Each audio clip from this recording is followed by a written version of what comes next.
Hello and welcome back to fourth part of the series What If Naruto? Gaara's First Love. If you not watched the first, second, third part of the series, I request you to watch the first, second, third part of the series. Link given in the description. I humble request to support me to grow this channel and reach 500 subscriber as soon as possible, and like the video and comment for the more amazing content. In this episode, we delve even deeper into Gaara's journey as he navigates the complexities of his first love. How does this relationship challenge his beliefs and reshape his view of the world? Let's start this video. Ai felt the weight of her heart sink to the pit of her stomach as she looked straight into the eyes of her student and friend. The girl with the face of a goddess tried to open her mouth and speak, but nothing would come to her. The thought kept repeating itself in her head. Taki is a princess from a kingdom that has no business with Suna. There is only one reason she could be there. A cold breeze fluttered in on morning sunshine, which was lighting up the room. It chilled Ai to the bone. From the doorway, Taki blinked uncomprehendingly. She held a bow in her hand, a wooden quiver, engraved with her kingdom's crest, slung over her shoulder, keeping safe her arrows. Unaware and innocent to the tears forming in her teacher's eyes, Taki looked from Ai to Gaara. The Hokage stood behind Ai, his hair an untidy mop of red waves, his skin glowing as though he had spent time in the sun. Even the buttons of his shirt were done up in a rough, half-focused manner, with the red material bunching up beside the button. Taki gulped, wondering what this strange feeling was that seemed to tingle at her fingertips. Ai used to work here at the palace, Gaara informed Taki, who noticed Ai drop her gaze to the floor as he spoke. Wait for me at breakfast, Taki.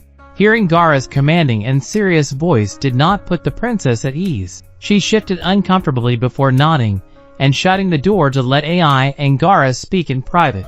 The dancer stood with her back to him, wrapped up in her dark shawl, her brow furrowed.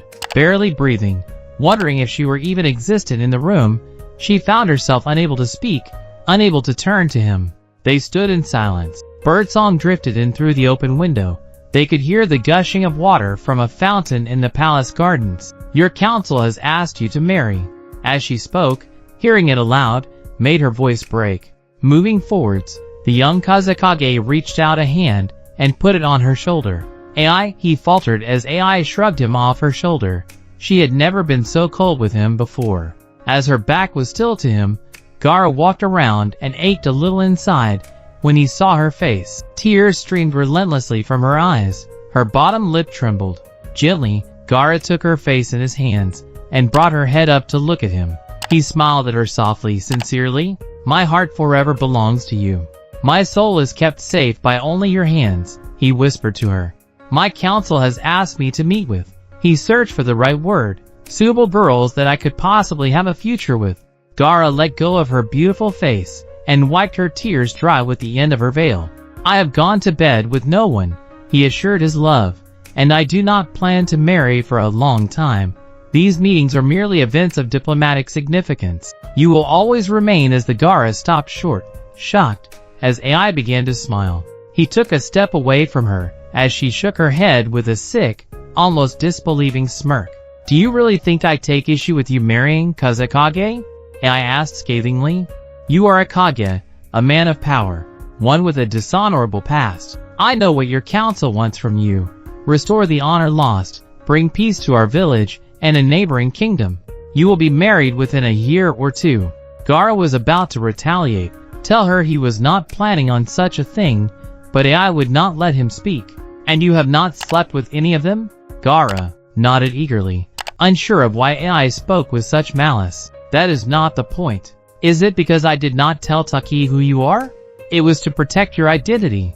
Ai shut her eyes tightly, hot tears escaping from under her eyelashes. Gaara stood. A panic was rising inside of him, desperate to correct whatever had gone wrong but feeling entirely lost as to what the problem was. That is not the point, she repeated. Then what is? Gaara cried, desperate to know. The point is that you seduced me, the girl you are so desperately in love with, knowing that we cannot be together, knowing that tomorrow you may meet with your future wife, whilst I am left, discarded, thrown out, she yelled. Ai, you treated me like no more than a whore. AI spat at him, but Gaara could not understand it. He thought he had done the right thing. She was everything. There was no one else. It was the world that was cheated, not her. I am in love with you, he reminded her, but AI simply laughed at the injustice. Love does not cause you to treat someone with such disrespect, she said. You used me last night. Please don't do this, the Hokage begged her, unable to bear the thought of losing her like this. In the end, you are the only person who valued me less than a courtesan. The insult of her comment made a fire flicker inside of Gaara. And the prince did not? No, AI retaliated. He told me my place from the beginning. He told me I was his courtesan and treated me accordingly. You made me give up my heart, resign myself to a life I never asked for in order to protect you. You took advantage of my love for you by seducing me, playing into my feelings, knowing you were being found a wife. AI went for the door, but Gaara was quicker. As she walked past him, he moved a hand to cause sand to erupt from his gourd and follow her. The sand shot over to the girl, but unexplainably, she turned suddenly, and the sand cloud came to a halt. The Hokage jolted in surprise, and willed the sand to move, but it would not obey. It glittered, motionless, around the girl as her blue eyes narrowed on him, a look of fury on her face, her skin almost glowing. No longer will I spend nights lost in thoughts of you, Gaara. I swear, I will never dream of you again. I'm warning you, AI, Gaara began coldly, his eyes narrowing on her with that dark, controlling look he had mastered. What was he doing? What was he saying? Gaara was desperate, angry, terrified to be without her. He just wanted to understand. The young Hokage could not see what he had done wrong. But he, who had been lost without love for so long, found that he could not articulate his worries in this moment. The thought of her leaving him was overbearing. He could not be without her, and so Gaara, in the only way he understood, attempted to reconcile by coercion. His violent and primal nature took over. The only thing he was thinking was of ways to get her to physically stay in the room. If she just listened to him for a moment, she would understand, but AI refused to give him a chance. The dancer knew very well part of his naivety fed into his anger, but she could not continue to care for it. Her heart was shattered into too many pieces for AI to continue to pick them up. She was tired. She had given up everything for him, and in the end, he treated her like no more than a common whore. A single tear ran down her cheek. You said it yourself. Enemies from lovers, she reminded him. I am not your enemy, AI.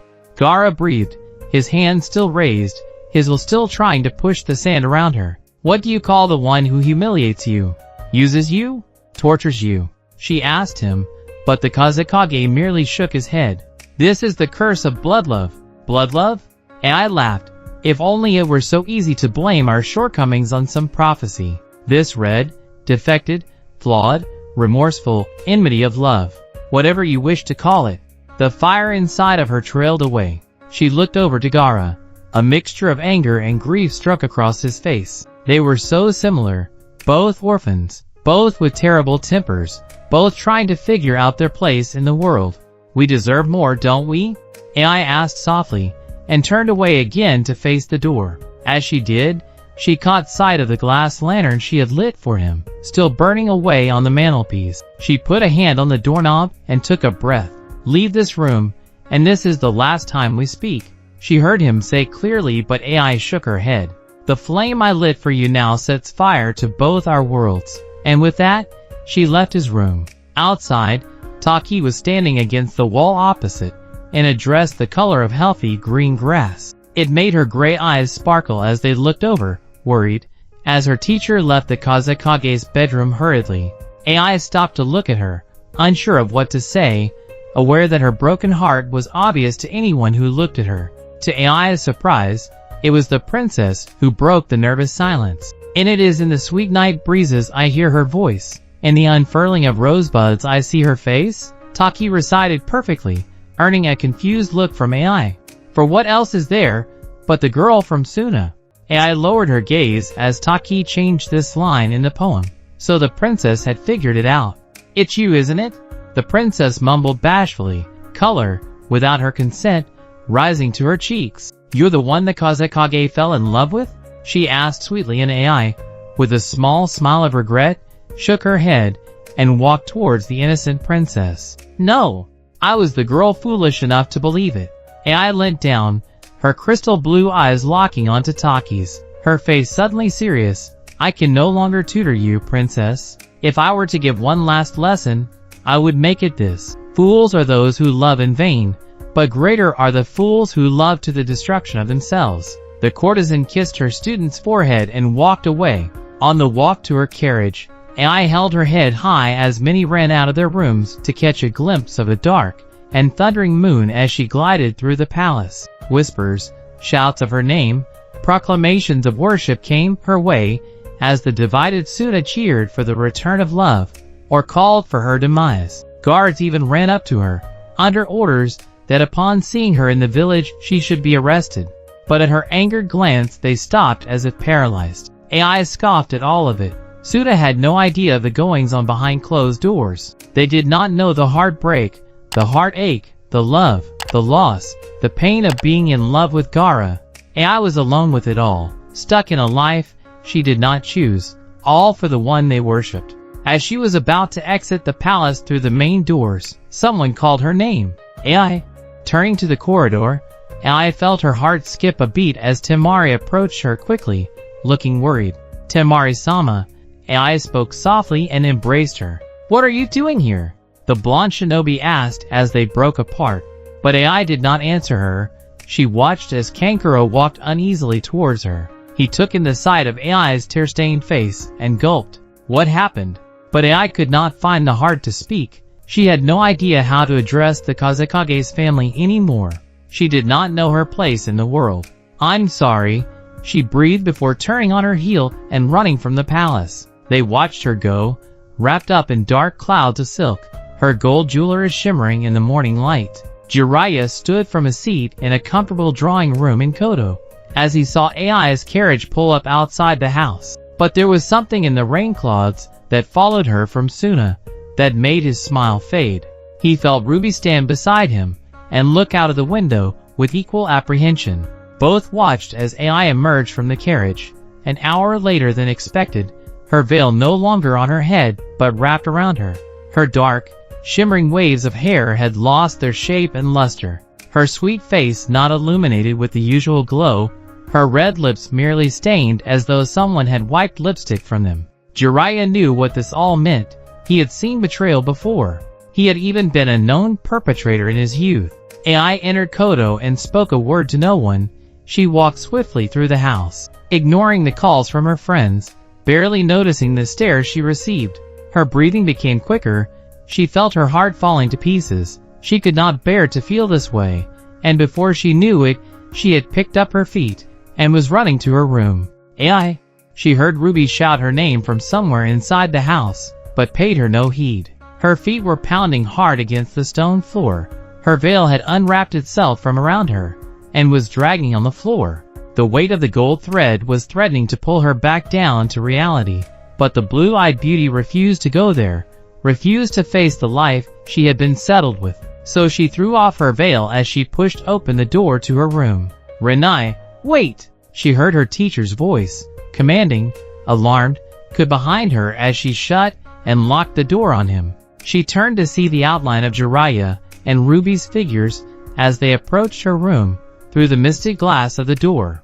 Their voices were distant, mere echoes to AI who could only hear her own breathing, could only hear the tinkle of her jewelry as she walked away from the door, shaking her head. Every time she thought of Gaara she winced with regret. The pain of parting with him was unbearable. The hurt of how he had made her feel was too much. AI opened the door. Of course, Jiraiya could break down the door easily. AI knew she could not waste time. Running to her cupboard, AI opened it and began to rummage through her belongings for the shroud that Megumi had given her when she left the palace. She looked for a gray, funeral shroud-like veil that she had first worn to Koto. Wrapped inside was the shard of a broken diamond. She found it nestled at the back of her cupboard, forgotten and cold.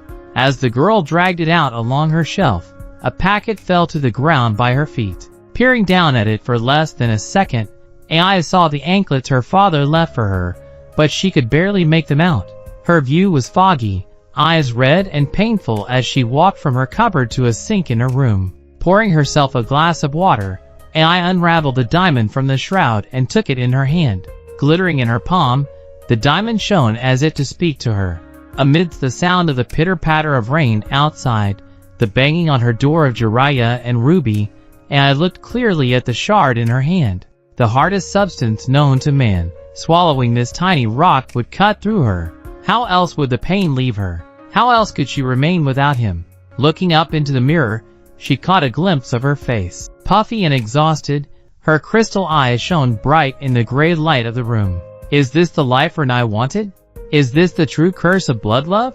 She had become misery because of it. Looking at her reflection, she pitied herself. Her skin gray and dull, her lips dry, mouth thirsting for the water. She could end her suffering now, if she wanted to. AI, please. She jumped as she heard Jiraiya call for her again. Looking to the door quickly, she realized she did not have much time. She brought the diamond up to her lips and closed her eyes. A hot, round tear rolled down her cheek as she parted her lips and stopped. AI opened her eyes. She could hear, yet again, that harp-like instrument playing a familiar tune amidst the sound of the raindrops against the glass of her balcony doors. Turning to them, AI put down the diamond and water before pushing against the glass to open the doors. The rain was light, but enough to make her blink against the raindrops. She felt the water cooling her skin and took a breath of the dewy air as though it might clear her head. She could hear the instrument from the gardens below and ran to the edge of the balcony. There, amidst the green grass, sat the boy with gray hair, idly strumming his harp. She looked around for some way to get down to him and cursed that there were no stairs. But the boy was likely to leave soon. He never stayed in one place, it seemed. AI was beginning to question if he was real, to question her own sanity. Without even consciously making a decision, AI hoisted herself over the balcony and began to climb down into the garden. It was laborious and exhausting work, getting her footing right, holding up her own strength, trying not to step on her skirt. Eventually she was able to jump down onto the sparkling grass. The boy sat, apparently undisturbed by the rain, playing his instrument. He was at least 10 feet from AI, and there was an odd manner he had, his lack of acknowledgement of her, that made the girl keep her distance. "You?" AI called out, taking tentative steps towards him. He immediately stopped playing and looked up at her, a mischievous glint in his eye. The look was unnerving. AI felt as though he could see straight through her. "How do you know these words?" she asked him, and jumped as he raised a hand to point at something above and behind her. "Ah!" AI gasped as, inexplicably, the boy began to fade. His figure turned a bluish, greenish hue as he smiled at her and faded away as though from a dream. AI turned around to see what he had been pointing to. She took a step back. There, atop the roof of Kodo, stood a man. Menacing and powerful, he stood eerily quiet, watching her.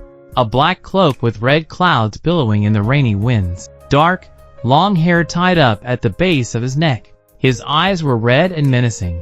AI would even call them evil.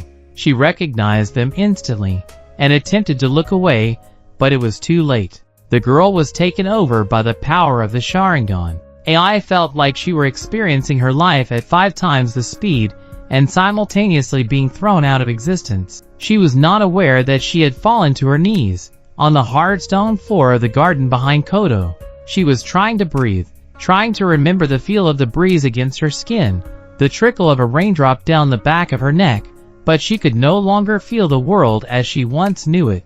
In her mind, she was stood amidst a swirl of colors and noise and memories. One moment, she was back in Gaara's arms, suddenly being pulled away from him. The next, she was a weeping child running after Kai as he left her on the doorstep of the tea house. Her consciousness was being torn apart. Scenes were being stripped down around her and rebuilt within seconds, her heart being ripped to shreds by the overwhelming waterfall of grief-stricken experiences she was being forced to relive. Somewhere, deep down in the depths of her mind, she could still feel the hard stone of the courtyard beneath her fingertips. But every time she tried to brush a finger against the floor in an attempt to remain in control, she found that, from whatever memory she was in, she was swept off her feet and into another one. "You were in love with me from the moment we met." AI turned at the sound of Gaara's voice. There he stood, calm, a small smirk on his face, unaffected by the swirling chaos of colors and noises around them. AI stumbled as someone pushed past her. A version of herself, carefree and smiling, walked past her swiftly and threw her arms around Gaara's neck. He smiled at her sweetly, catching her eyes with his, holding her there in a moment the girl would remember forever. "And you were in love with me in all your lives before this one," she teased him. AI closed her eyes tightly to shut out the image of one of her happiest moments. She put her hands on her ears to stop herself from hearing her own giggles as Gaara began to kiss her. "Ah!" She winced at the sound of herself gasping in delight at the touch of Gaara's hand. There was no escape. AI, she opened her eyes and turned to Kekkei looking at her grimly. "I have to leave." "Not again, not again. You promised you would take me with you." AI fell to her knees. Tears streamed down her face as a version of her, barely 7 years old, stood crying beside her. The sound of the little girl's wails echoed in AI's head. On her knees, AI took in the small pink ribbon that tied the girl's hair in a ponytail, the smart, bright eyes that shone with tears. The older girl raised a shaking hand and placed it against the child's face. With a start, the little girl turned to her as though just realizing she was there. "You are not alone," the courtesan whispered. "We are always alone," the child protested, making AI's blue eyes widen in shock. "They always leave," the little girl said grimly. "They take what they want and they leave. And you let them." AI gasped as the child's face contorted with grief and anger. "No," AI dropped her hand from the girl's face and stood suddenly, shaking her head. "That's not true." "Of course it is." Prince Nobutara emerged from behind the little girl and put a hand on her head affectionately. "You are no more than a courtesan after all. What use is there for you after the nighttime ends?" He smiled maliciously, sneering at her, his dark blue eyes shining with disdain. "I was someone's daughter," AI protested weakly, trying to give her existence some value. "And I did not care for you." She jumped as Kai emerged from the darkness to join ranks with Nobutara. "Of course, it was easy to leave you. Leaving you behind was the best thing I ever did." "You don't mean that," the girl gasped. "I was someone important." "Was?" the prince asked her quietly. "I was the girl who taught Sabaka no Gaara to love." "Do you really believe that?" AI stopped, stock still as she heard Gaara speak from behind her. She turned to him, her black skirt scraping the floor as she did so.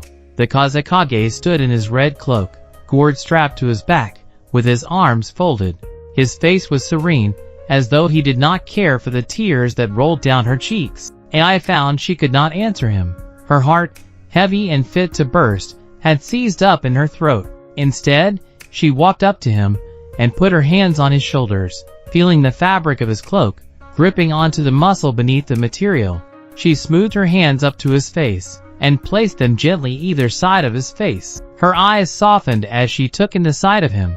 A small smile of grief cracked across her lips, as though she were sure he was going to start laughing, to tell her he was joking. But he did not laugh. He barely even glanced at her. AI cleared her throat. "Our love is a thing of legend." Gaara scoffed as she said this. "Legends are for those keen on living in fantasies," he replied. "You were everything to me," she gasped as he jerked his face away from her hands and walked to join the others. "You were my world," AI said quietly, as she turned to look at the small group before her. "And you were a distraction from work," Gaara retorted as AI shook her head, wanting to hear no more. "I meant what I said. Women of Sit are not fit to wander the same halls as Kage." AI closed her eyes, praying for this torture to end. Her prayers were answered as she opened her eyes and saw the group begin to fade away to darkness. Her eyes did not leave his face, handsome, glowing, the only thing she ever truly wanted. Did he really think those things? Did he somehow hate her? The world around her changed, the scenery around her lit up, and gave her the familiar view of the courtyard. Sound returned to normal. She could hear the rain. She could smell the mossy grass on the rocks. For a few moments, she thought she had been released from the curse of the Sharingan, but slowly, she realized she could not actually feel the rain against her skin. As though the raindrops had been told to dodge her, she stood completely dry and unaffected by the gentle storm. "Ah!" she gasped and took a step back as she found she was looking down at herself, lying on the stone floor, gasping for air, unable to move, unable to speak. The raindrops were falling into her eyes, but AI appeared to be paralyzed. She lay, shaking against the cold stone. Ah! AI gasped again as a figure emerged beside her. It was the man on the roof. He had dark, unforgiving eyes, long dark hair, and an eerily still gaze. His presence chilled AI, made her unable to move without the use of his ocular powers. "Do not fear me, Utsukushi pretty one. I am your servant." He bowed to her, the ends of his cloak becoming wet as they licked the floor. But AI was held in fear. Like the figure of herself lying on the floor, she found she could not move. The man looked up at her again and AI took in his face properly. She knew who he was. She had studied his clan before. The blue-eyed girl gulped as she realized what he was capable of. "Goddess," it shocked AI, the delicate, pleading tone he used. "I've looked for you in every star. I searched beneath clouds of ocean and between the moonbeams. I have lived life between the shadows of the two I have loved, chasing after you and being chased by him." The girl had no idea what he was talking about. She shook her head, trying to get her body to move, to say something, anything. "You are truly as lovely as is written." He smiled softly at her, but AI finally found her voice. "What is it you are after, stranger?" she asked in the most commanding voice she could find. "Tell me you know me, beautiful one," he pleaded. AI nodded slowly. "Uchiha Itachi," she responded, "the fallen ninja." Fallen? As he smiled a little, AI found her eyes were caught on the curve of his lips. "For you." AI did not want to respond to him, to ask him what he meant. "What is it you are after, Uchiha?" she repeated. "Tell me." AI gasped as he fell to his knees and took her hands in his. "Tell me I'm forgiven," he begged her. "Even though we will meet at the gates within before the day ends, I had to ask you in this world, the one I have often forsaken. Am I forgiven, Renai?" AI could not tear her eyes away from him. She could barely blink. The man with long dark hair looked at her, as though she were the answer to every question in the universe, even those left unuttered. "I don't know what forgiveness it is you seek." AI tried to speak but stumbled over her words. Who is she to possibly forgive this man for his sins? "I do not know you, stranger." Again, that small smile he gave her that sent a shiver up her spine. "Of course you do not know me in this life," he whispered. "All will become clear in the future, beautiful one, when the others come looking for you." He released her hands and stood once more. "Others?" "Akatsuki, shinobi, men of this world." But as he spoke, AI's brow furrowed. What on earth would the Akatsuki want with her? "Why?" she asked him. "You will see. What if I do not care for the dash?" Before AI had a chance to finish, the Uchiha was suddenly in her face, his eyes red and menacing, a look of anger etched in his features. "I started a war for you, Renai," he shouted at her, but AI took a step back and shook her head, almost pleading with him to help her understand. "I do not understand," she shouted back with equal frustration, but this seemed endearing to the man who smiled at her softly. His eyes returned to their dark hue. He put a finger beneath her chin and tilted her face towards him. The dancer's eyes widened in surprise as he placed a delicate kiss on her forehead. "I wait for you at the gates," he whispered to her. "I am truly sorry." AI frowned. What was he sorry about? But, as his eyes turned red once more, the girl suddenly understood what he was going to do. "No, no, please," she begged him, grabbing his hand as he lowered it from her face. "Please do not put me back there." Genuine regret crossed the man's face as he merely tugged his arm from her grasp. "It is for your own good," he informed her before turning away. "You will be safer with him." The stranger began to walk back towards Kodo. The vision of the garden began to fade and give way to that familiar and foreboding chaos of color. "With who?" AI shouted after him as the Usa's figure began to fade away too. "Please dash." But the girl suddenly found herself swept back into that world of harsh and cold memories, of bitter and evil characters. Her screams were heard with blood-curdling shock by all those in the house. The Kazekage had only spoken of marriage once in his life, and it was with the girl he thought he may one day choose to spend the rest of his days with. A month following his revival and return as Kazekage to his village, he had been studying in the middle of the night, for he was still unaccustomed to sleep. That evening he was working on a trade issue. The water supply in his village would run low over the driest seasons, and he had to ensure adequate water levels were maintained throughout the village. However, when the issue had been brought to his attention earlier that day, it had been done so by a girl who was newly married and worried that she would not have enough water for her household.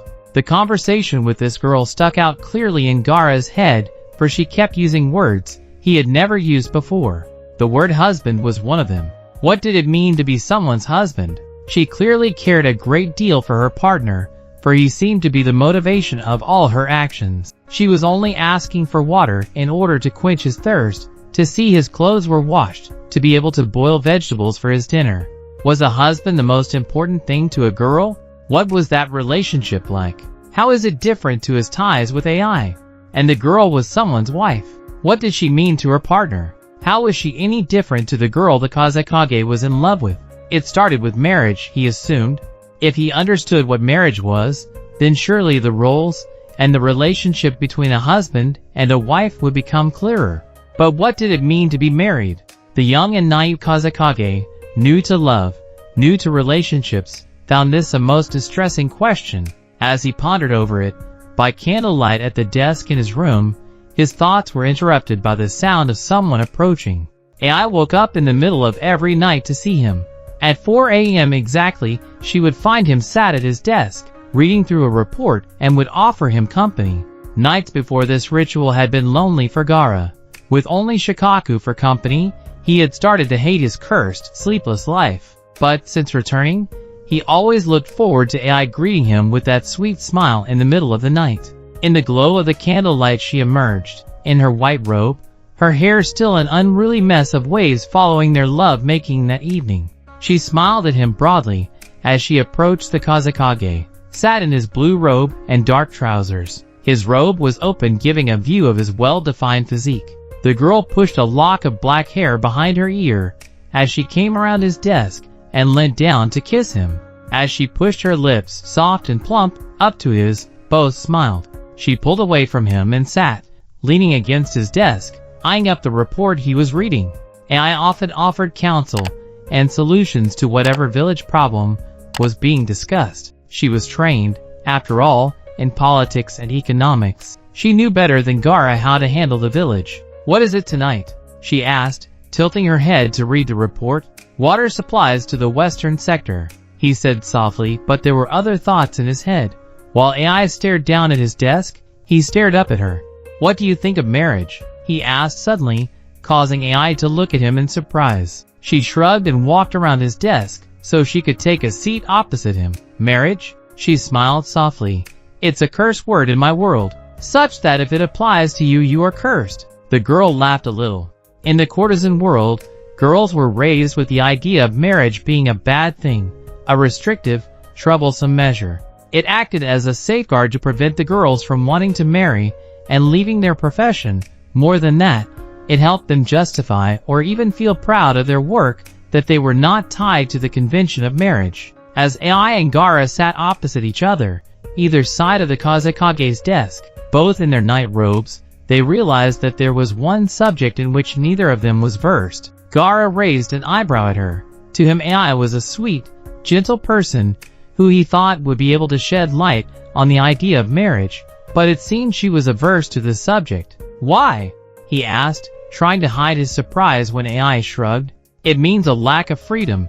It means heartache." "Why?"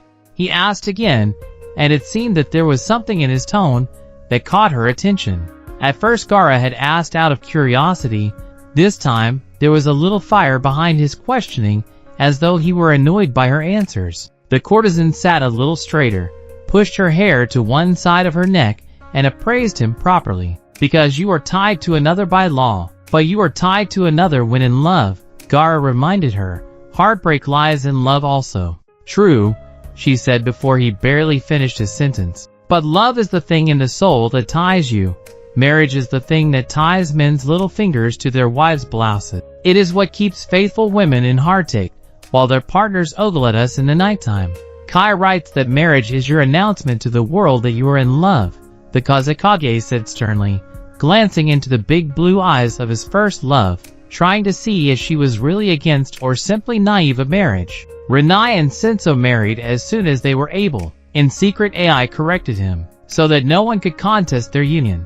Gaara concluded what had turned into a small spat by just the way he spoke. The Kazekage used authority.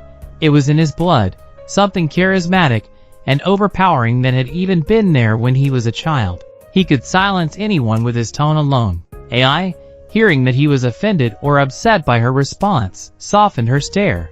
Gaara was asking after something he knew little of, but she was equally inexperienced. It may have been somewhere in her fate to fall in love. Many courtesans do, but it was never in her mind to marry. She smiled at him sweetly. The fool? He knew absolutely nothing of the world. She stood and walked over to him, the glow of her white silk robe giving her a silvery aura. The Kazekage pushed back his chair and welcomed her into his embrace, placing a leg either side of his figure to straddle him. And I fell into his lap and kissed him gently. Kazekage, she said softly, what are you so lost in? Her eyes skimmed his face, trying to read the frown, the biting of his lip, the worry in his stare. Why all this sudden talk of marriage? I want to understand it, he replied as she sighed in response. You are asking the wrong girl. For some reason, this reply from AI irritated Gaara. She was supposed to be his guide. She was supposed to love him. Surely marriage, something some consider the final stage of a relationship, should be of value to her? Yes, Gaara said sternly. It seems that way. The Kazekage looked away from her, his red hair falling into his eyes, as he refused to look at her. AI was offended by his snappy response. So then, she said, standing once more and walking away, should I play matchmaker and find you a bride that understands what it means to be a wife? Upon reaching his bookshelf, she turned back to him. What kind of bride would you like, Prince? AI asked, folding her arms. Seeing her face, Gaara shook hair from his eyes and sighed. He did not think the conversation would go this way. One like you, he replied. So a beauty? No, I said one like you, he smirked. Ah! AI gasped in exaggerated offense before crossing her arms and turning away from him in a huff, causing Gaara to rise from his desk and walk up to her. She must be exactly this vain, he said from behind her, to gasp at the insult of being considered unattractive, but with pride adequate in measure so that he put a finger beneath her chin and pulled a little to make AI face him. When I turned her head to me to apologize, he watched her intently until she eventually smiled at him. She smiles just like that. Her eyes found his. Those opal eyes were so full of love for her. What else do you want of a wife like me? She asked, pushing his hand away from her chin affectionately. She must be sweet and seductive, have the charm to pull off both traits at the same time using only her eyes. Gaara answered as AI smirked. You will never find anyone as talented as I. Then, I suppose, it has to be you, he whispered as he placed a soft kiss on her bottom lip. In the candlelight of the Kazekage's bedroom, he stood in a robe of royal blue and she stood in a thin white silk, smiled at one another in the way young lovers do. AI fluttered her eyelashes up at him and pouted. Is this a proposal? She asked. If it was, what would your answer be? Gaara asked seriously. That depends. The girl smirked and walked away from him. On what? On what you will be like as a husband. She grinned teasingly at him. What is it you are after? The man asked as AI sat on his desk and considered him for a moment. Loyalty, respect, honesty. She began with a smirk, fierceness, fidelity, friendship. Her smirk became a sincere smile until, suddenly, it vanished. I promised that you would never abandon me, she said quickly. Gaara walked up to her and pulled her by her waist to the edge of the desk. Abandon you? He shook his head. Love, I waited for you my whole life. I would never leave your side, they smiled. So would you marry me?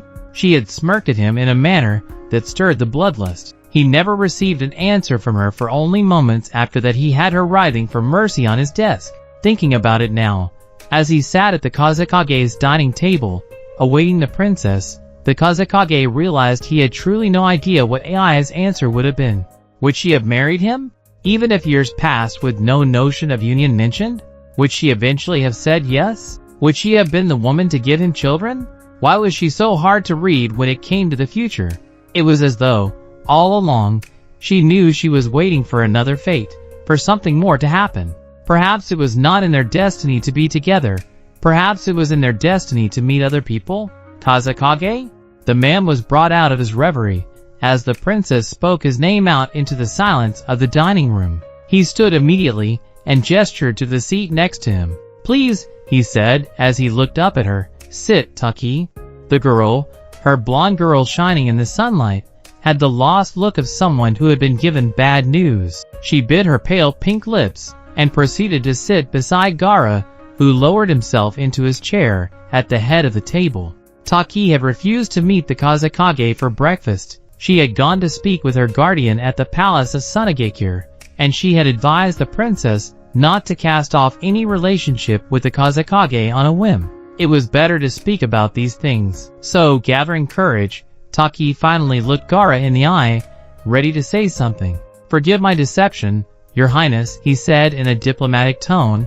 "I am not the most competent at handling other people's emotions." Taki had her head bowed, but kept her light eyes on him. Gaara was more handsome than she was beautiful.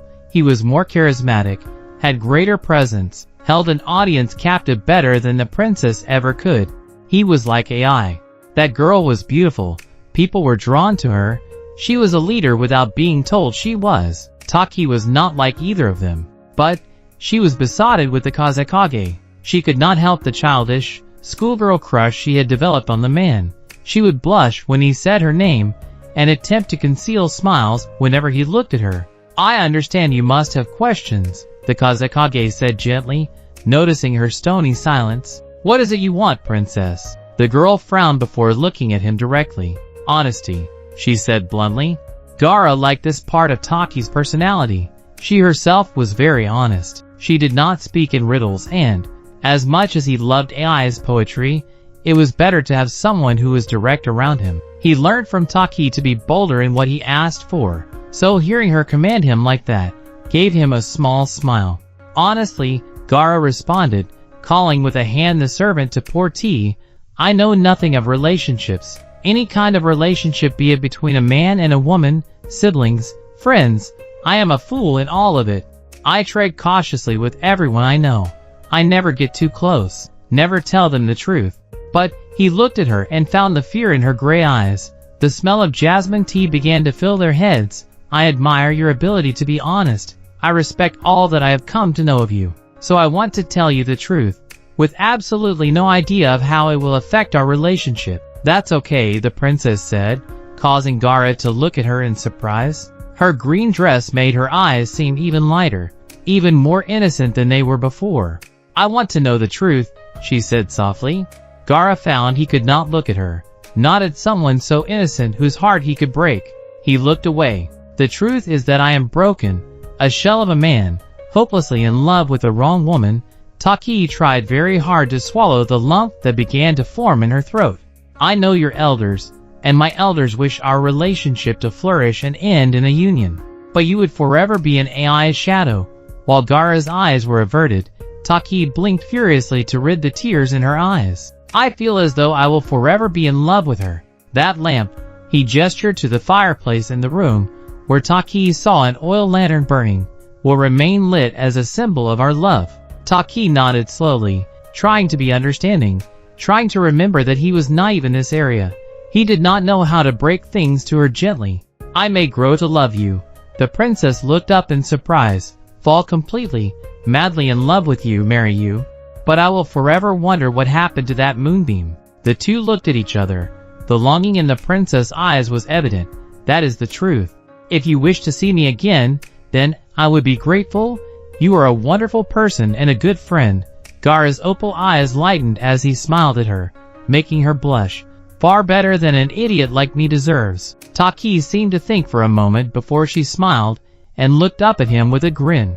"I would like to be your friend, Kazekage." There was a cold cup of jasmine tea sitting on an antique table by AI's bed. The cup was made of clay, painted green with small pink flowers. A crack had formed at the bottom of the cup, a result of boiling water being poured into it every day. Jiraiya glanced at it grimly as Ruby walked past him and picked up the cup, replacing it with a hot cup of tea. Jiraiya looked past her to see AI lying in her bed, her blanket brought up over her chest, which was rising and falling rapidly, as though she were having difficulty breathing. Her brow was furrowed.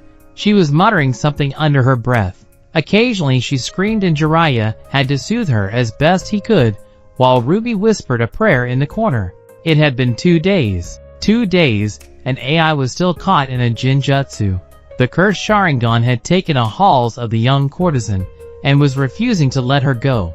Even Jiraiya, with his expansive knowledge of ninjutsu, could do nothing to bring her out of the technique. They simply had to wait for its hold to loosen on her. She had been visited by Uchiha Itachi, there was no doubt. Her screams, the curse, it was all telltale signs of a powerful Uchiha. Jiraiya's hand clenched without him even being conscious of it. That damned Akatsuki was after 2 of his students. He had protected Naruto from them before, but he had failed to protect AI. How could he take pride as the guardian of a goddess when he could not even look after her? Ah! Jiraiya jumped as AI opened her eyes with a soft gasp. Her big blue eyes widened in shock before shutting suddenly at the influx of light for the first time in 2 days. AI? Jiraiya said softly. Ruby? He called the woman back into the room, for she had taken the cold tea away. She ran back and immediately, dressed in a royal purple shade, to see Jiraiya stood by AI's bed, looking at the girl with concern. Did she wake? Ruby asked urgently. Why, before Jiraiya could respond, AI sat bolt upright, turned away from Jiraiya, and threw up on the floor on the other side of the bed. Her stomach had been empty for 2 days. There was nothing to throw up, so instead, she retched violently, as Ruby sat on the bed beside her, and held her hair away from her face. Eventually, the girl was still, and she lay back down on the bed gently. Her eyes, tired and stained red, took in the room as though she had never seen it before. Her eyes lingered on Ruby and Jiraiya. You were attacked, her teacher said softly. She nodded and attempted to sit up in order to talk. Ruby grabbed her arm to help her up, and plumped her pillows up behind her. AI sunk into the fluffy pillows gratefully, as though she were physically exhausted. The Akatsuki, AI said softly. Uchiha, Itachi. Jiraiya closed his eyes in frustration as AI looked at him and nodded. I'm sorry, he said suddenly. I should have been there.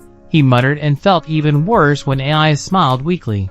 I think it is an indication that I need to learn to protect myself, AI replied. A moment's silence passed. He said someone would come looking for me. Jiraiya looked up suddenly as she said this. We knew they would. Yes, AI nodded. I did not realize it would be quite so soon. As she spoke, AI had a million thoughts running through her head. I do not know if it is best to hide or meet them without fear. Stay hidden until I return. Jiraiya had barely stood from AI's bedside before the girl reached over with viper-like speed and grabbed a hold of his arm. Where are you going? Do not leave me, she begged him. I'm so frightened, she whispered as her big blue eyes filled with tears. Jiraiya took her arm away from his before bringing her into embrace. I was on my way to the village of Rain to gather information on the Akatsuki. I only dropped in to see you. Do not go, please, AI pleaded again. I cannot risk your or Naruto's safety any longer, Jiraiya informed her, looking down into her deep blue eyes. Something must be done about this damned Akatsuki, he said swiftly before letting AI lie back down. He picked up his bag and kissed Ruby goodbye. AI tried not to look surprised as the two embraced like lovers. She had no idea that there was a romantic side to their relationship. They broke apart and Jiraiya walked to the door. Once there he turned back to AI. Stay hidden until my return. What if you do not return? AI asked. At the door, Jiraiya looked over his shoulder to her, a broad, boyish grin painting his face. I promised to. Dinner at the palace of Sungakure was a sight not many would have believed 10 years ago. If you had told them Gaara would be sat at the head of the table as Hokage or described the way a young princess sat beside him, looking at him, as though infatuated, holding on to his every word, dying for his attention, they would have had you scolded for mendacity. No, not many could believe that Gaara had come so far. Not many would believe that he could smile at a girl, and not have her tremble with fear. The fact that his brother and sister sat at the table too, laughing, joking, telling the princess embarrassing tales from Gaara's youth, was as bizarre to Gaara as it was to anyone else. That evening the four were sat eating in the Kazekage's dining room. The room was ornate and grand, gold-backed chairs with deep red, velvet cushions, and an oval dining table. A large chandelier hung in the middle of the room, illuminating the delicate china plates, glass goblets of plum wine. It filled the room with a golden glow. This was where the Kazekage's family would entertain special guests and, in Temari's opinion, this guest was very special indeed. Princess Taki sat in a pink dress, her cheeks flushed from the wine Kankuro had poured her. She had giggled like a young girl when the puppet master had poured her more than she dared drink. Temari eyed the princess with great affection, for she liked the girl a great deal. She was simple and sweet, not overly charming or alluring like Ai was. Taki kept quiet most of the time, gave Gaara a second to think, whereas Ai had come in swirling and twirling and throwing everything into chaos. If someone had told Temari and Kankuro to create the perfect match for Gaara, they would have created this princess. She never raised her voice, she soothed all ill tempers. Like her namesake, she came with the calming effect of a waterfall, and it seemed the princess had grown quite fond of their brother. She had stayed in the palace for a week now. That was longer than anyone was anticipating. Things were going well between the princess and the Kazekage. Gaara had shown great strength, maturity and dignity in this last week. He had stopped drinking to excess. He had not fallen apart when Ai had left. Gaara had taken charge of things, grasped a hold of Taki's hand, and valued her friendship. Temari was glad for it. Gaara seemed to really be finding his feet. Tonight, however, things felt a little different. It was in the way the Kazekage barely ate. It was in the way he barely spoke, barely drank, barely was there at all. His existence had faded to the background this evening, and Temari knew there was only one thing that affected his mood so drastically. I hear preparations for the festival are going well, Temari-sama. Taki spoke in the princess tone she had been trained to since childhood. Temari looked over at the girl and smiled politely. Yes, Your Highness, Temari said, swallowing hurriedly, all running smoothly. She smiled before frowning in remembrance. Oh, that reminds me, Gaara. Have you scheduled any missions for that evening? Temari, Kankuro, and Taki looked to the head of the table to find Gaara, his plate still full of food, his wine untouched, looking out of the window. A frown of concern etched on his handsome face. His eyes only flitted back to the table when he felt the weight of Taki's hand upon his own. It seems the Kazekage is distracted. He looked at her as she spoke softly, her gray eyes glittering as they caught a hold of him. Gaara began to speak to her, but suddenly turned his attention to his sister. Does it seem colder to you than usual? Temari, who made a mental note to tell Gaara not to ignore his guests, frowned. Colder? She asked, placing her chopsticks on the table to rest neatly on their holder. Yes, Gaara said abruptly. There's a breeze from the north. Gaara jumped a little as he felt Taki's thumb glide over his skin to stroke his hand. He looked over to her, unsure of where this sudden affection was coming from. Suddenly meteorology is more interesting than dinner with me, Kazekage? She asked, her cheeks flushed pink. Gaara stole a glance at the chalice on the table in front of her and tried to hide a look of annoyance. The girl had had a little too much to drink. No, Gaara stated, staring down at their hands on the table, eyeing the way her fingers intertwined with his, the way her thumb dragged across his skin. It's just, Kazekage? He was interrupted as his teacher burst through the doors and ran into the dining room. He approached the table, panting, waving a piece of paper in the air, cutting short the relaxing ambience created by the chandelier and smell of wine. Baki? Kankuro spoke the shinobi's name so he would hurry with his message. A letter has arrived for you, Baki gasped. At this hour? Temari muttered, glancing out of a window to see the darkening sky. It's from Kodo. All three Sand siblings seated at the table froze as Baki said this. Taki was the only one to have no reaction. She simply looked between Gaara and the older man uncomprehendingly. Temari was the first to recover. She stood from the table and held a hand out for the letter. Baki moved towards her. Thank you, Gaara. Temari shouted her father's name as Sand sped towards her and snatched the letter from their teacher's hand. Sat coolly at the table, the only one not to look perturbed by what was happening. Gaara had loosened his hand from Taki's grip to move his sand, and snatched the letter midair. His sand moved eerily through the room to bring the letter to him. As he opened it, he tried to hide any emotion that might have crossed his face, but he could not prevent his heart from stopping.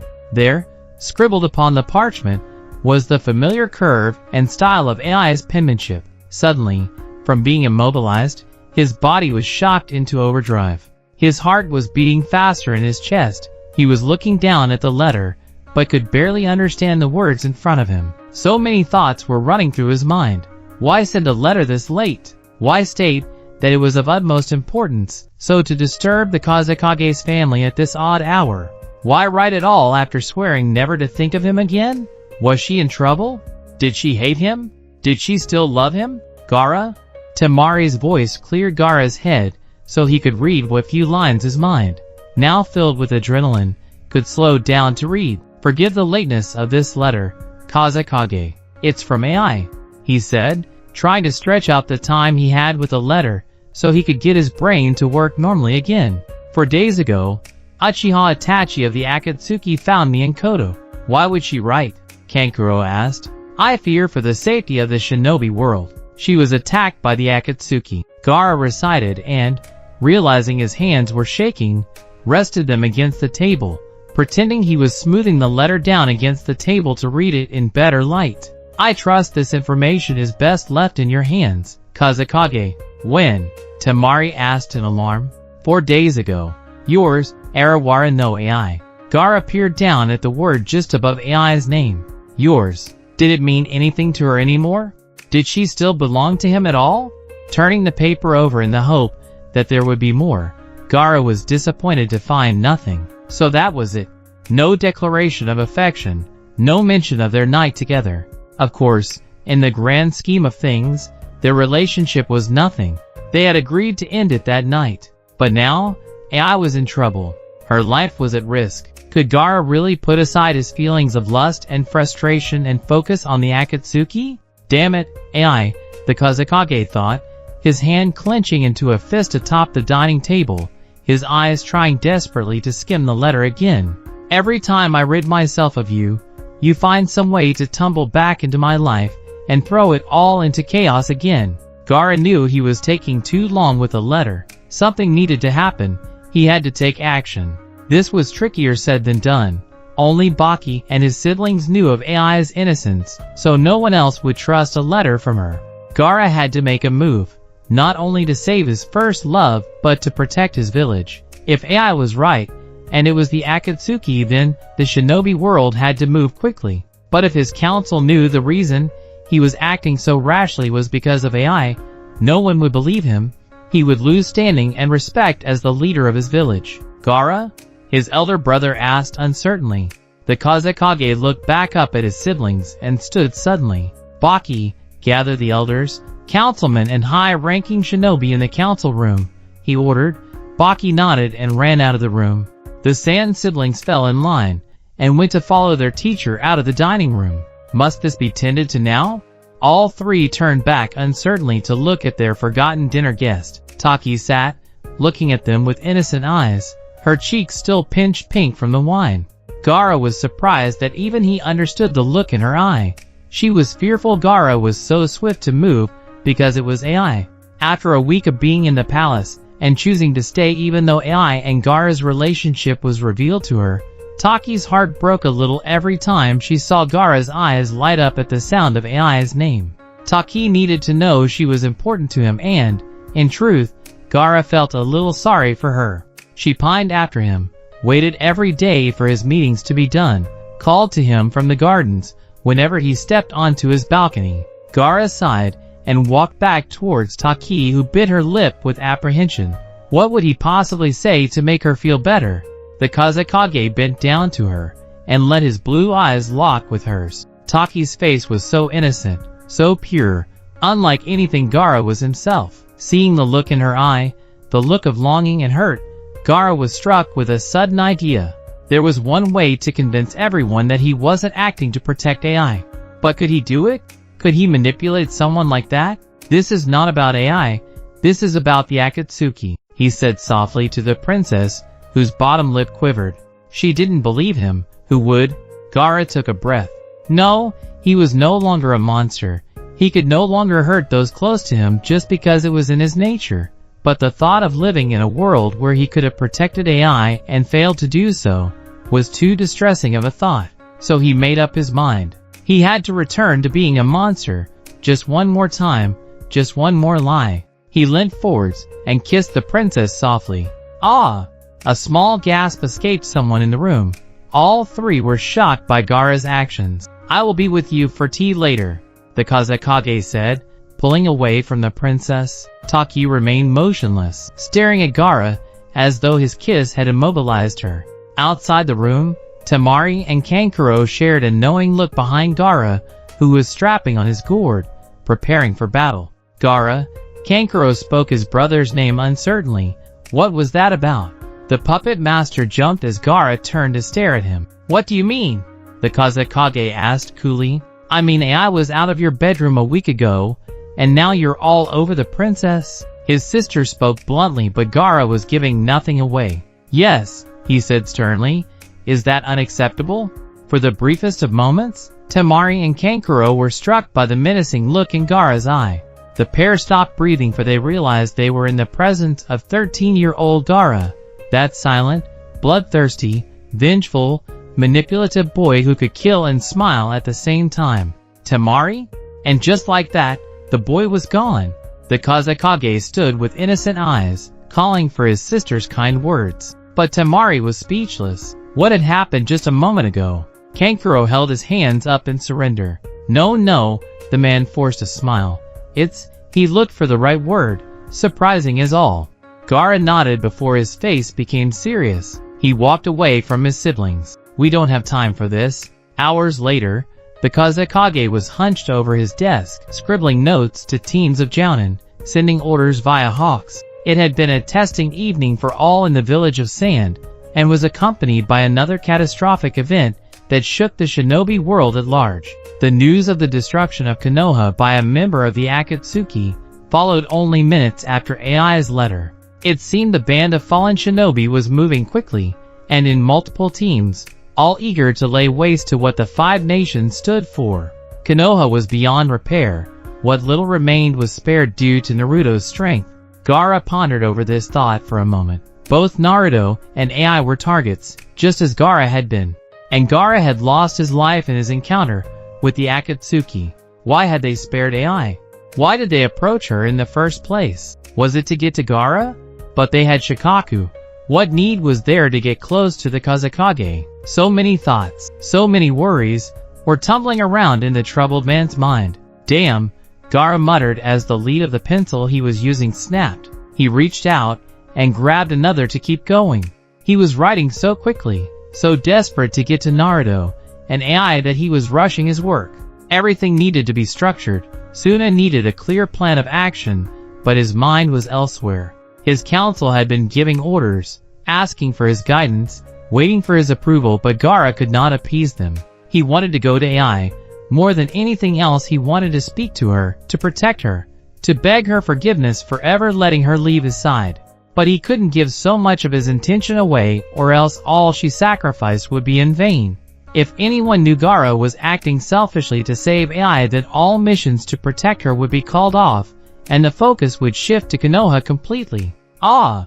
He gasped as his wrist ached when he lowered his pencil to his desk. He turned to his window where hawks were waiting to carry messages for him. Usually a servant would be there to do this for him, but the entire palace was in chaos as the village prepared to defend against any attacks, sent out troops to Konoha, and assembled a special team to find AI. Once all the hawks had the messages tied to their legs, they flew away from the window. Gaara watched them all become dots floating above the horizon, hovering above the glittering lights of the village. He took a moment to breathe. A night breeze fluttered in through the window, ruffling his hair. Just as he closed his eyes, he heard the flutter of wings beside him. Opening his eyes, he saw one last hawk, dark feathers and menacing eyes, staring back at him, awaiting the final letter. There was one last letter that needed sending. He needed to write to AI, to inform her of the plans to rescue her. Turning back to his desk, he stared at the blank sheet of paper placed there. waiting for him to assemble a jumble of words that would somehow make sense at the end of it all. Hunching over his desk once more, he picked up the pencil and stopped. Suddenly, without warning, as though floodgates had opened, a rush of emotion filled the Kazekage. Such a strange mix of anguish, helplessness, devotion, and love filled his heart, seeped into his chest, and ran through his veins. He sat in his chair and blinked furiously to rid himself of tears. All that was coming to him was the vision of Ai, the first time he had seen her. All those months ago, almost a year in fact, she had entered the mirrored room in the tea house dressed in a blush pink dress, rubies and diamonds glittering around her, the sound of falling stars at her feet, and before she even noticed him, Gaara was entranced by her. And that moment, she finally did look at him, her big blue eyes lifted up to see him, and she smiled as though she knew exactly what she was doing to him. Love. Between the dark waves of her hair, her face shone like the moon in the night sky. She had a cold, distant look about her, as though she were not from this world. It was a look that Gaara recognized, and as soon as their eyes had locked he saw, reflected in her face, that same loneliness. He had wondered if she, this beautiful girl, had wandered through life, lonely like him, desperate for the feel of someone else. The boy, the forgotten monster asleep inside of him, felt a new side to this empty feeling. Was it so empty if someone could share it with you? He wanted to keep safe her dreams, and hold her in his arms the moment he saw her. But Gaara, so stung from a childhood of neglect and adolescence of violence, could not articulate his feelings to this girl and pushed her away. But Ai was relentless. Thinking about it now, how she dared defy convention, the palace, her own tea house, and of course, Gaara himself. It made him smile a little. Love was rebellious and charming, exactly how he dreamed of her. Now, his smile faded at the thought of it. Look where their love story had brought them. Either side of the nation of fire, the two longed for one another and bickered in their last meeting. They were both fools in love, one too naive and the other too stubborn, or was it the other way around? They were so similar. If one were the earth, the other were the sky. If one were the moon, the other was the moonlight. Inseparable, indispensable, and unthinkable without the other. Finally, Gaara was able to voice his worries, his heartache, his love. So he put pen to paper and wrote to Ai all the things he wished he could have said that night, but did not know how. He wrote of how he hoped they would see one another again and talk about that night properly, with no bitterness, with no malice. At the end, he gave the girl instruction of when and where his team of highly trained shinobi would meet her and collect her from. Somewhere on the outskirts of the Rain Village, they would find her and bring her back to the palace, bring her home. When he was finished, the Kazekage turned back to the bird at the window and tied the letter to its leg. The animal waited patiently, gracious almost, at the Kazekage's gentle handling of its claws. Gaara was finishing attaching the letter when he jumped as his office door opened and his sand shot up behind him to shield him from something. Turning back to the door, ready for combat, Gaara almost shouted before he realized who had attacked him. The sand had prevented an arrow from getting anywhere near him, and in his doorway stood the princess. What on earth was she thinking? I missed again? Gaara stared at her disbelievingly. The princess was a talented archer and often attacked the Kazekage when he was unawares in order to beat his ultimate defense. It was, of course, useless, but Taki had taken a liking to at least making Gaara jump. The Kazekage stood straight, shaking off his combat pose before appraising the princess. Taki, the palace is in a state of emergency. I am extremely busy. It's the middle of the night. Then why are you awake? Taki was silenced instantly. The smirk wiped off her face. As the Kazekage raised his voice, her bow hung limp in her hand, as her eyes filled with tears. She clearly did not expect to be spoken to in such a manner. Gaara noticed the fire inside of her go out, and he sighed before putting on a consoling smile. Taki, he said, walking up to her slowly and, to her surprise, embracing her. I am thinking of your safety. Please go to your room and stay with your guard. He spoke softly and, as they broke apart, leant down to kiss her. He placed a soft kiss on her bottom lip and watched as the color in her cheeks rose and her eyes misted over. Okay, she said dreamily. I have to go. There is much to tend to at this hour, Gaara said abruptly, letting go of the princess and dropping her back to reality. She watched the sway of his red cloak as he walked back to the window. What's that? She asked. A letter to AI, Gaara said absent-mindedly before making sure the letter was secure and letting the bird out of the window. It took flight. Kazekage, someone called for Gaara from somewhere in the palace. I must go. Good night, princess, Gaara said before exiting the office swiftly, barely looking at her. Goodney. But Taki could barely finish the word. Gaara had already vanished from sight. So much had changed in the space of a few hours. She had gone from pining after this boy and receiving nothing in return, to suddenly having him kiss her twice in a matter of hours. She began to walk to the window and let out a long sigh. The princess was naive. She was innocent to matters of the heart and to the ways of men's minds, but it did not make her a fool. She could feel his lust for someone else whenever she touched him. In his kiss, he held something back, as though he was not ready to give all of himself up to her. She reached the window. There, above the village, the hawk was swerving clouds and stars to find its way to AI. The princess opened the window, removed an arrow from her quiver, eyeing the bird on the horizon. She remembered the last words her teacher left her with. Fools are those who love in vain, but greater are the fools who love to the destruction of themselves. The princess took aim. It's been 4 days, AI, Ruby said as she sat on the courtesan's bed. Lena sat beside her, both dressed in yellow as was tradition the day before the festival. They both watched AI as she paced in front of her balcony, awaiting a message, a sign, anything from the Kazekage. He will write, she said impatiently, eyeing Ruby with a mixture of distaste and embarrassment. It has been a week since Jiraiya left, Lena reminded her, causing AI to take a deep breath in exasperation. Do you two not have work to do for the festival? Must you sit here and voice my worries? The blue-eyed beauty brushed hair away from her face and caught a glimpse of their faces. Both women looked skeptical. The Kazekage will write, AI reinforced, although she did not sound confident.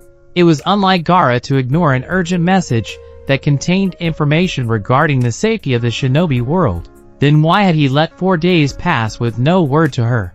And Jiraiya? AI began, trying to rid herself of thoughts of Gaara. Jiraiya will return, he promised. How do you know the Kazekage will write? Lena asked, swinging her legs absent-mindedly, twiddling a blonde curl between her fingers. Because AI turned to her, her yellow dress dragging along the floor, the bell sleeves falling to the floor, with a look of angel wings. Because he loves me. But you said you fought the last time you met, cursed each other and vowed silence? Ruby reminded her. I know, but none of that matters. Lena and Ruby exchanged a look. AI was particularly out of character today.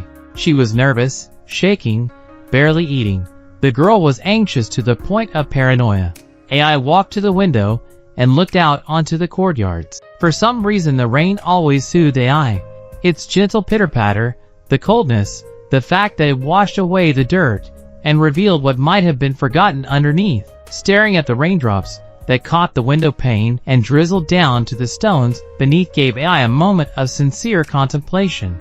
Each raindrop has our names encapsulated, she whispered. If you took dirt from beneath a temple, you would find our names written there too. In the stars, in the air, we exist, just the two of us. If you called my name from atop a mountain, his name would echo back. Can't you understand? She turned back to the two on her bed. The universe is filled with our love. He will write. Her voice broke and suddenly AI was kneeling on the floor by the window. Lena ran over and dried her eyes as unwelcome tears escaped them. AI, please don't cry. The medical ninja said not to exert yourself emotionally. Lena tried to console her, but the reality of the situation was making AI's world crumble down around her. The dark-haired girl looked at her friend. Why hasn't he written? She asked Lena, who was speechless, unable to appease her. AI? Ruby came down to kneel on the floor beside her. Men are all fools. Lena and AI looked at the owner of Kodo as though she were about to go on and say more. No, that's it, she informed them, earning a snort of laughter from Lena and a weak smile from AI. Ruby-sama. All three women, holding each other in awkward embrace on the floor, looked up as a boy ran into AI's room. Ruby stood, her smile fading as she caught the look on the boy's face. The room fell silent. "Say it," Ruby said sternly. AI, having no idea what Ruby was talking about, stood to get a better glimpse of the boy. It was a messenger from the center of town. "Is it from the Kaze Dash?" But AI was stopped short as the boy held up a red waistcoat, tattered and torn, barely there. "Ah!" AI gasped and put a hand to her mouth. She knew who it belonged to. "See?" Ruby said to her softly. "They are all fools." Ruby walked shakily to the door and took the waistcoat from the boy. A book fell out of the folds of the material, and the boy's reflexes were fast enough. He grabbed the book as it tumbled to the floor before he held it out to AI. Not feeling as though her body were her own, AI walked towards him and took the book. She looked down at the cover, but could barely read it. Her vision was swimming. Her eyes were hot and red. She could just about see the title, "The Sky and the Moon." Jiraiya. AI? Lena called her name, but it seemed far away. "What is it?" "Jiraiya is dead." AI could barely believe the words coming out of her mouth. Upon hearing her statement, Ruby left the room, wiping her eyes on Jiraiya's waistcoat. "AI?" Lena called again, but the girl was not listening. "What are you doing?" Lena asked as her fellow dancer let the book fall from her hands to the floor. AI picked up her dress and walked to her cupboard. From there she removed a small white packet. "He said stay hidden until I return," AI quoted, removing from the packet 2 silver anklets, diamonds glittering and twinkling, eager to be worn.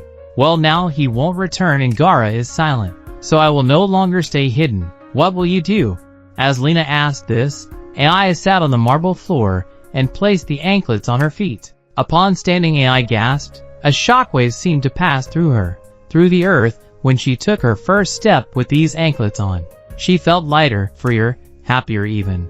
"I will dance at the festival tomorrow night." That night, the shockwave was not felt by AI alone. Deep in the forests lining Konoha, a group of cloaked and hooded figures came to a stop when one of them signaled. Turning away from the group, this figure removed her hood and glanced in the direction of Kodo, which stood amongst the dreary stone and cold rain, hundreds of miles away. The girl pushed her glasses further up her nose and pushed a straying strand of red hair from her face. "Karen?" A man called her name. "What is it?" But the girl's eyes misted over as though she had never quite seen anything like it.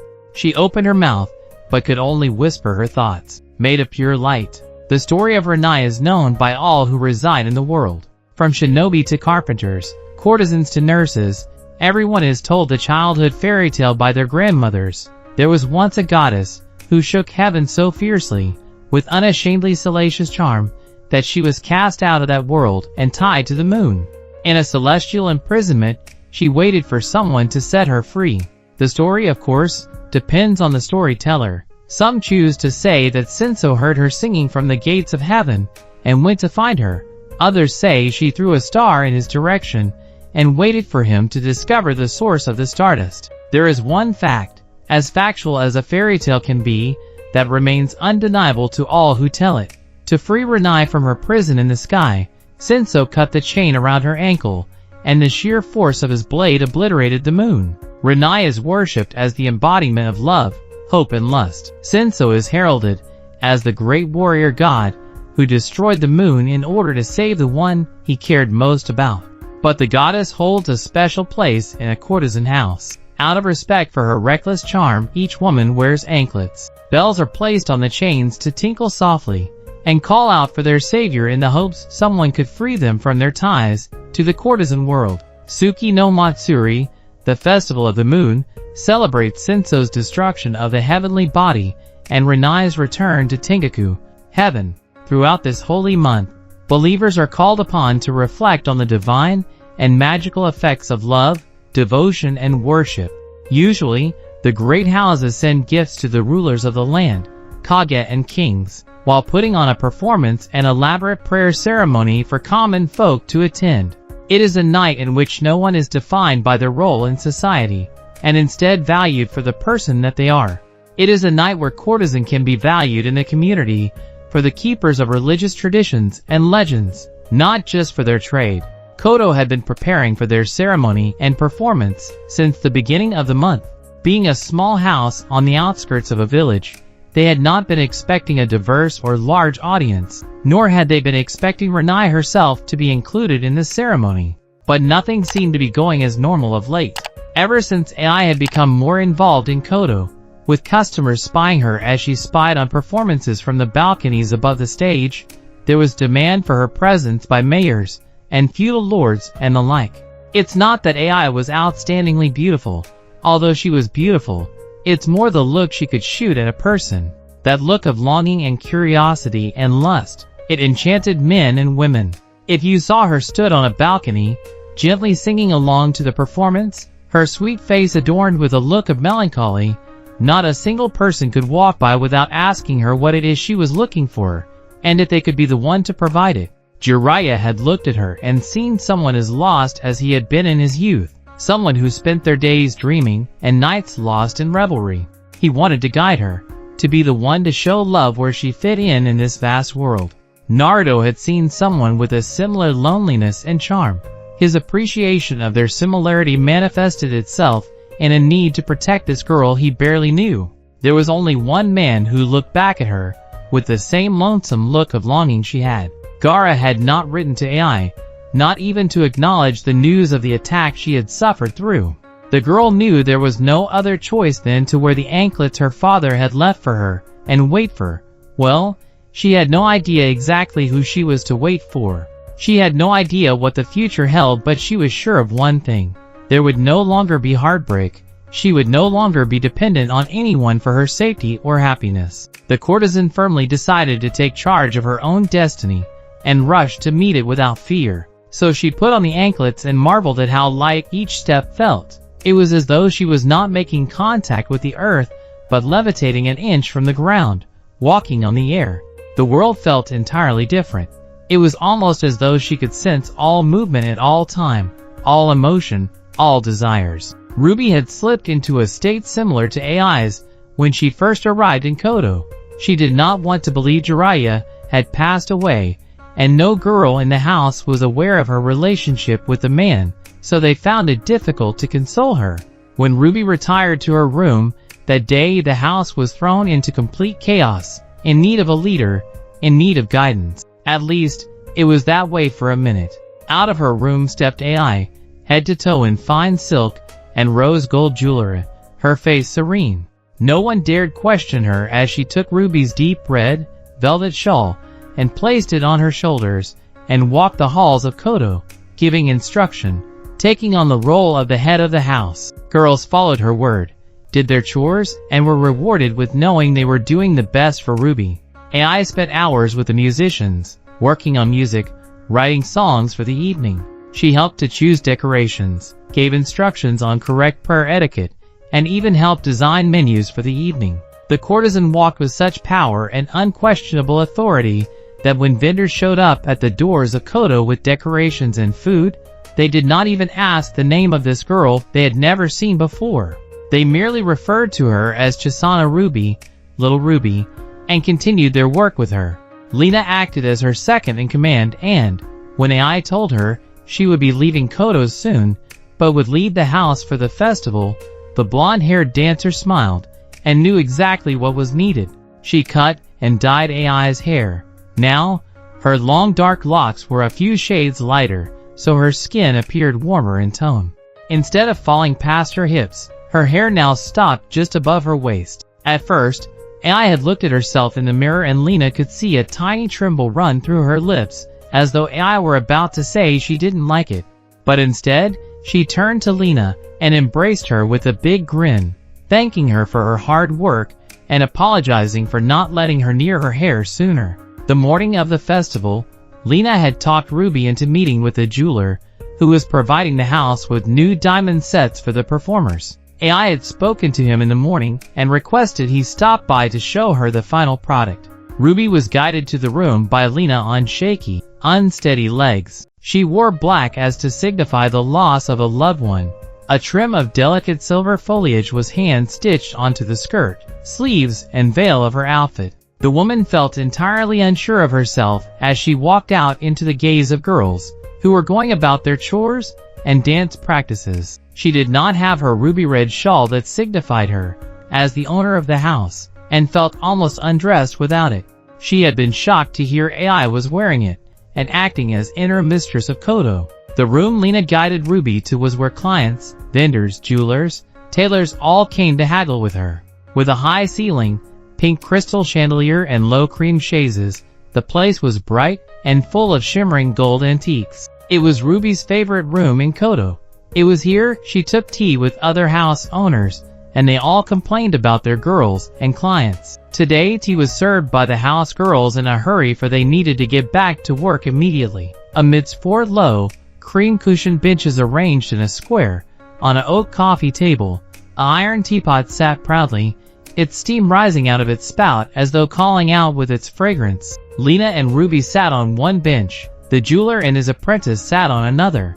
The jeweler was a tall and gruff man with surprisingly delicate fingers. They aided him in his work, for he needed to be able to handle tiny stones and metal chains. He greeted Ruby with a smile and a brief exchange of a condolence as he noticed her attire.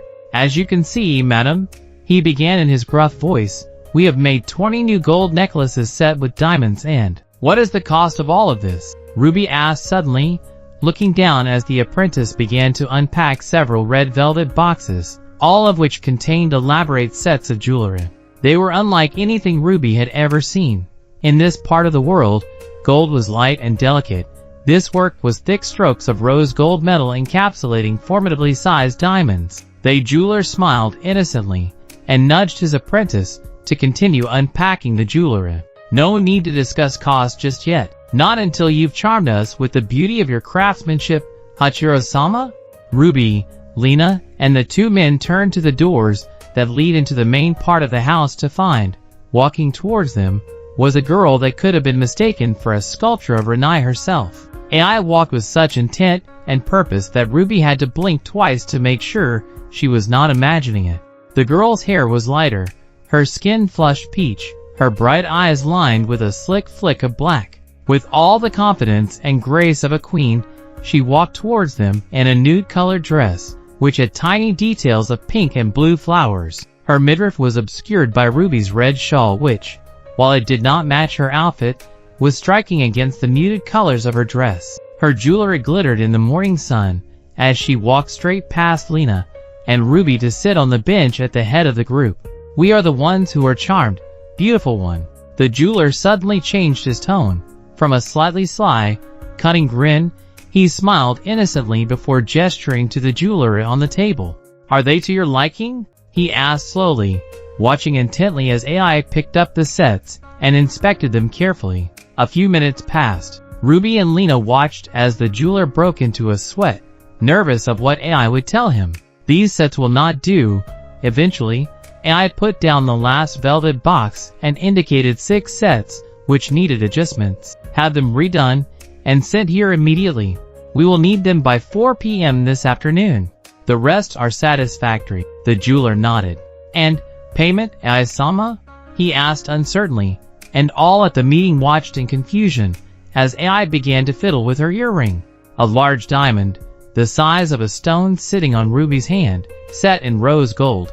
AI took off her earring and threw it in the air for the jeweler to catch. "Here," she said nonchalantly, "this will suffice." The man caught the earring and inspected it before his eyes widened in shock upon realizing the value of such an object. "Thank you," he said gleefully before he and his apprentice gathered their work and left. "There was no need to throw away an earring as precious as that one, AI," Ruby said seriously, casting a strange look over to the girl.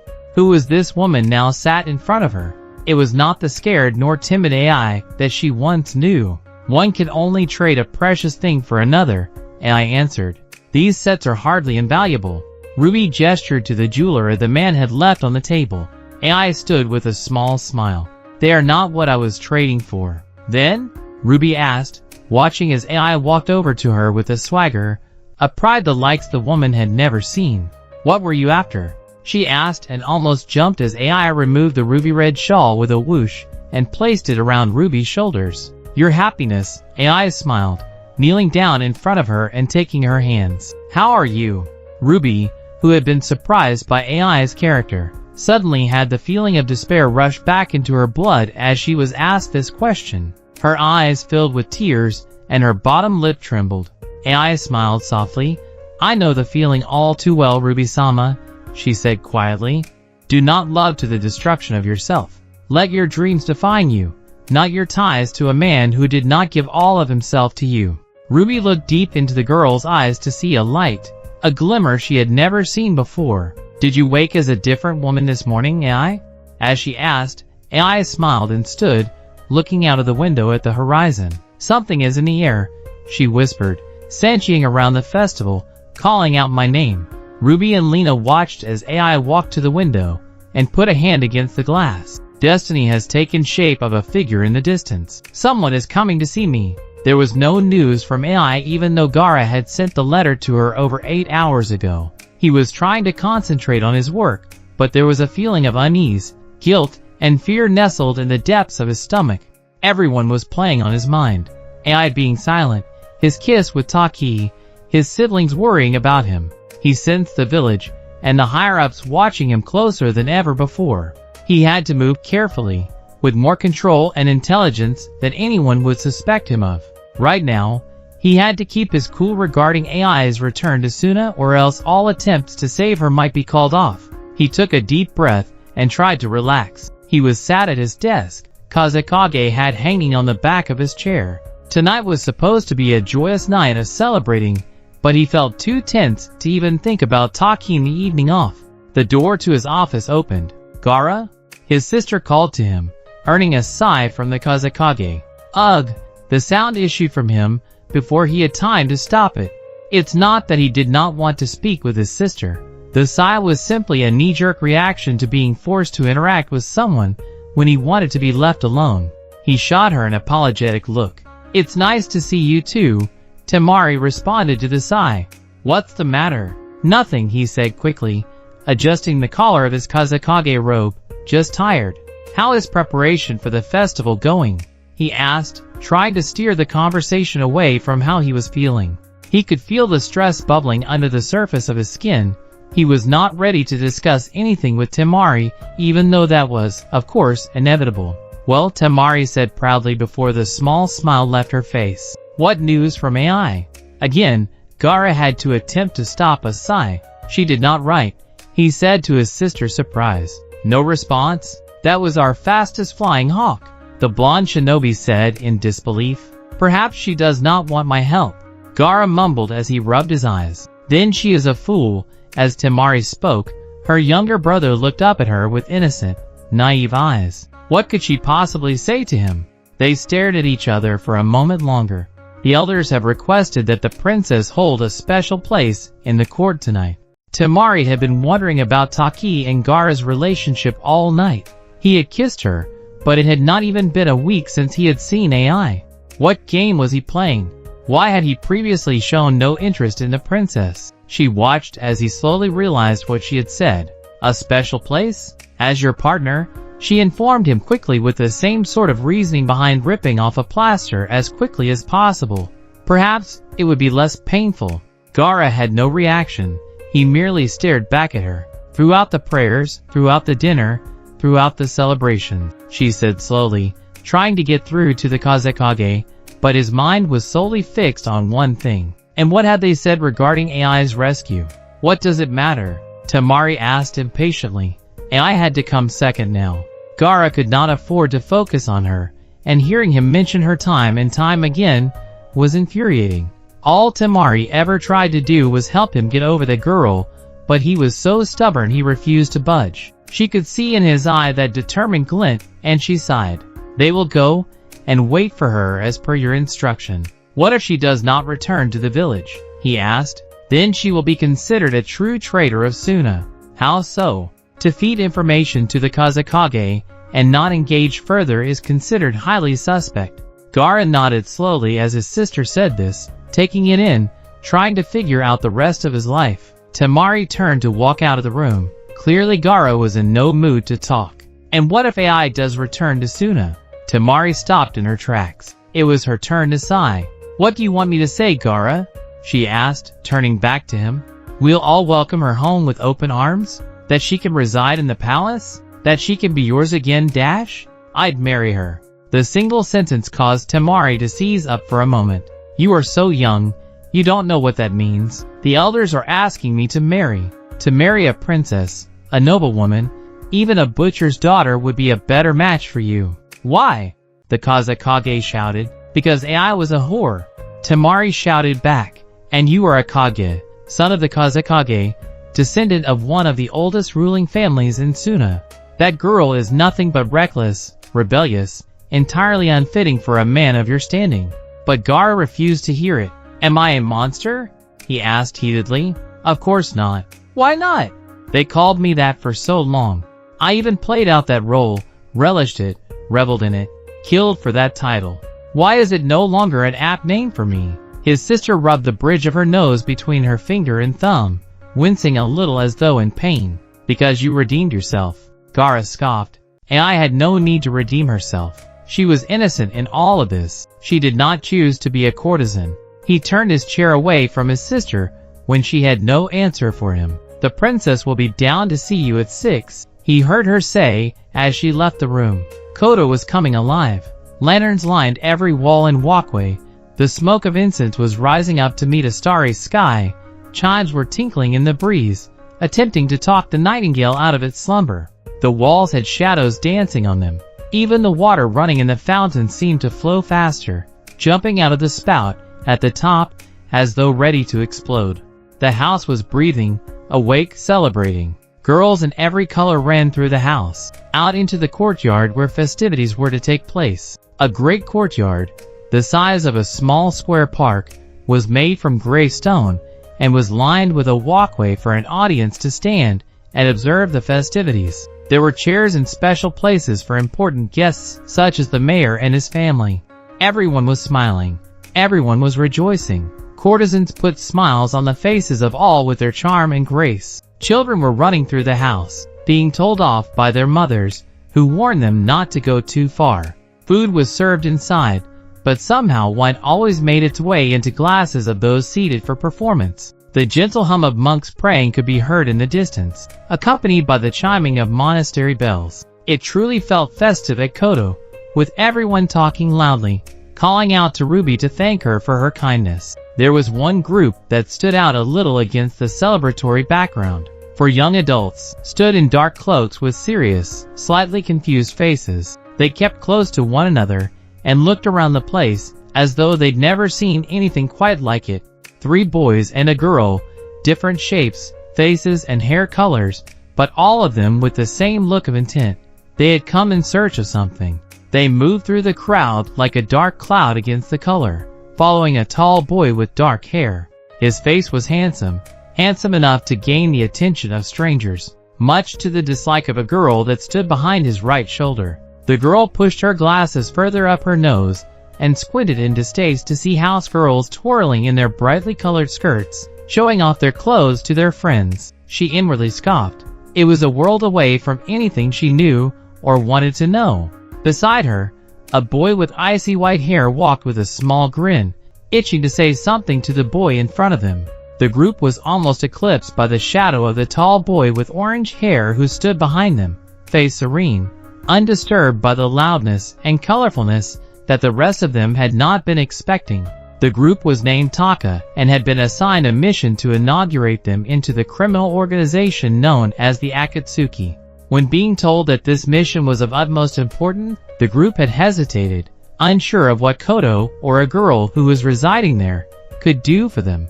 The boy at the head of the group was Uchiha Sasuke, and had resisted the mission at first until his teammate, Karen, had fallen to her knees out of sheer fear of what Kodo was hiding. She had whispered about a bright light, a kind of chakra she had never encountered before. Upon hearing this, and being promised a great deal by the man who sent them here, Sasuke ordered his group to march to Kodo immediately. What had he been promised exactly? He was beginning to forget the answer. All around him was a mess of colors and musical chimes. There was no indication of anyone powerful here.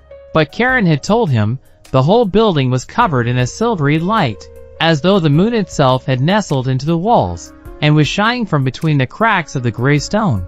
She could see it and feel it now, everywhere, pouring out of the earth and sky as though another dimension was trying to tear apart the world and take it over with its brilliant white light. The outline of everything in this building did not seem solid. Like a flame, the lines of bricks and tables and chairs looked as though you could blow them away.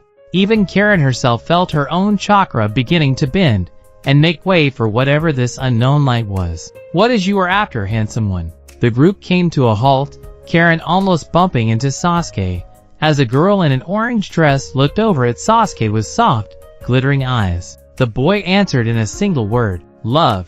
The girl giggled as he answered, "That is all around us." The girl replied with a sickly sweet smile, her soft blonde curls falling off her shoulders. Sasuke let the briefest frowns of annoyance cross his face. He had been sent to a whorehouse to locate a girl called Love. Was this a joke? He'd be damned if it was. "Where is she?" he asked aggressively, wiping the smile from the girl's face. "You know where the moon sits?" she asked softly. Each member of Taka raised an eyebrow. What an odd thing to ask. Suigetsu, the boy with white hair, answered slowly. "In the sky." He blushed as the girl winked at him, then looked to the sky. She pointed upwards. "Ah!" Karen closed her eyes tightly as she looked up and suddenly discovered the source of the light. Gently, she opened her eyes again. There, stood on a balcony that looked down on the courtyard, was a girl Karen recognized from story books. Or was she from art? She had the face of a woman that had been drawn before, with round, alluring eyes, soft lips like the petals of a lotus flower, and a curvaceous figure. The girl looked so familiar. Even Sasuke seemed to stop and stare at the girl whose dark hair fell over the balcony as she leant on the railing casually, looking down at the festivities below, chatting with a woman twice her age, both smiling slightly. She wore a red cropped blouse and matching red skirt, both with small flowers made of gold and pink thread. A deep red veil was placed on her head and tied to her hip. It crossed her body like a sash, so her stomach was half hidden. There were other girls on the balcony, but Sasuke was sure it must be her. It was hard to tear your eyes away from her. "It feels warm," Hugo whispered from the back. "Like spring?" Suigetsu commented under his breath. All 4 members of Taka jumped as a horn sounded from the roof of Koto, signaling performance. Sasuke glanced down for a second to see the courtyard clearing before looking up to see where the girl in red had gone, but she was nowhere in sight. Had he missed his chance to speak with her? "Sasuke," he turned as he felt Suigetsu tugging on the sleeve of his cloak. "Look." He followed with his eyes to see where the boy was pointing, but it turned out Sasuke did not need a helping hand to find her. The courtyard had cleared and the audience, including Taka, was stood on the outskirts in the walkway. The girl in red stood beside the girl in orange that had spoken to Sasuke only a few moments ago. They were wearing the same dress in different colors, both looking like flowers of the nighttime. Ai and Lena exchanged small smirks at one another before getting into their starting positions. A group of around 30 girls, dressed in yellow, stood in a circle around them. Musicians, seated on a balcony above them, struck the drums to signal the beginning of performance. The percussion continued, providing the beat of the song. The string instruments struck their first note. Ai raised her gaze to the audience, twisted her hands delicately, and sang into the night. "Lonely one, dark one, if you are tired of your travels, sit and talk to me a while." She smiled seductively at the audience and twirled away from Lena, who mirrored her actions. "Come, let me enchant you with my beautiful words," the blonde sang. "I too travel through this life alone. I know the pain of solitude." The girl in red walked out towards the audience where she caught a glimpse of a dark-haired boy. She twirled towards the walkway. "Come." A few feet from him, she glanced up and made direct eye contact with him, her blue eyes locking onto his dark ones. "Let us be alone together." Karen felt Suigetsu begin to laugh as the dancer winked in their direction. "Cruel one, your dark eyes are what give you away." Sasuke heard the other girl singing but remained locked in silent talks, words exchanged by a glance, with the blue-eyed dancer. He took in her face. Those lined eyes, a bright red scar in the middle of her hairline, plump velvety red lips. Eventually, she tore her gaze away from his. Ai had been distracted by the look the boy had given her. A look that shook her for a moment before she remembered where she was and began to twirl again. Why do you sit silent, unmoving, desperate to come close to me? Come close to me. This world affords us little pleasure. Let us live in dreams for as long as you dwell here. In this world, taking love from someone can be torturous, but so is giving love. The girls in yellow were twirling in a circle around AI and Lena, whose movements became faster as the song built to a crescendo. AI spun with Lena, but tried to look back at the boy in the audience. Let us stay in that torturous delight together. Let every moment be laced with our affection. Come close to me. The drums hit the final note. The music stopped. A flutter of confetti showered down on the dancers. Shouts of jubilation echoed throughout the courtyard. As the space cleared, Sasuke tried to find the girl, but it seemed she had disappeared. High up in her room in Koto, AI stood, tending to a lantern on her dressing table. The whole room was in darkness except for this light. She could feel the warmth of the flame on her fingertips as they traced the glass delicately. She was waiting for the unknown, for that boy she knew was looking for her. And almost as though she could predict it, the balcony doors of her room opened and she looked up into the reflection of the mirror on her dressing table to see that boy stood on her balcony, 3 other figures behind him. He entered the room along with the moonlight. AI sighed and began to remove her necklace. The boy stared, unsure of her. Why would someone act so casually when strangers showed up on her balcony? It's almost as if she was expecting him. It's almost as if she knew who he was. He told me someone would come looking for me, she spoke suddenly, grabbing Sasuke's attention. But I did not even come close to imagining it would be his brother. Her necklace fell onto the glass dressing table with a resounding clang as the heaviness of the metal met the glass. Sasuke stirred in the reflection of the mirror. There was only one person she could be talking about. You spoke with Itachi? He asked, and AI nodded slowly before swallowing hard. Is he dead? The two stared at one another via the mirror. Sasuke tried to read her, to make sense of her, to understand how it was she seemed to know what was happening. Yes, he finally responded. I had a feeling. Karen and Suigetsu exchanged a look behind Sasuke. Did these two know each other? Or at the very least, how did this girl know Sasuke's older brother? A strange kind of tension was building in the room. The girl did not feel threatened but clearly had no way of defending herself against Sasuke who, it seemed, she knew. So surely she knew he was powerful. Karen shook her head, wanting to speak, to ask what was going on, but the girl did not give her a chance. You only come and ask for forgiveness near the end, I suppose. As she spoke, Sasuke's eyes widened. He asked you for forgiveness? Yes. Why? Sasuke raised his voice. Who are you? Suigetsu raised an eyebrow and Karen frowned. So they did not know one another. The girl sighed and turned slowly. If only I could answer that. The girl in red stopped short as Sasuke removed his blade from its sheath and raised it as though ready to attack. Sasuke! Karen jumped as a new voice joined the fray, surprised that the night could become even more surprising. A man in a mask had jumped up onto the balcony, leapt past her and put his hand on top of Sasuke's, forcing the boy's blade to the floor. Lower your weapon. For a moment Sasuke resisted, but he saw the look of fear that crossed the girl's face as she took in the sight of Madara. He stood in his Akatsuki cloak and orange mask, clearly seeing a figure, and not even being allowed a glimpse of their skin was unnerving. This look of innocence gave Sasuke the indication that the girl was not a threat. Why?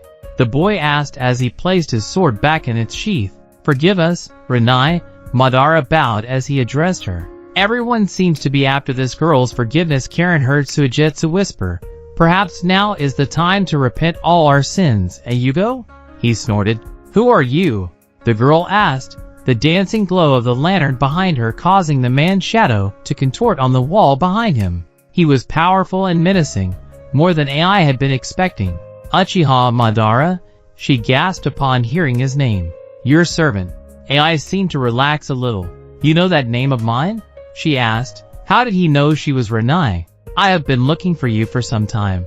How did you come to know of me? She asked loudly. It is not often a goddess is born into the world of mortals. Taka stood behind the man, looked at him as though he were mad before looking back at the girl. Somehow, that fantastical idea explained this strange feeling. The light, the warmth, the sense of familiarity they had with her. Word spreads fast in certain circles. A goddess? Karen whispered in disbelief. And what circle would that be? Criminals? AI asked, taking notice of the red clouds on his cloak. Do not be fooled by what you hear, beautiful one. We are only criminals because we go after what we desire with forces condemned by those who do not know any better. And what is it you desire? The same thing you do. The same thing your father did. AI gasped in shock. What? A world of peace, he informed her. Utopia. Utopia?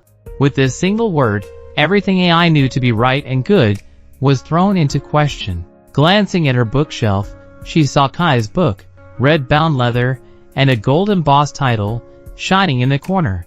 Madara was offering her exactly what her father said they would. Salvation, freedom, peace. Could it be? Was this destiny? Come with us, Renai. Madara seemed to read her thoughts. We can achieve it together. And I looked at him with round, unsure eyes. I know nothing of war, she whispered, desperately trying to talk herself out of the thoughts running through her head. I am not asking you to fight. Then what use will I be? You have skills no one else in the world has, all of which I will show you. You will help us build the new world.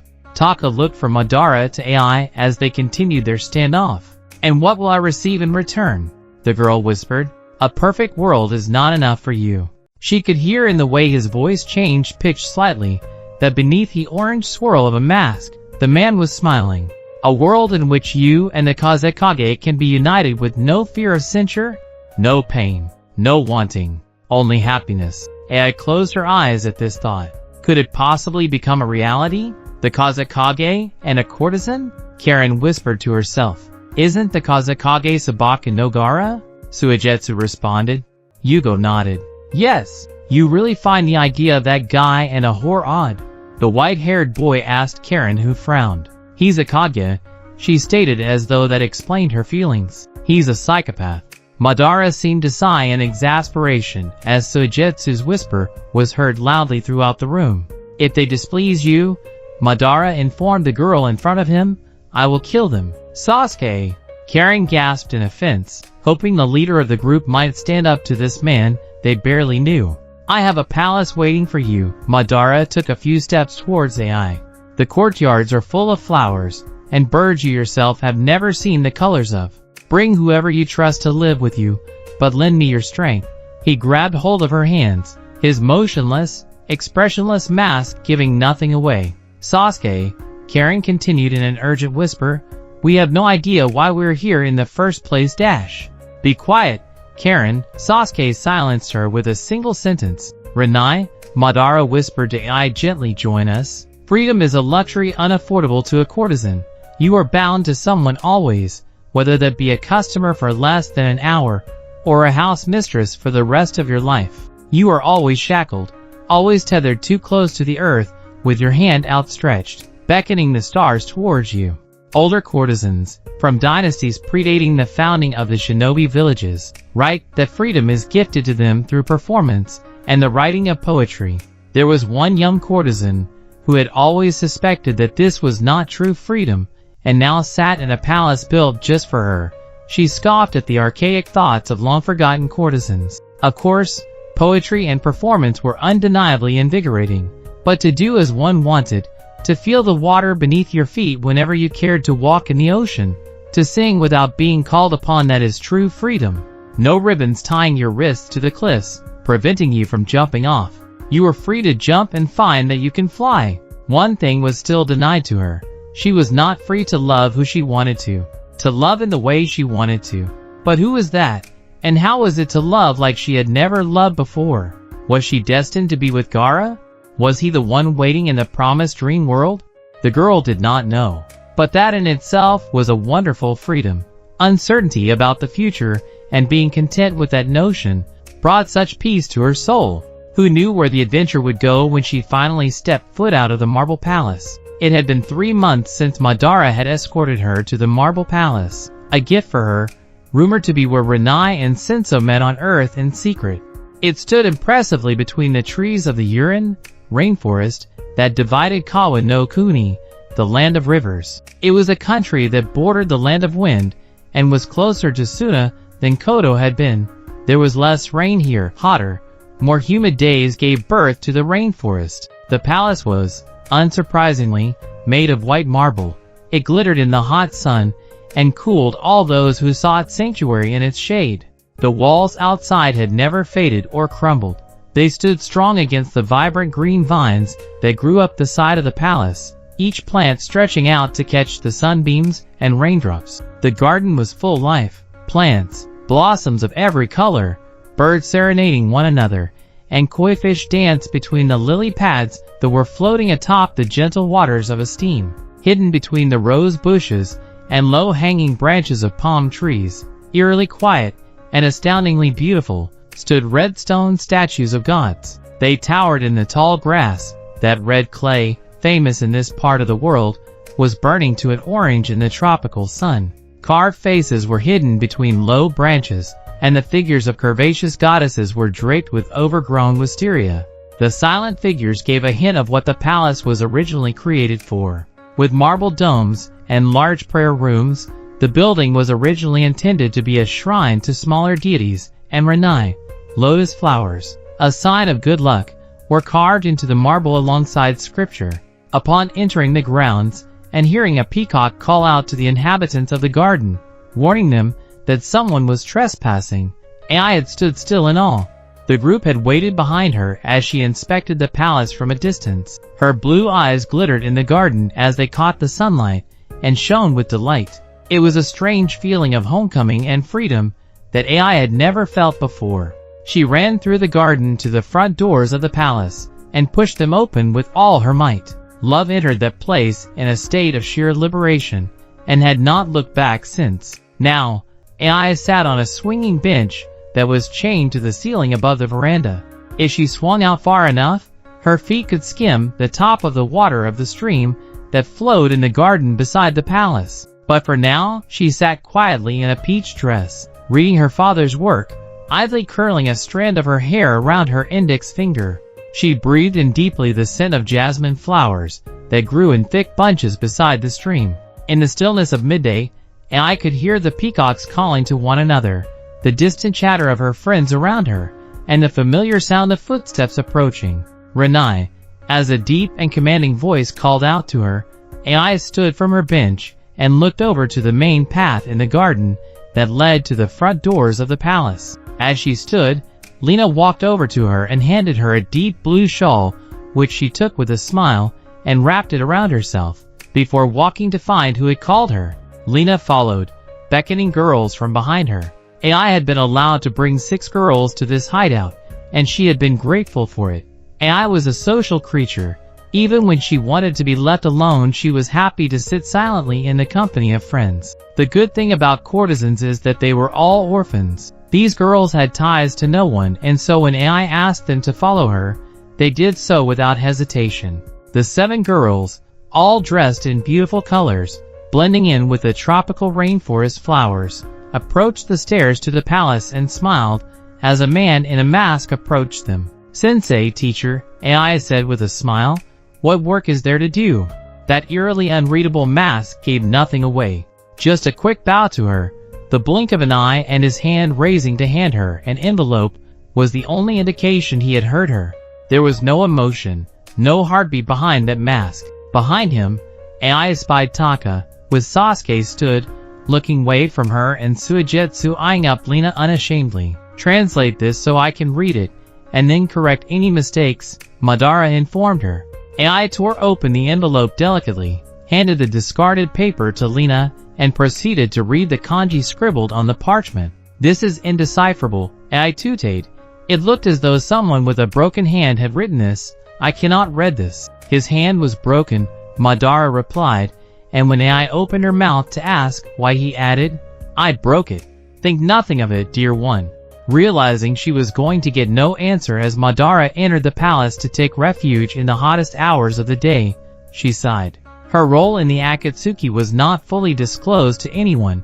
Ai herself had no idea how many members of the Akatsuki were still alive. All she knew was Madara and Taka. She was confined to the marble palace with Lena, and the girls most days. Madara would often visit in the morning and discuss her task for that day.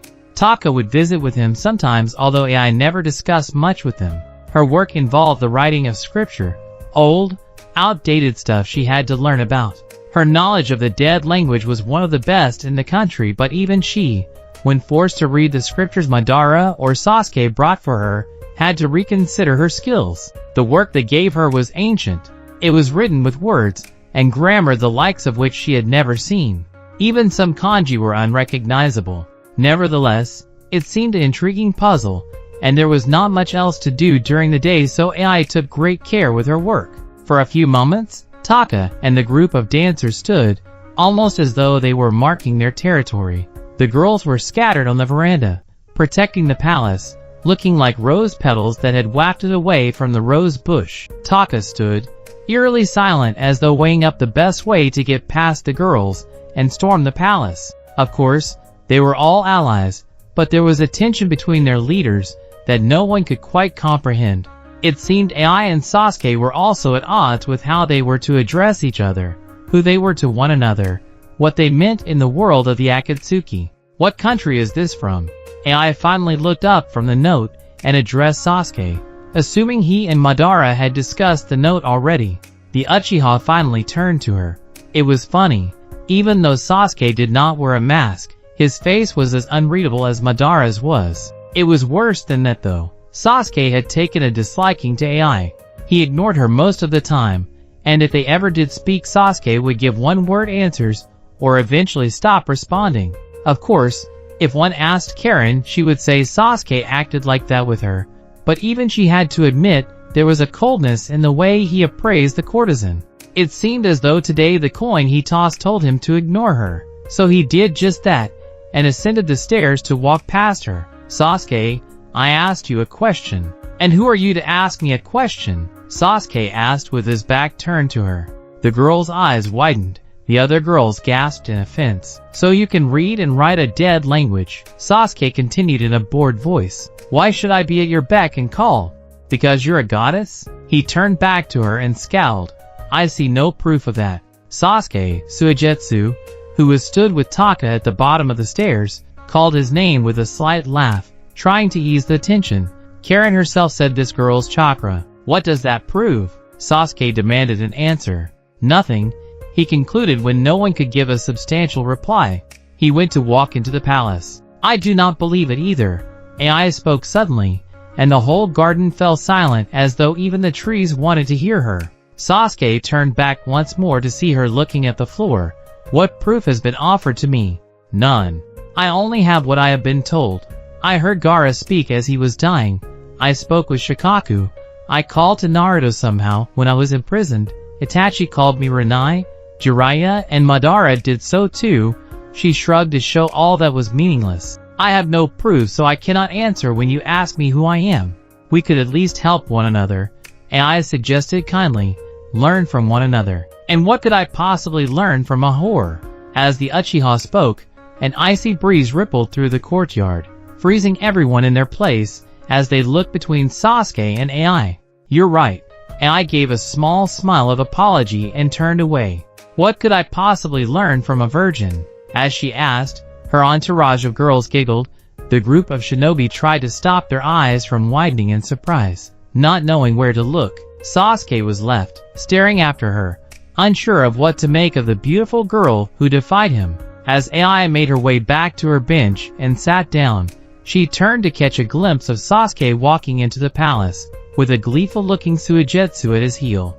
The blue-eyed beauty sighed, as she clutched not to heed scripture Madara had handed her.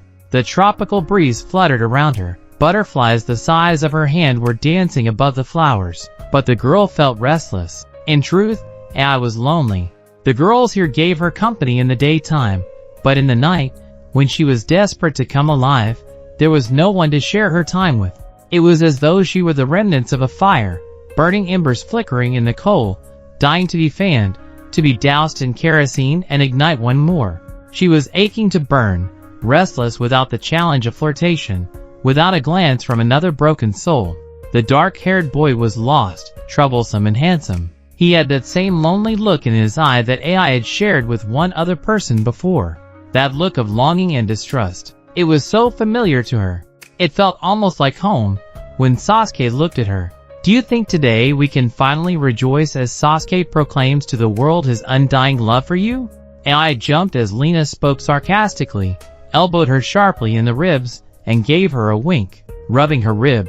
AI watched as Lena went to sit with the other girls, all giggling and teasing her about Sasuke.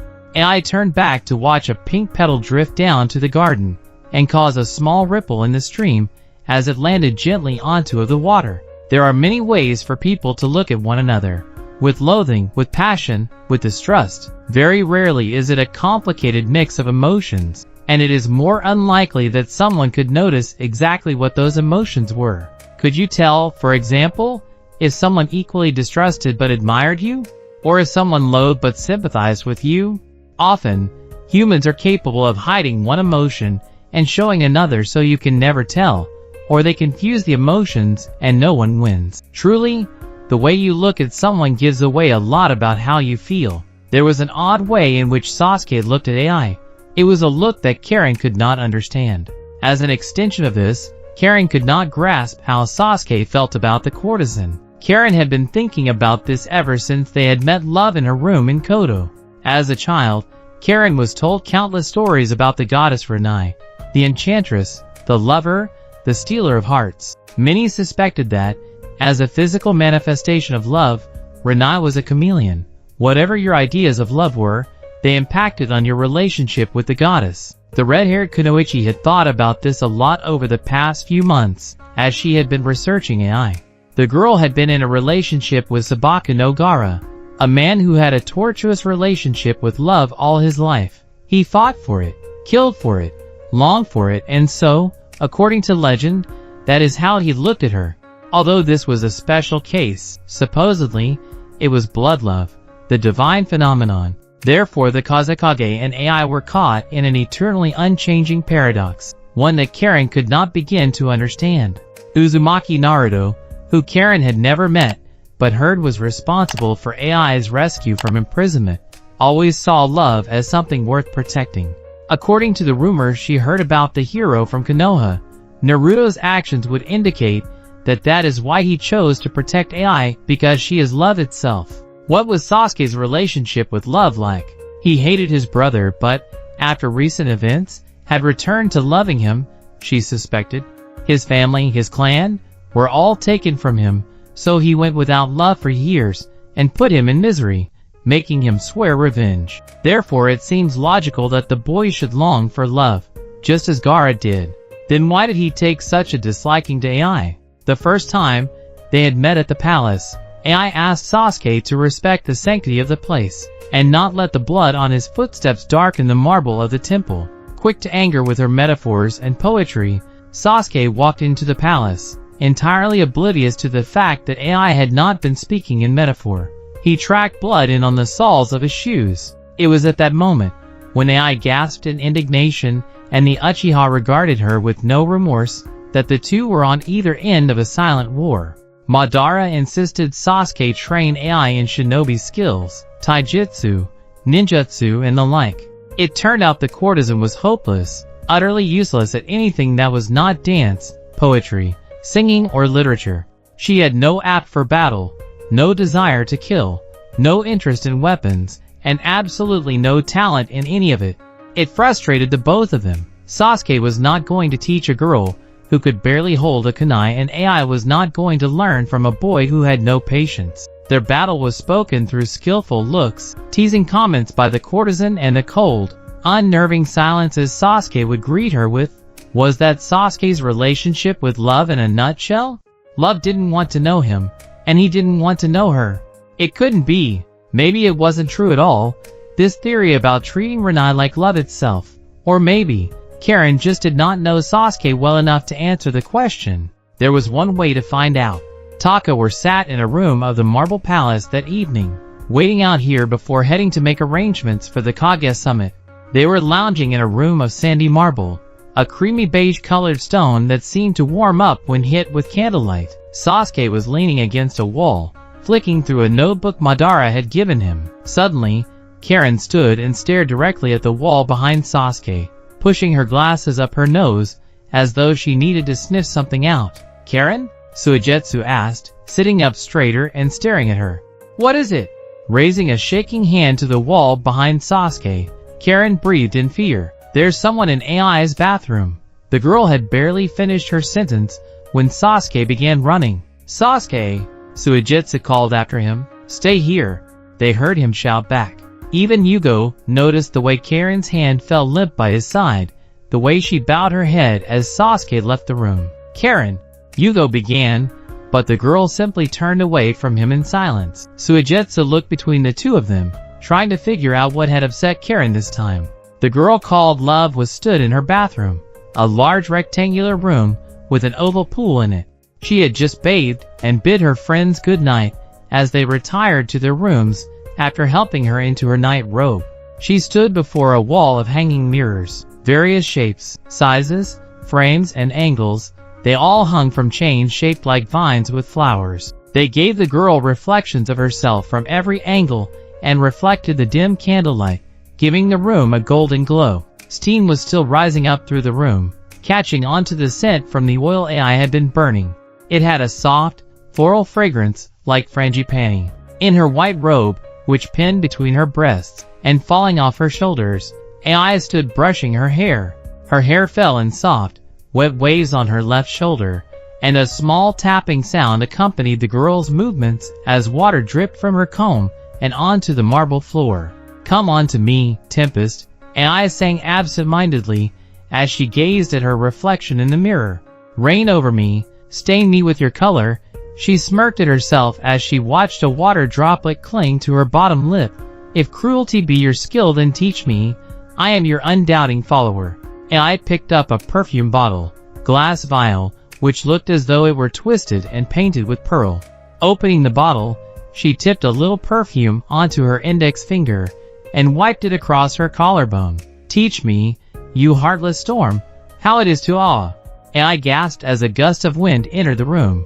She dropped the bottle out of surprise and wrapped her arms around herself in order to shield herself from the cold. The mirrors in front of her swung and clattered against each other, and the wall, as the wicked breeze pushed them, echoing the sound of the glass vial shattering on the marble floor. Eventually all was still, and the mirrors fell back into place. AI looked up into the mirrors, waited a moment for them to be still before she spied, standing behind her, his figure shaking in the mirrors as they rattled, was Sasuke?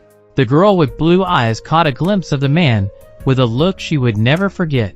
Breathing heavy, alert, frustrated and confused, he stood at the entrance to her bathroom. Slowly she turned to him. What was that look on his face? He was practically panting, trying to catch his breath. His skin was glowing pink, his mouth dry for he had to swallow hard. Why had he run into her bathroom so late in the night? "Sasuke, what's the matter?" The man took in the sight of her, those diamond-like, shimmering eyes, the dark hair, fair skin and dangerously thin white robe. Her hair was wet, her skin dewy like the morning. How could he answer her question when he was unsure himself? What was there to say? How could he articulate what was going on in his head? The Uchiha took a breath and tried to control the swirling hurricane of emotions that was overwhelming his head. When Karen had said there was an intruder, it alerted something inside of him, something that did not want to see AI hurt. The thought of being in a world without her was unbearable to him. It felt as though someone wanted to suffocate him. He had to break free of their control and swallow the air just to be able to breathe again. He glanced up at AI once more and, seeing that look of concern, the heartbreaking way she hurt because he looked troubled, suddenly put all emotion into perspective. Could not lose love again. That very girl walked to meet him and stopped in front of him. He could barely look at her. His eyes were darting from her figure to the floor, to her lips, to the floor again. AI tilted her head, her nightdress falling off her shoulder as she did so, spying him under her eyelashes. He was shaking. His skin was paler yet somehow flushed pink. Was Sasuke scared? Was he anxious? "Hey," AI said soothingly, catching his attention, finally making him look at her. She made a point of showing him her hands, bringing them up between them, Her slender fingers wiggled a little in front of his face. "I'm here," AI whispered and put her hands on either side of his face. "Don't be scared," she reassured him. "I'm here." The two stared at each other for a few moments, and AI shuddered with remembrance. That feeling of looking at someone as seeing they were just as lonely and lost, and as desperate for love as you were. It is a rare thing, to look at someone and understand everything about them in a moment. To know why they ache, why they are fearful, why they want so desperately for you to feel the same way. In this moment, the two of them did feel the same way, utterly perplexed, and in awe of each other, amazed by their beauty, confused by their attraction and torn by their desire. But all who know love well, know she is reckless. AI went up on her tiptoes, and kissed Sasuke gently. The courtesan could feel his inhibitions trembling in his kiss. He was dying to give in, dying to see what she tasted like, but the pucker at his lips showed his nervous, and the firm way in which they remained closed indicated his inexperience. She retreated a little to see his reaction, but Sasuke had closed his eyes. A weird mix of lust and apprehension played on his face. "You do not fear making love to me because I am a whore." Sasuke's eyes opened as AI said something he was not expecting to hear. She was looking up at him, her big blue eyes heavy-lidded with lust. "What you fear is that you'll like it." The girl giggled, shot him a well-rehearsed come-hither glance, and walked away from him. For a few moments Sasuke stood, staring after her, dumbstruck that one moment she was twisting her way around him, and the next she was gone. "Wait, AI!" he called after her, and followed her into her bedroom. "Yes?" Sasuke stopped short as he entered her bedroom, feeling his fingertips going numb, his heart beating hard in his chest at just the sight of her. AI's room was made of glass and cream-colored cotton, beige marble floors with specks of gold and bedsheets of white silk, and gold embellishments all glittered in the room, giving the impression that you were walking inside a diamond. Her bed was placed on top of a platform. You had to walk up a few shallow steps to get to it. She stood impressively tall for a petite girl, curvaceous as her white robe clung to her, delicate with her soft waves of hair and terribly, sinfully alluring with her red lips. The white drapes of her bed fell in lustrous waves behind her. The glow of the candlelight shimmered on her cheekbones. "Well?" she urged him, and Sasuke, who had only ever felt this way a few times before, cleared his throat. "Teach me." "Gaara, what have we done to each other?" The shinobi on top of AI seemed to notice her lack of response after a while, and, as he was tasting her inner thigh which was wet with her warm juices, he stopped and looked up to her. He could not see AI's face for she was facing the ceiling. With almost out-of-character tenderness, Sasuke lifted himself up, so he could surround her. "Ah!" AI jumped as a shadow fell across her vision, and it turned out to be Sasuke positioning himself on top of her. "Are you alright?" the man asked in a tired voice. He was ready to be inside of her. He could feel his dick was rigid, pulsing, dying to feel what was waiting for him. AI looked him in the eye. Suddenly the tables had turned, and she was the one fearful. What was there to be fearful of? She wondered as she looked into his dark eyes. This is the life she had chosen. She should commit to every decision and not look back. She nodded vigorously. "Yes," she said convincingly. "Come," AI whispered softly, and parted her legs properly, beckoning him into her. Sasuke adjusted slightly, his dark hair falling into her eyes, as he lowered himself on top of her. "Ah!" Their bodies moved as one. AI's figure arched as Sasuke pushed up inside of her. The Uchiha opened his eyes to take in the sight of love, her face showing ecstasy because of him, her figure trembling with pleasure. He went slow, savoring every second of it. Pulling out, he saw AI relax a little before he pushed back inside of her. "Ah!" The noises she made was unlike anything Sasuke had dreamt of. They were delicate and full of sinful lust and sounded as though she was begging him to go a little deeper, to go a little faster. More? AI spoke as though she had read his mind. AI wanted to feel him all at once, to make his abs tense up as he clenched his stomach, to scrape her nails against his rear as it tightened when he moved his hips. She wanted him to fuck her after months of dying to be fucked. "More," AI demanded. Both were panting. Both were grabbing on to any part of each other they could find.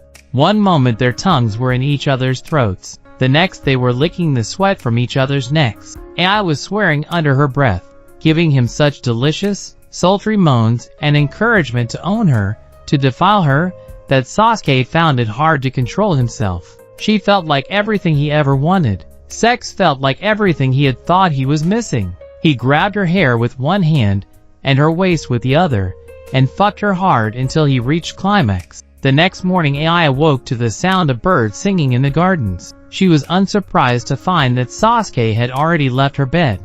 At what point had he left? The girl was sure that had fallen asleep in embrace. She sat up, wrapped her bedsheets around her, bit her lip, and looked up to the mosaic ceiling. She felt slightly odd.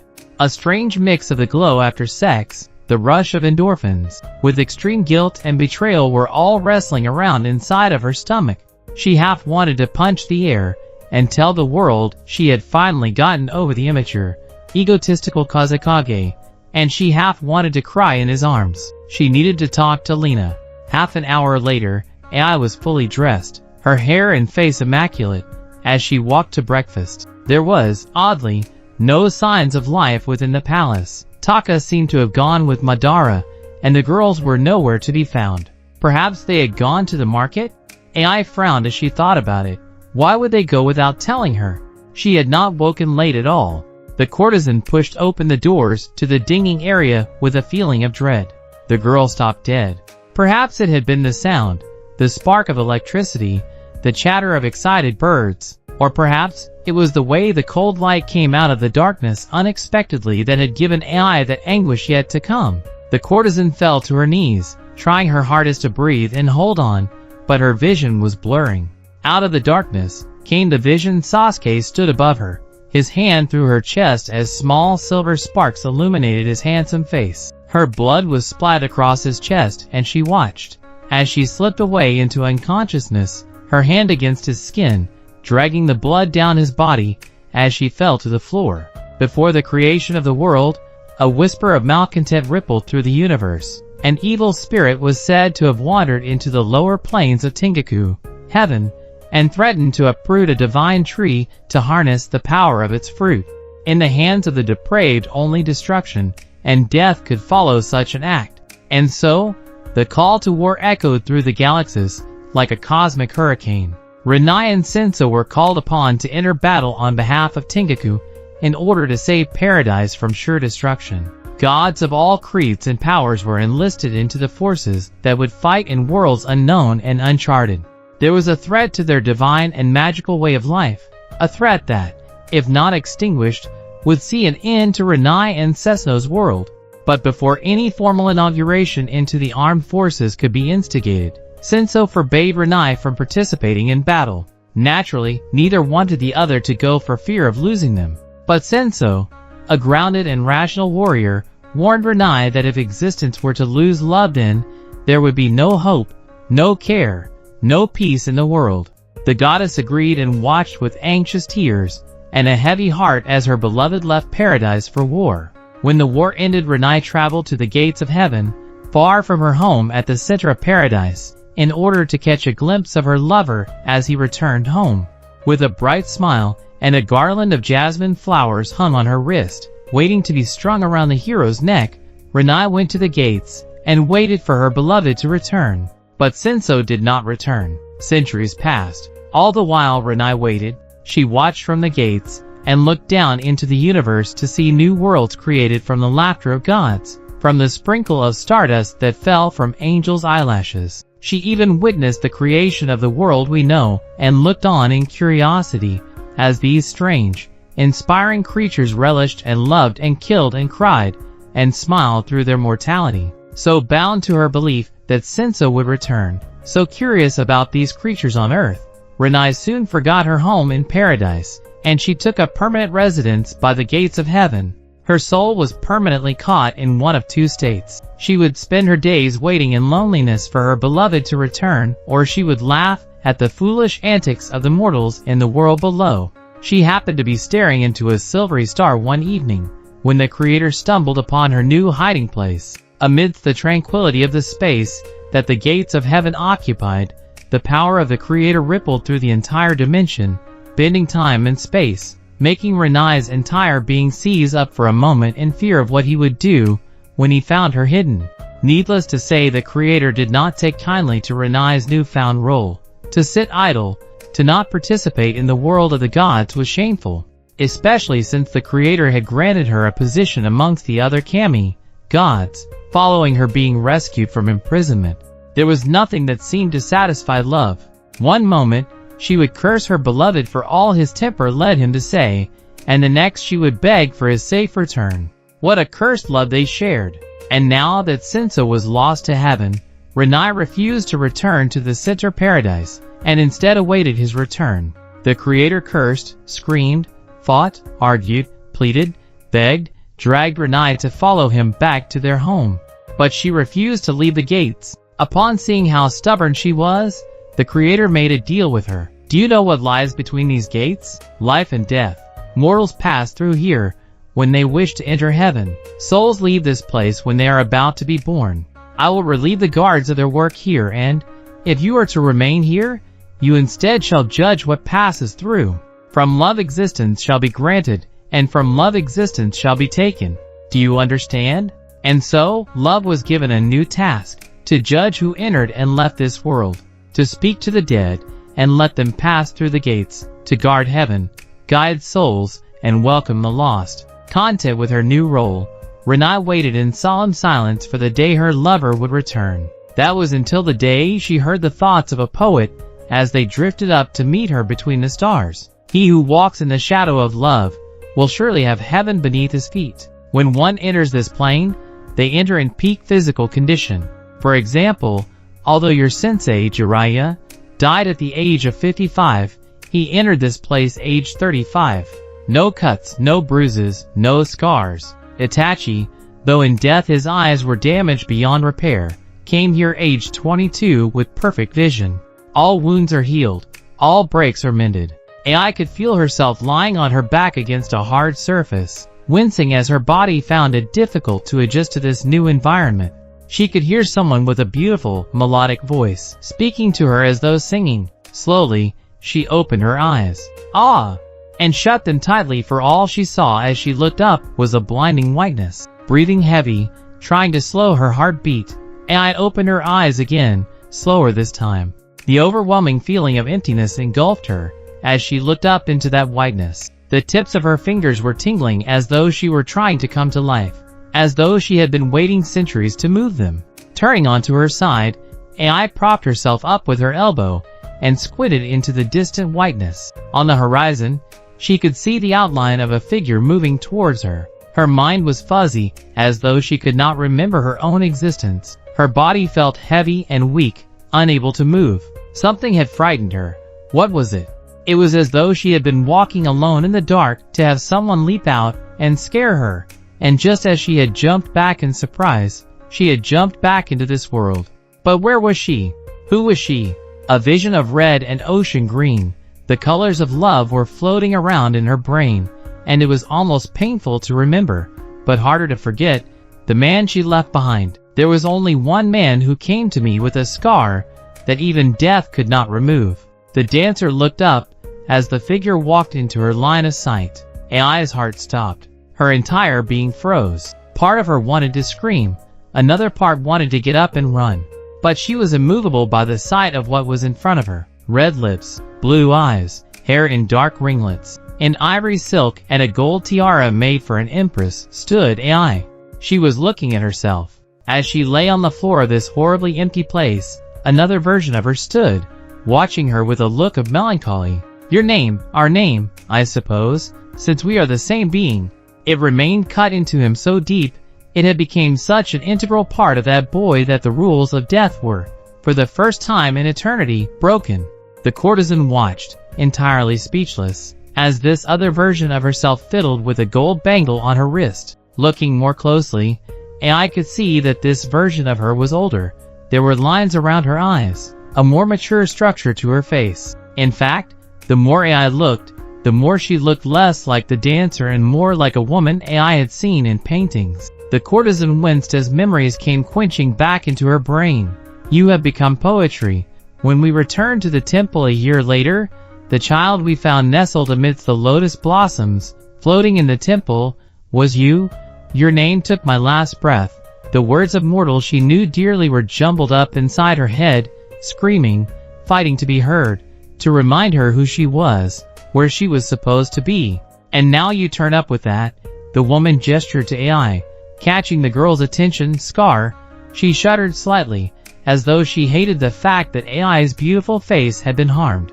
And you are just, the woman with the face of an empress sighed, just so ready and young and hopeful to deny the rules of death again.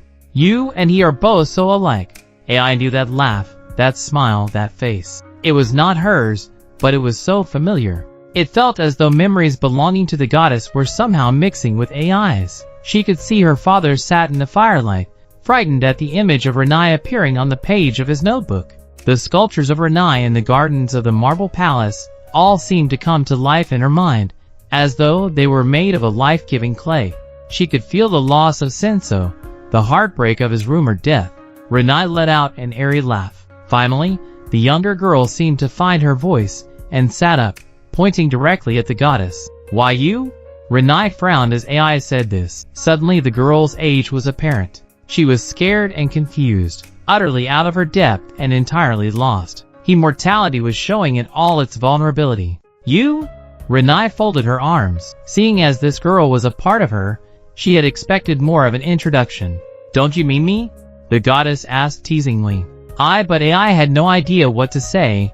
She simply babbled a few words, still unable to articulate what it was like to suddenly come face to face with the person you are supposed to be. Oh, come now, AI, you're more articulate than this. The goddess encouraged her kindly. She took in that innocent face, the young, youthful glow, and knew that AI, although a part of her, was entirely different to her. Renai grew up among the stars, matured in the beautiful gardens of heaven. This girl had been raised to be a whore, had seen some of the evil the world of the humans had to offer. Her shock, her naivety, were mere reminders of a lonely existence Renai and her father had given her. Your father was a poet, for goodness sake. Renai smiled, her red, velvet lips curving perfectly. You are love incarnate sent to earth to serve a purpose. Surely you can rattle off something a little more original? But the girl was still speechless. She was looking around, trying to make sense of her situation. No! AI's attention snapped over to Renai as the goddess spoke with a loud, commanding voice. Too perplexed by the madness of your own existence? Renai laughed as the dancer simply blinked up at her. Very well. Answer me. Renai watched with slowly diminishing patience as AI marveled at the fact that she was somehow wearing very similar clothes to Renai. While the goddess was wearing a gold and ivory silk, AI was in a simple ivory dress with a gold border. Why did your scar not fade? AI looked up at Renai as the goddess asked the question, her voice suddenly becoming serious. Why did Gaara's not disappear at death? AI sat more comfortably, placing her hands together in her lap, unsure of what was happening or where she was. Answer me, AI, the goddess commanded again, earning a sweet frown from the girl. Because they are a part of us, AI responded, finding the sound of her own voice odd. What is a part of you? Our scars. Be more specific. What do the scars represent? The two, human and goddess, mortal and immortal, two halves of the same person, one made of starlight, the other of poetry, looked at each other with sincere respect. Blood love, AI answered. The goddess nodded, a dark curl falling beside her face as she did so. The mark of the blood love cannot be erased even in death. Your love is who you are. Do you realize Gaara was the only one to ever state your origins to you without being aware of the truth? The blue-eyed dancer frowned. What do you mean? The poem Love, I know how it ends. With you. And I could hear Gaara's voice saying those words to her all those months ago on the rooftop of the palace in Suna. In the end, what else is there? You are poetry. You exist beyond death. He said all of this to you months before you even came to know of it yourself. Why are you telling me this? And I watched as Renai's eyes misted over with tears and nostalgia. To Renai, it really was like looking at a younger version of herself. The one that fell in love, the one that experienced heartbreak. Because I saw the moment you realized you were not living until you met this person, the goddess gasped as a tear escaped her eye. She almost laughed, unable to remember the last time she had shed a tear. I saw you, the moment your existence became explainable only by him. I watched the two of you fall so deeply, so quickly, in love with one another. Your story is truly heartbreaking. AI looked away. Did the goddess not know the rest? Did Renai not know Gaara and AI were now either side of a war? Do you know why I wanted to live a life on Earth, dear one? Renai asked, wiping her tear away with a finger. The girl knew the answer to this. Jiraiya had told her when he came to explain her origins, to know love as the humans do. Yes, Renai nodded again, smiling sweetly as though AI had said something amusing. I used to play tricks on those strange creatures, make them fall for one another by blinking my eyes. But I began to realize that there were those falling in love without my help. Those who could not live without one another for reasons I could not be the cause of. Do humans really know of a love the same way we gods do? I put myself in the care of the world to be able to understand the way humans think, the way they care for one another. I, as you, dwelt there for 20 years. So can you answer the question, AI? What is love? AI jumped at being asked. She had not been expecting to have the kind of lesson Kai would give her. Was the goddess asking for a line of poetry like Kai usually did? An analogy from the great philosophers? No, that much was evident in the sincere tears in her eyes. So AI thought, what is love? AI thought of Gaara. How had she loved him? They had filled each other so full of love, all the emptiness of being alone was suddenly gone. Was that it? No, there was so much more to it, but in a way AI could not articulate. She looked up at the immortal, older version of herself, and shook her head. I cannot answer you, Renai. Then your work on Earth is not complete. AI stood on shaking legs as Renai turned her back to her. What are you doing? AI asked and tried to follow as Renai took a step away from her, but AI's body was still too weak. Her limbs felt far too heavy to be able to walk in this world. Well, you know me, AI, Renai called over her shoulder. I am terribly mischievous, awfully rebellious. What are you doing? AI called out to her again. Your work on Earth is not complete. I cannot let you pass through the gates, Renai replied, her voice getting quieter the further away she walked. Why? AI tried to call out, but her vision was blurring. Renai was fading away. The dancer's head was spinning. Her mind was being torn from her body and out into the nothingness. Falling to her knees and closing her eyes tightly, AI felt as though her whole being were breaking and tearing in two. The spinning stopped. AI felt a rush of blood course through her entire body, as though she was just brought into existence. Her skin suddenly felt everything all at once. The fabric of her dress against her shoulders, her own weight against the bed beneath her, the movement of someone beside her. AI, you're awake, she stirred upon hearing Karen's voice. Here, you are weak. AI felt the kunoichi put her wrist over AI's mouth, waiting for her flesh to be bitten. You must maintain adequate levels of Kekkei. Karen jumped back as AI opened her eyes and jumped out of her bed. Her body was still weak. She could feel the bandages around her chest, and the wound began to sting. She practically had to drag herself past Lena and the other girls, who had no idea what was happening, before she reached her desk, pulled out some of her old notes, and walked to the door of her bedroom. Lena! AI called to her, and the blonde came running to support her. Madara, Sasuke, Suigetsu and Yugo had all heard the commotion from another room and were walking towards AI's bedroom. They saw her at the door to her room, holding on to a sheaf of papers. Her hands were shaking terribly. Her skin was pale. Blood was seeping through the bandages on her chest, which could be seen as the ribbon holding the front of her blouse together was undone. The courtesan hurriedly separated a small piece of paper from the bunch and let the rest of the papers fall from her hand. They were caught on a breeze and swirled around the hall and out into the gardens. The blue-eyed beauty swiped her thumb across her chest to take up some of her blood. Ah! AI fell to her knees as the group of men were fast approaching. Lena held her by putting an arm around her waist. On her knees, AI swiped her thumb across the parchment in her hands and held it up against the wall beside her. Kuchios no Jutsu, summoning Jutsu, AI whispered. Suddenly, from beneath her hand, kanji, unreadable to those who did not know the dead language, began to unfurl onto the wall. As they spread out like a rosette against the marble, they became bigger and more animated, as though they were going to jump off the marble and attack the men racing towards the door. Stop! Madara held out an arm to stop the group in their tracks. They watched as the kanji spread out across the ceilings and walls, encasing the palace in a dark web. Madara's eyes narrowed on notes and scrolls AI left littered around the palace, and watched in shock as the kanji moving on the walls seemed to swallow up these notes, and more kanji exploded from them. All of the walls, the ceiling, the candle holders, the floor, became engulfed in the dark ink of the old language. The Uchiha's mind was racing. What he had taken for AI being a little untidy was actually him being naive to her intelligence. The girl had not left these notes lying around out of laziness. They were strategically placed so that this very jutsu could unfold. AI had taken care to put a security measure in place. "Keep all Uchihas the hell away from me," AI shouted from her doorway, catching Madara's attention. "Renai," Madara bellowed in the hall, "what are you doing?"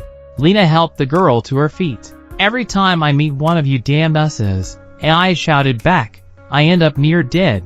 You are not to enter this part of the palace again." Eventually, the kanji on the walls grew still and ended at Madara's feet. A thin film of chakra, invisible to the naked eye, acted like a wall only an inch away from Madara's face. It was a shield he could not pass though. "You fortified the palace?" he whispered in disbelief. "Without telling me? I thought this girl knew nothing of ninjutsu?" Suigetsu whispered from behind Sasuke. "Step into it, Madara," AI hissed. "That's a dare." AI Sasuke spoke suddenly. "Stop this." There was a moment where AI and Sasuke stared at one another with confused and angry faces, neither knowing what the other was thinking. AI leaned against her friend for support before turning away to walk back into her bedroom. "AI?" Madara called to her. "Who did you meet? Did you see yourself?"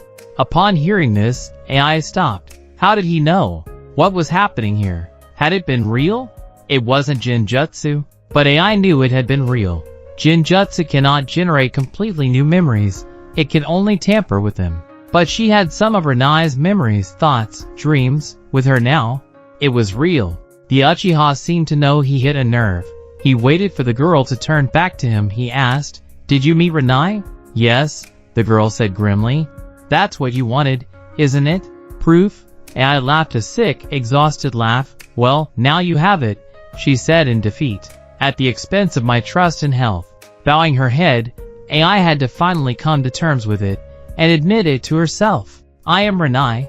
No one could see the small smile that cracked in the face beneath the mask. "Aren't you happy?" the man asked softly. "Your entire being has been explained to you," he exclaimed as though this was something that should be rejoiced. AI sighed and looked up at Sasuke. "You almost killed me." The girl, the goddess, walked away. "Have you seen the Kazekage?" The older sister to the Kazekage was growing weary of what was becoming her weekly task. It seemed her youngest brother had taken a liking to playing hide-and-seek with palace officials. The blonde kunoichi walked into the gardens and addressed a group of gardeners, holding onto their sun hats, faces red with fatigue, fingernails black with earth. The men and women all looked around at each other and shook their heads. "No, Temari-sama," they recited in unison. Temari tried to not let her brow furrow or her lip twitch in a nervous frustration. She had been looking for 20 minutes, and there were no signs of Gaara anywhere. Walking back into the shade of the palace, the woman entered the library. Staff and students looked up when she entered as loudly as possible in a bid to catch their attention. From the dark wooden desks and bookshelves, they peered over to her anxiously. "Have you seen the Kazekage?" Temari asked the room at large. "No, Temari-sama," came the expected reply. Leaving the library, Temari could think of no other place Gaara would venture, unless he had gone to the kitchens. Why on earth would he do that? While she was pondering over her brother's whereabouts, her other brother, the middle sibling, approached her. Temari, hands on hips, utterly fed up with Gaara's antics, waited for Kankuro to reach her before she asked, "Have you seen Dash? Have you seen Dash?" Both were cut short as they asked each other the same question. Kankuro, usually so calm and patient, had his face painted. The purple line around his lips seemed gray and flat as he stared at his sister with discontent. "Where has he gone to now?" the puppet master exclaimed, only to have Temari sigh in exasperation. "The Kazekage?" Both Sand siblings looked over as a student of Gaara's, spoke as she was about to enter the library. Temari nodded at her. He's in the palace temple. I saw him walking to it around 10 minutes ago, the girl answered hurriedly, as she noted the frustrated air around the Kazekage's brother and sister. Once the Sand siblings heard their answer, they turned on their heels and walked swiftly towards the temple. Neither said it, but both thought it. Of all the places Gaara could be, they never would have thought it would be the temple. Months ago, this palace temple had been brimming with life. Like a lake at dusk, you could never see what was stirring beneath the water, but you could feel its presence. If you concentrated, you could sense the vibrations in the cool, cold waters, and see the ripples on the surface caused by what slept in the deep.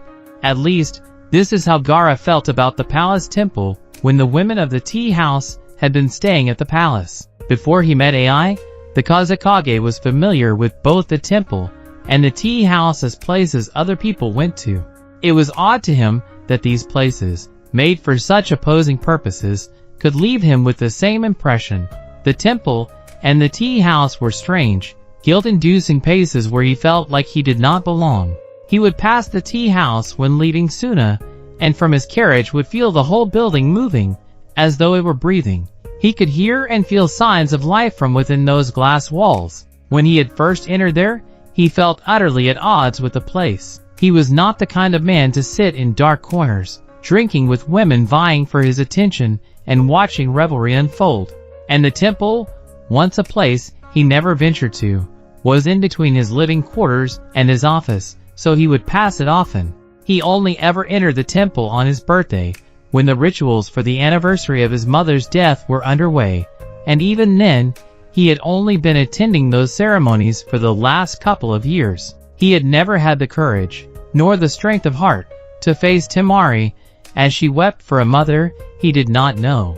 Gaara did not understand the wince in Kankuro's face, or the way the puppet master would put his arm around their sister. No, the palace temple was not a place for Gaara. When the women of the tea house arrived, however, there was always golden light seeping up into the sky from the windows. The fragrance of dessert flowers would waft out from under the door, and the sound of singing could be heard throughout the palace day and night. Gaara had felt a source of comfort when the temple was so lively. He and his siblings would sit in on prayers more often.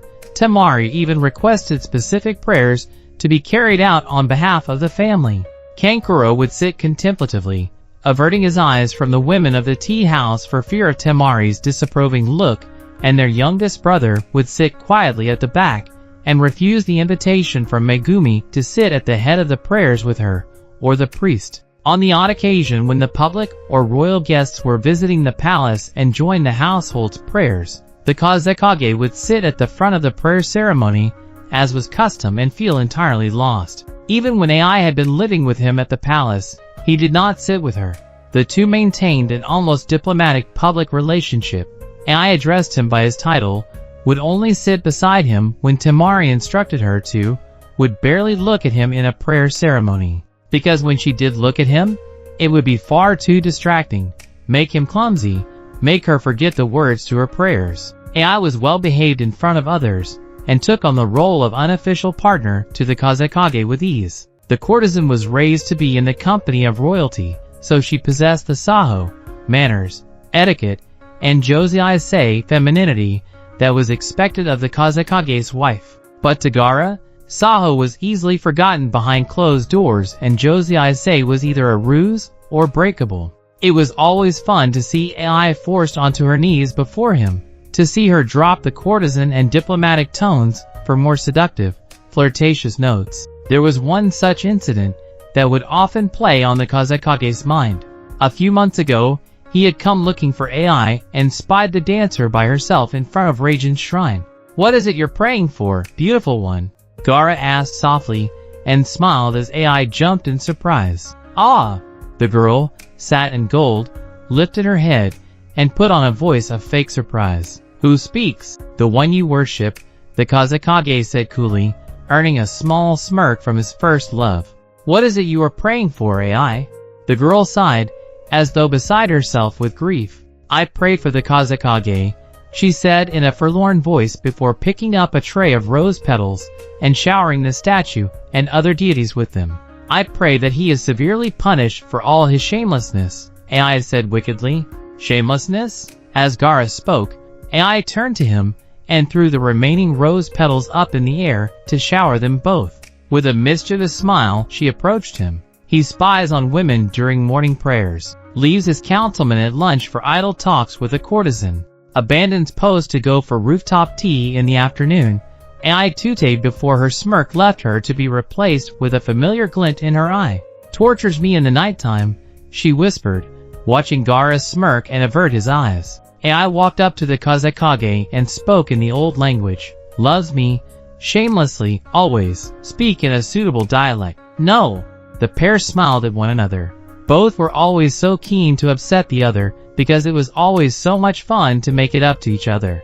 Why are you out of your office? AI asked seriously. I came to find you, Gaara informed her as the girl in gold turned away and began to tidy the room for the next group of worshippers to come in. Do you require my assistance on village matters, Kazekage? The girl asked in her sing-song voice, although the tone of boredom did not go unnoticed by the Kazekage. He watched her keenly. Yes, well, I do not wish to speak on such topics. Why? AI turned to him and watched him fold his arms. She inwardly groaned. Gaara only ever folded his arms when he was politely annoyed. They bore me, AI said with an adorable smile. Realizing her smile was not working on him, she approached the red-headed man and put her hands on either side of his face. She was glittering in the midday sun, smelling like jasmine that was placed around the temple. Her lips were shimmering in a rose-toned color, but still, Gaara did not unfold his arms. Speak to me about beautiful things, Gaara, she pleaded, only to have the Kazekage look down at her with a bored expression. Beautiful things? Things that stir the soul? Things that speak without mouths, AI explained. Poetry and literature. Gaara was as stubborn as she was. He did not say a word. Did you finish The Sky and the Moon? The girl said happily, letting her hands fall from his face and walking to the door of the temple. The poems from the moon are a thing of magic, are they not? AI? The girl stopped short of the temple door and shuddered. Whenever Gaara spoke her name in this voice, the Kazekh tone, it had a power over her as though she were a child about to get into trouble. She turned to him slowly, looking bashful. You are avoiding important talks, the Kazekage, arms firmly folded, addressed her. It worries me. Why should it worry you? AI tried to be as nonchalant as possible, but Gaara was not in the mood to give in. Because you are supposed to be my partner, he scolded her. You are supposed to advise me.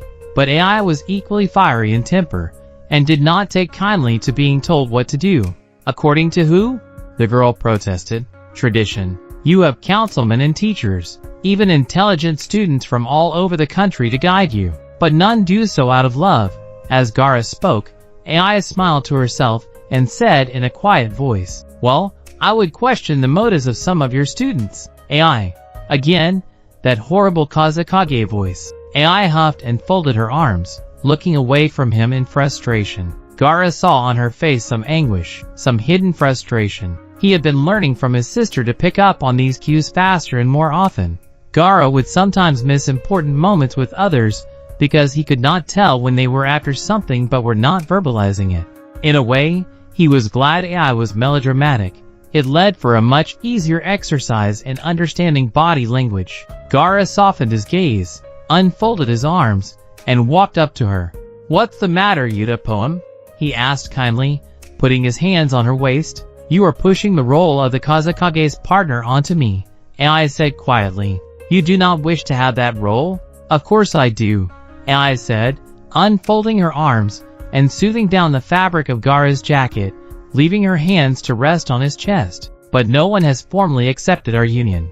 No one gives my presence any importance. No one expects me to have a voice from beside you. I am not expected to attend dinners or have an opinion on village matters at all.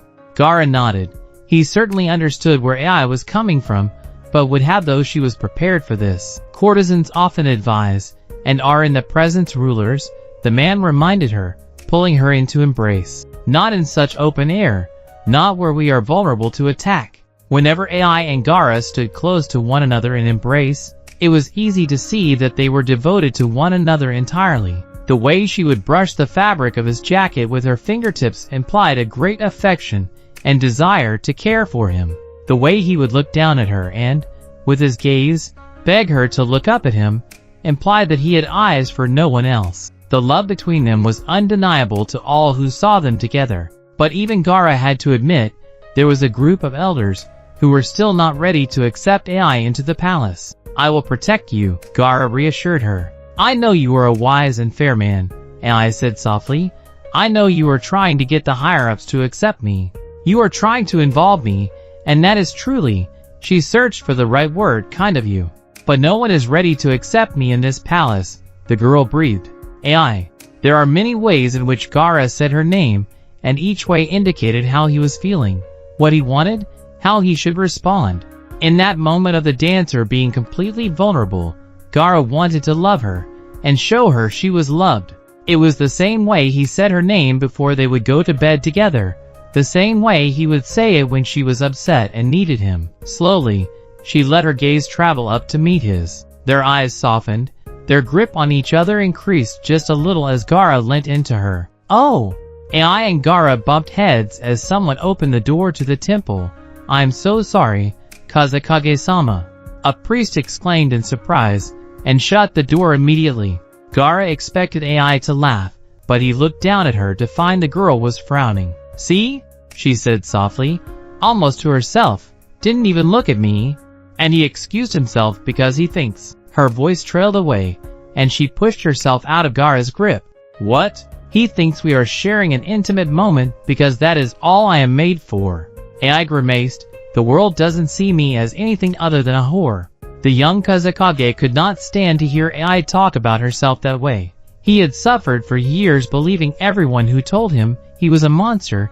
He was not going to let the woman he loved feel the same way. "Suda looked to you during my absence," Gaara said seriously.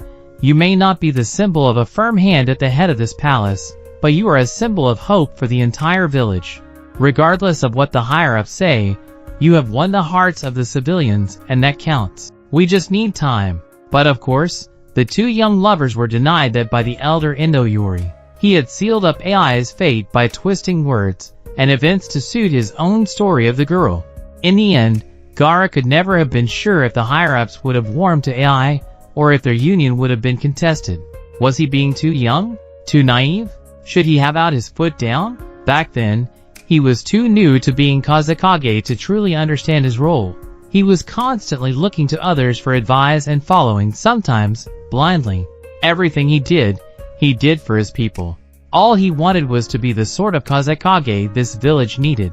Now he was stood in that same temple room he and Ai were stood in all those months ago. The candles were unlit. No incense was burning. No smell of flowers clung to the air. The temple felt like the ruins of an old stone palace. Everything was antique, here since the founders of the village built the palace. Everything except for one item. Something was new. It is what captured Gaara's attention and drawn him into the temple in the first place. He was stood a foot away from a statue, one carved out of the famous red clay of Suna. It was the bust of a goddess. He had been staring at it for some time now in the darkness, watching the way her lips were curved and pouting, the way her hair fell in familiar ringlets. The door to the temple room opened, and the Kazekage heard two people enter behind him. "This wasn't here yesterday," Gaara said softly without turning to face his siblings. "Why is she here? Who is it?" Kankuro said, squinting past Gaara to see the statue. He caught Temari's disapproving eye and shrugged. "What?" Kankuro asked with a smile. "There are so many deities. I can't keep count of all. It's Ranai." Kankuro and Temari looked over in surprise as their brother spoke. Gaara was not generally considered to be a very spiritual or religious man.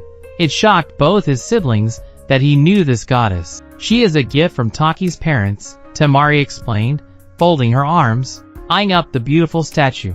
She knew why the three of them stood there quietly, for it was all she could think about as she took in those big eyes, the waves of hair. Gaara spoke their thoughts suddenly. "She looked." "No, she doesn't." Temari cut him off, but Kankuro did not understand his sister's intention. The puppet master, his painted face screwed up as though inspecting the statue with great care, nodded. "Yes, she does," he said seriously. "It's uncanny. Is this some kind of sick joke dash?" "No," Gaara confirmed. "Rinai really does look like AI." Temari stirred behind him. "How would you know, Gaara?" "Because I have met her." "Where?" "At the gates of heaven." The Kazekage's voice faltered as he held out his hand and put it against the statue's face. He took a breath as a spark seemed to pass between him and the stone. "I was beginning to forget what AI looked like," he whispered. "Wait." He suddenly turned around to face his siblings who jumped at his action. "You said this was a gift." "A gift for what?"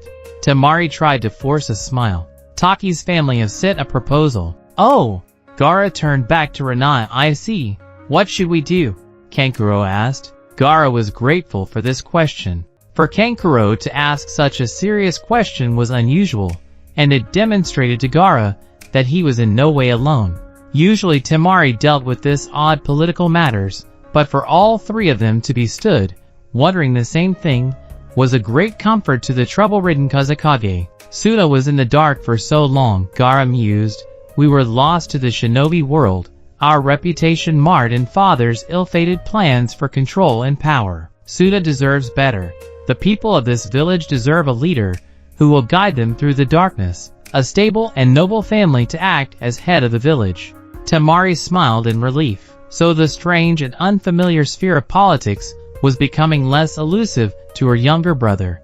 A Kazekage who falls in love with a courtesan doesn't exactly fit that description, does he? Kankuro and Temari looked at each other out of the corners of their eyes. They were supportive of Gaara's relationship with AI and made sure he knew they valued it. However, they were also supportive of him moving on from her, so whenever she was discussed, both siblings moved as slowly and pushed as gently as they dared. It turned out Gaara was not actually asking their opinion, however, as he continued to speak.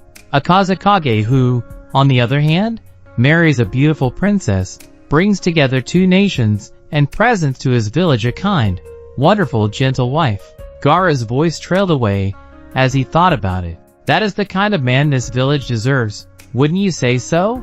Yes, Gaara.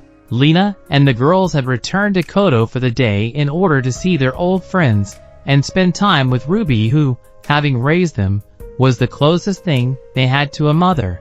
This left AI on her own in the large, empty marble palace. Feeling truly lethargic and almost with a headache out of sheer boredom, AI decided to head to the market in the nearest town. She had not seen Sasuke or Madara for weeks. They had taken leave shortly after Sasuke attacked her, and, whilst AI was grateful to be out of their company, she was beginning to feel a little lost again. Every time AI figured her life out, something would happen to throw it all into uncertainty again. Kai, Gaara, Jiraiya, and now Sasuke had given her hope that her future could be worthwhile, that she could do something important with her time and eventually be happy. For what felt like the millionth time in her life, AI was abandoned, living without a goal, brimming with ambition to do something, anything, but completely unsure of what was out there. Picking up her gray, rain-cloud-colored shawl, AI wrapped it around herself and exited the palace's main doors. The day was overcast. The sky was the same color as her dress, and it looked like it could rain any moment. AI did not mind. She had grown to love the rain as much as she loved the dry earth of the desert. There was a homeliness, a warmth to both of those aspects of nature, so AI welcomed the rain. She stood on the steps of the palace and took a deep breath of that cool, tropical air. The air was always thinner before it rained. It was soothing and calming to her restless soul. AI took a step into the gardens and turned sharply at the sound of falling leaves beside her. With great speed, AI held out a summoning tag as her weapon and, without being aware she was doing it, put her other hand protectively in front of her chest. Beneath the gray georgette, the white ribbons wrapping around her injury were visibly. She appraised Sasuke as he stood, eerily silent as usual, next to her. "What are you doing?" AI asked after a moment. "I am to accompany you. Stay away from me." Sasuke stopped moving as he attempted to walk to her side. But the dancer did not budge. She held out the parchment she had written on in thick black ink, adamant that she would use it if he came next to her. "I am here for your protection," Sasuke informed her. Protection from the man who slept with me and attempted to kill me a mere 6 hours later? AI asked sarcastically. Sasuke took a step towards her and knew that his cool, calm demeanor would soothe this frightened dove. There are bigger things than us right now. Yes. AI returned the parchment to her pocket and shot Sasuke a pointed look. Much bigger things. When Sasuke had no reaction, AI moved off. Keep a 5-foot distance from me at all times. The shinobi respected her request and waited for her to walk away before continuing behind the courtesan. Where are you going? He asked loudly. To the market? AI called over her shoulder. I need wax to seal parchment. The market town of Nikko resided within the kingdom Princess Taki was from, and it was by far one of AI's favorite places she had ever visited. It was always bustling with villagers calling to one another.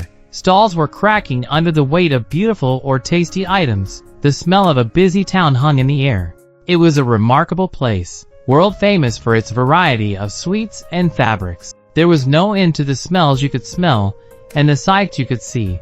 One moment you were holding your nose against the smell of fresh fish, and the next your mouth is watering for some of the sweet mango juice. Jewels glittered from the stalls. Women of all creeds came to try them in their hair, around their necks. All the while the market sellers would issue false compliments and order servants to bring out tea for the customers. AI had come here often since staying in the Marble Palace. She and Lena had found some of the finest mulberry silk they had ever seen and taken it to a tailor in the town to be made into dresses. It was an odd glimpse into normality for the trouble-ridden courtesan. How she longed sometimes to be one of the women behind the stall, smiling at customers, shouting at street children, and enjoying a cup of hot sake at the day's end. Looks good, AI commented to herself as she and Sasuke wandered through the section of the market where street food was sold. Must you wear your hood? AI turned to ask Sasuke, who lifted his dark hood up over his head. I think you should put your veil up, Sasuke hissed. You are attracting attention.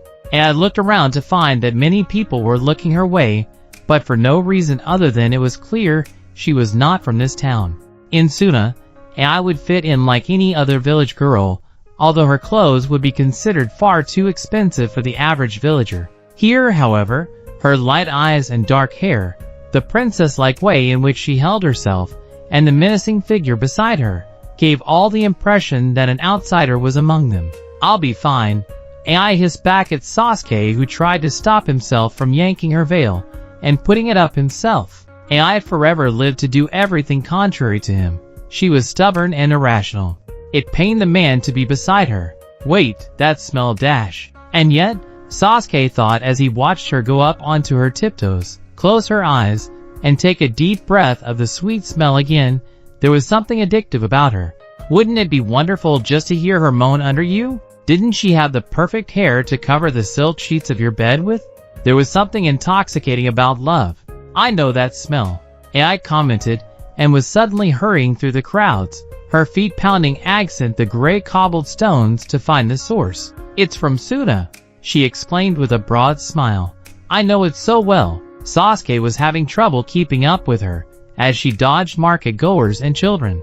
Jinchuriki, Japanese honeysuckle. The girl almost fell over in excitement as she reached the stall, which was hastily crafted in front of a small greenhouse. The flowers in the stall reached tall heights, stacked up in baskets hanging from the frame of the stall. The whole place smelled like home to the girl, who was so desperate to go back there. All the flowers at the stall, from honeysuckle, to jasmine, to camellia, to rose, were all the kinds found in the palace of Sunagakure.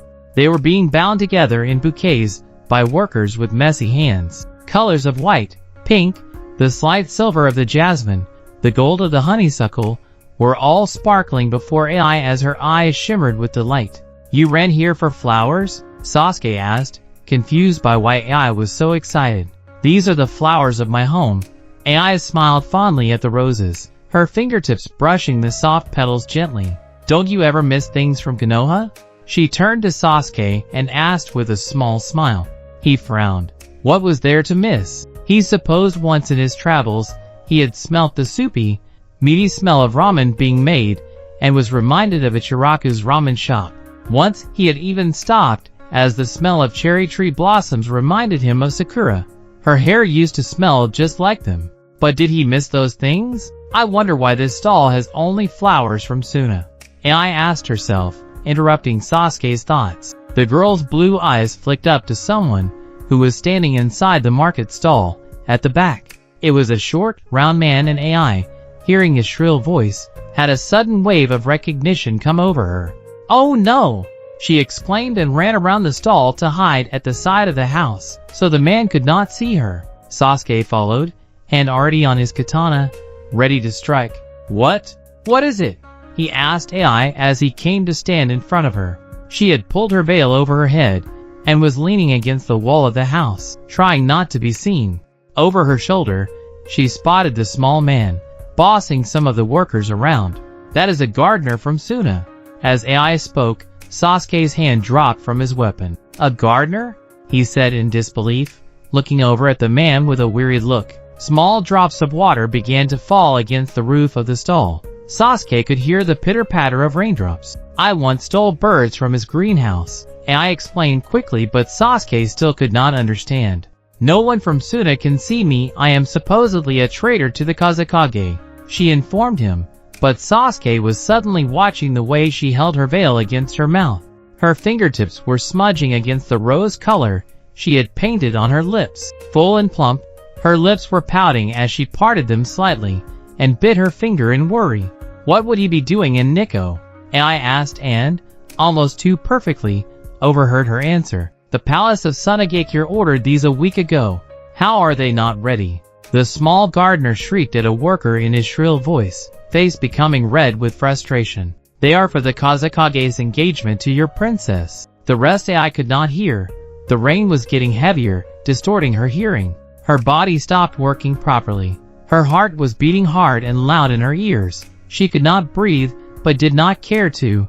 Her eyes were misting over with deep, dark remorse. The Uchiha put his arm up against the wall beside her to shield her from view of the marketplace. Before she knew it, she was slumped against Sasuke, holding onto his cloak, crying against his shoulder. Sasuke stared down at her, unsure of what to say or do. He let her body shake against him as the rain thundered down around them. The sun shone brightly in the sky, the morning of the Kazekage's engagement party. Birds chirped as though to cheer on the decorators that hoisted banners high into the air. The symbol of Suna and colors of the Princess Kingdom lined the streets proudly. The smell of milk sweetened with rose and honey drifted out of the palace kitchens and made the children of the village grin with greedy delight.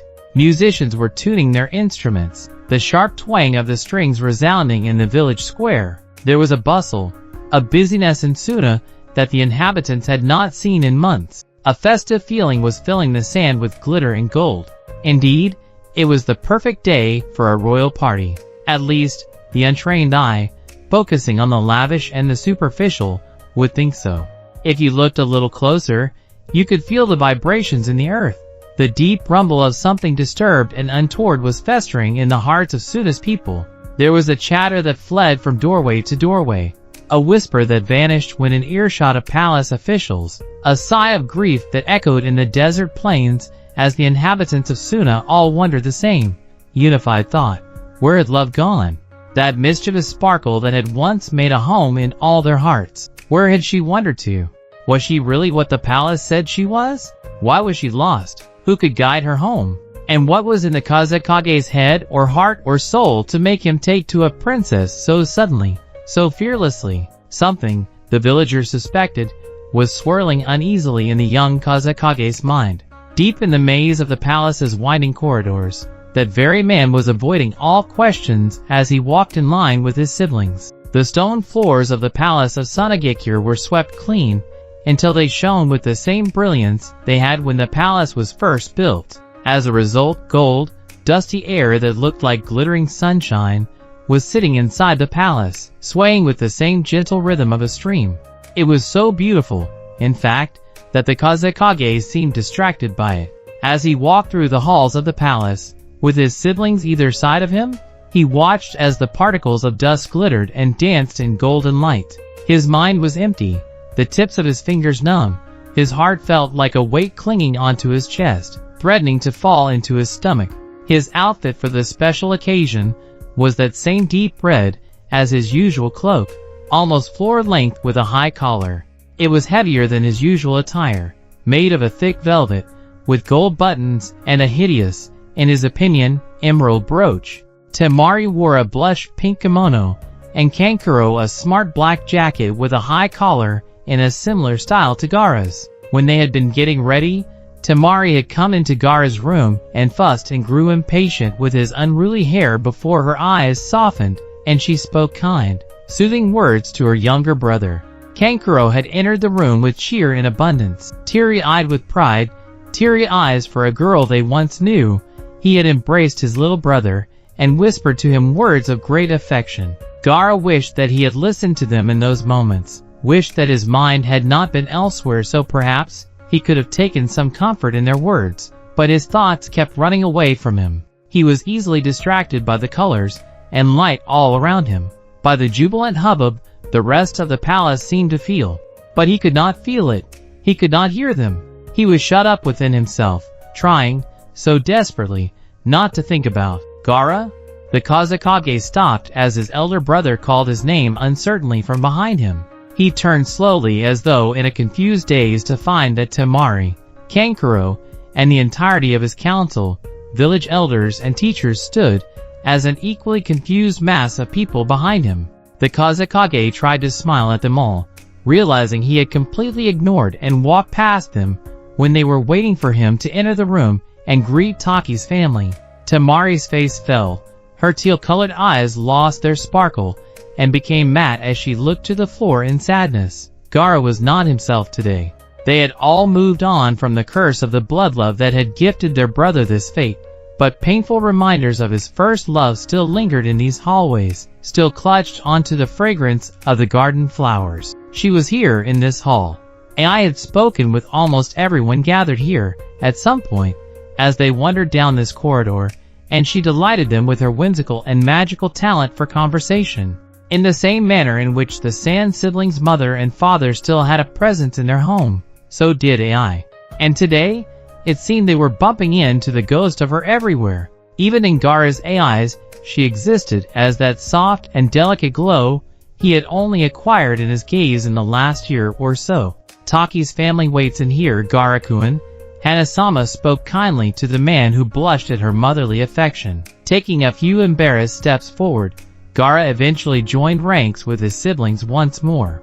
His face blank, his heart heavy, Gaara entered the room with his family, friends and advisors behind him. 7 black figures stood in the rain that thundered down around the marble palace. On her balcony, Love stood wrapped up in the color of death, feeling the warm, tropical rain beating down on her skin as her heart fluttered in anxiety, like a baby bird unable to fly, flapping its wings uncertainly against the wires of its cage. Her companions in the palace stood behind her in their usual positions as ladies-in-waiting.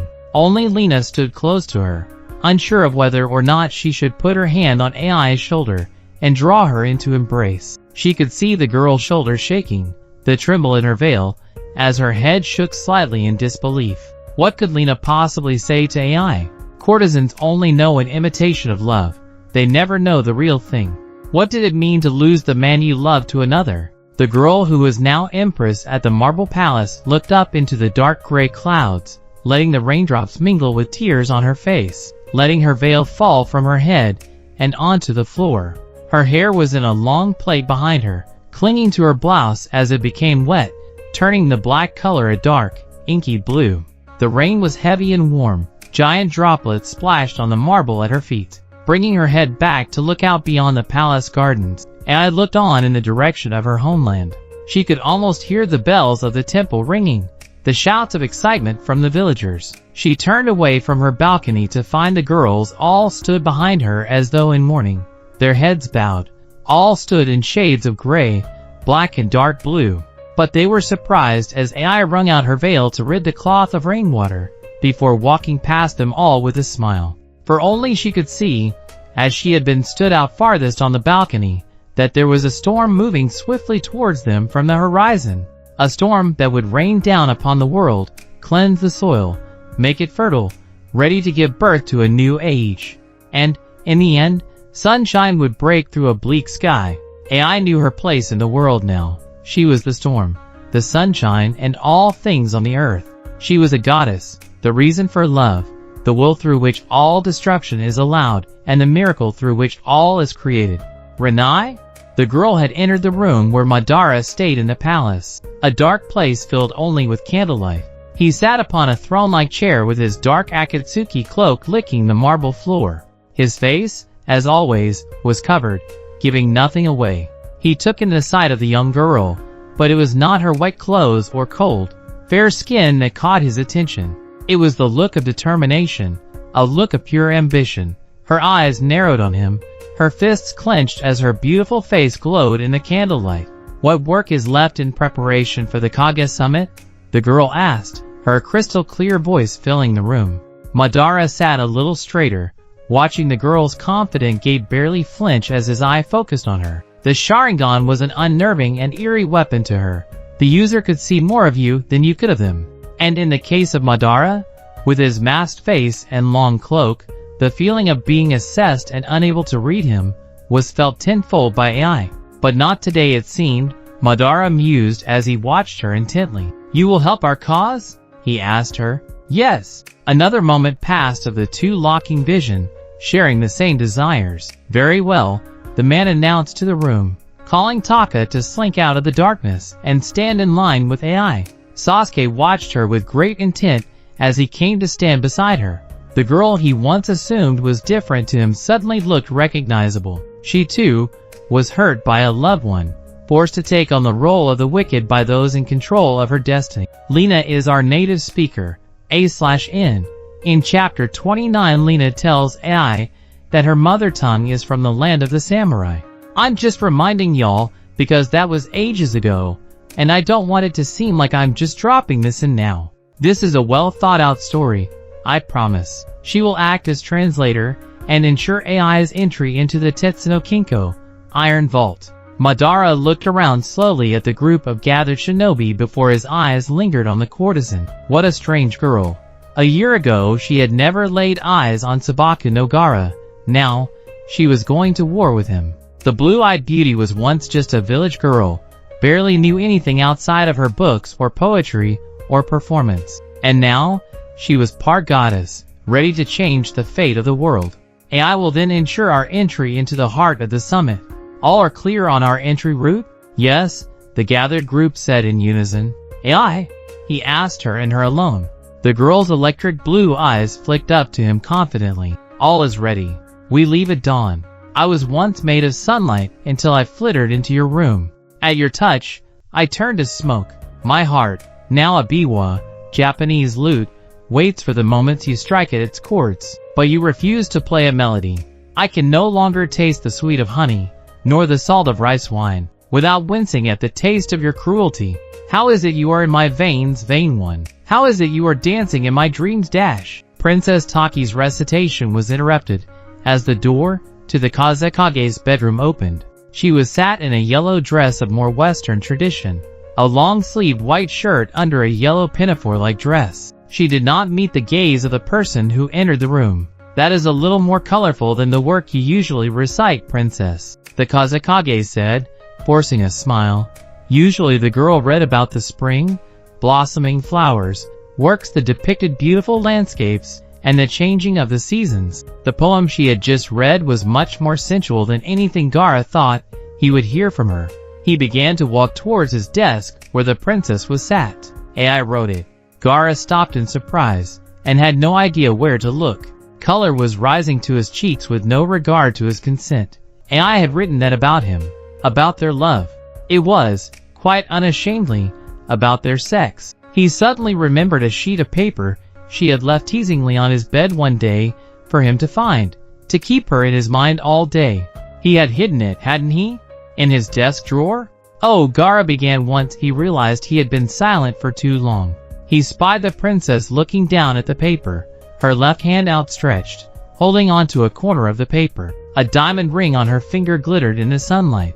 She often left her work lying around, Gaara said coolly, desperately thinking of some way to stop the blood from forcing its way to his cheeks. I never had much of a head for poetry. The princess slowly let her gaze travel along the desk and up taut at Kazekage's face. He stood, serene, barely flinching under her gaze. Eventually she smiled. Me either?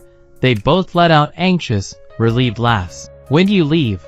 In a few hours. As Gaara spoke, Taki stood and walked around his desk. She had picked up the paper with AI's writing, and Gaara could swear, as the paper swayed in her grip, that he could hear the tinkling of anklets, the beat of the song that had first seduced him. He tried not to let any trace of emotion pass on his face, as Taki let the paper fall into the bin by his desk. She approached him with a sweet, loving smile, one which made a little of Gaara's ache fade away. Like AI, Taki soothed him, took him away from work with her childlike love of nature, introduced him to the world outdoors, and made him grin whenever she challenged his sand to see if her arrows were faster. She had a similar but innocent mischief to her, the way she threw stones at his window, or would jump off the balcony so his sand could catch her. The girl's laughter was infectious, her love of the world admirable, and her dedication to the Kazekage, something he had not been able to offer in return. There was one way in which she was different to AI. It was a way that Gaara missed terribly. The seduction, the game, the chase, the flirtation. How is it AI made him feel like it was the first time, every time? The courtesan was skilled, trained, she became his teacher in love. And he taught her to take a little pain, to smile at a little torture. Gaara doubted Taki could be taught such a thing. She was too mild-mannered, too high-spirited, too gentle of a person. But that is exactly what he needed. Someone who could cool the bloodlust, not excite it. The princess was innocent. And that, in a sense, was alluring, but the Kazekage could never be sure without asking first, and asking itself may frighten that deer-like girl. Doe-eyed, enchanted with nature, a spirit born out of the woodland. The princess was charming in her own way, and Gaara knew he had grown fond of her. Were you looking for something, Gaara? The princess asked kindly. Yes, he said with a small smile. You? Oh, she giggled. I wanted to walk through the gardens with you one last time before I leave, he explained, and took the smile on the princess' face to be one of agreement. Go down to the gardens, he instructed her, and gestured towards the door. Going up onto her tiptoes, the princess planted a soft kiss on the corner of Gaara's mouth. See you down there, she said as they exchanged smiles. Once the door shut behind the princess, Gaara walked over to his desk and looked into his bin, which was empty bar one item. The parchment on which AI had written was creamy and soft. It curved to match the shape of the bin. The ink was so black it was clearly visibly on both sides of the parchment. He stared at it a little while. What good would it do to put it back in his desk drawer? Would he ever read it again? Should he ever read it again? Taki was the key to letting go of AI, but the Kazekage insisted on keeping these reminders of his first love around. Even the lantern AI had lit remained next to the statue of Renai in the palace temple. Deep down, he knew it was time to move on. The last time he had spoken to AI, she had stormed out of his bedroom, cursing him all the while. What was he doing holding on to these small items of nostalgia? He was a Kage. He should be focusing on anything and everything outside of his relationships with women. The Kazekage left his bedroom, the parchment of poetry left, abandoned in the bin by his desk. What use was it to wonder about a girl he would never see again? Little did the Kazekage know that that very girl was on her way to see him at that very moment. In a caravan consisting of her own horse-drawn carriage, carts of luggage, others with seats for dancers and musicians, AI sat in a procession that was headed to the land of iron.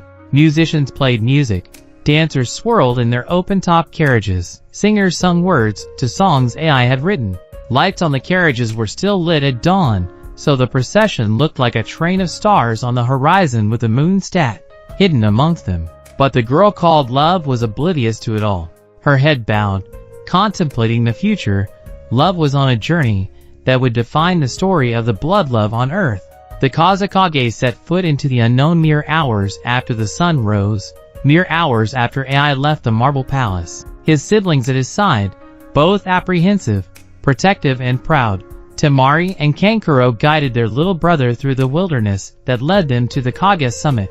The three talked of the future, of their hopes and dreams for the village, of their students and advisors. They laughed as the weather became colder, with temperatures dropping to figures the siblings had never felt. The two elder children offered their brother counsel, for they were worried the other Kage would take advantage of his inexperience. But the two were pleased to find that Gaara was unfazed by such worries. All the while both Ai and Gaara were unaware and unaffected by the fact that in centuries to come, scholars, poets, dreamers would recognize this day as one of the most important in the tale of Gaara and his first love. This was the day the destiny of the blood love was spun into motion and resonated throughout the universe. For it was the day that Gaara and Ai would finally see each other as enemies. Anyone alive today would tell you that the Land of Iron was home to a pragmatic and simple people. Guided by a strong, courageous military, the country was, ironically, devoted to a peaceful way of life. The history of this land is not relevant to shinobi culture, and therefore not integral to the stories of the 7th Hokage, of Gaara and Ai, of the founding of the Hyuga clan, or other stories, which are often deemed as the most interesting in all of shinobi history. However, a very interesting part of the country's history is the creation of the Iron Vault, for it is key to understanding current affairs in the land of the samurai. Almost 1,000 years ago, the land was ruled by a vicious and unjust king. He was as greedy as he was cunning, and he had cunning laced in his veins. It was rumored that he was the reason for the snow in this part of the world.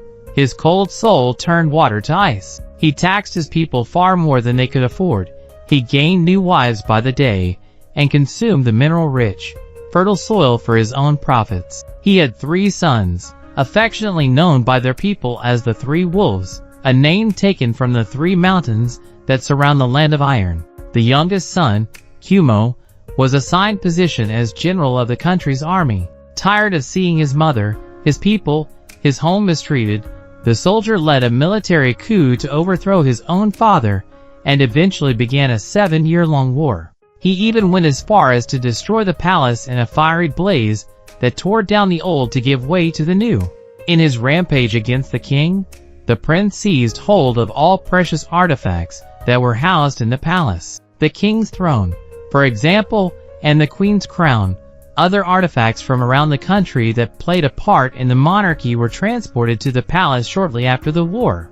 Gold statues, gem-encrusted chairs from the summer palace, iron wreaths for the prince's head, were all taken to the palace, which now lay in ashes. And so, to house these artifacts, and to act as the headquarters for the new military power, the prince built the Iron Vault. An impressive pyramid pagoda, the tallest building in the country, was built by supporters of the prince. Soon after its completion, the man renounced his title, and continued to rule as general of the samurai army. He was succeeded by his son after death, a bittersweet irony that the Land of Iron overlooked. Their rulers from then on were fair and just, so further combative action seemed unwise. The Iron Vault does not rust. It houses treasures and power, precious things and secrets. This evening, it was playing host to the 5 Kage: Hokage, Kazekage, Reikage, Tsuchikage, Mizukage. Welcome to the Land of Iron. Gaara glanced around Temari and Kankuro quickly. His guards were stood either side of him, but he managed to catch a glimpse of the other Kage as they all stood, waiting to be addressed by the general of the samurai. He felt Kankuro shift uncomfortably beside him, as both boys caught the eye of the Hokage. Danzo Shimura was an unnerving and eerie character. He was a known elder in Konoha, an advisor to the Hokage and founder of Root, a subdivision of Konoha's Anbu. The elder man had often been in meetings Gaara had with the 5th Hokage, Shinju Tsunade, and, when he would leave the meetings, it often felt as though he left his shadow in the room behind him. He was a suspicious man and a notorious shinobi, skilled in both politics and war. The other Kage Gaara knew very little about, but he also knew that looks can be deceiving. Temari had been right when they had left Suna.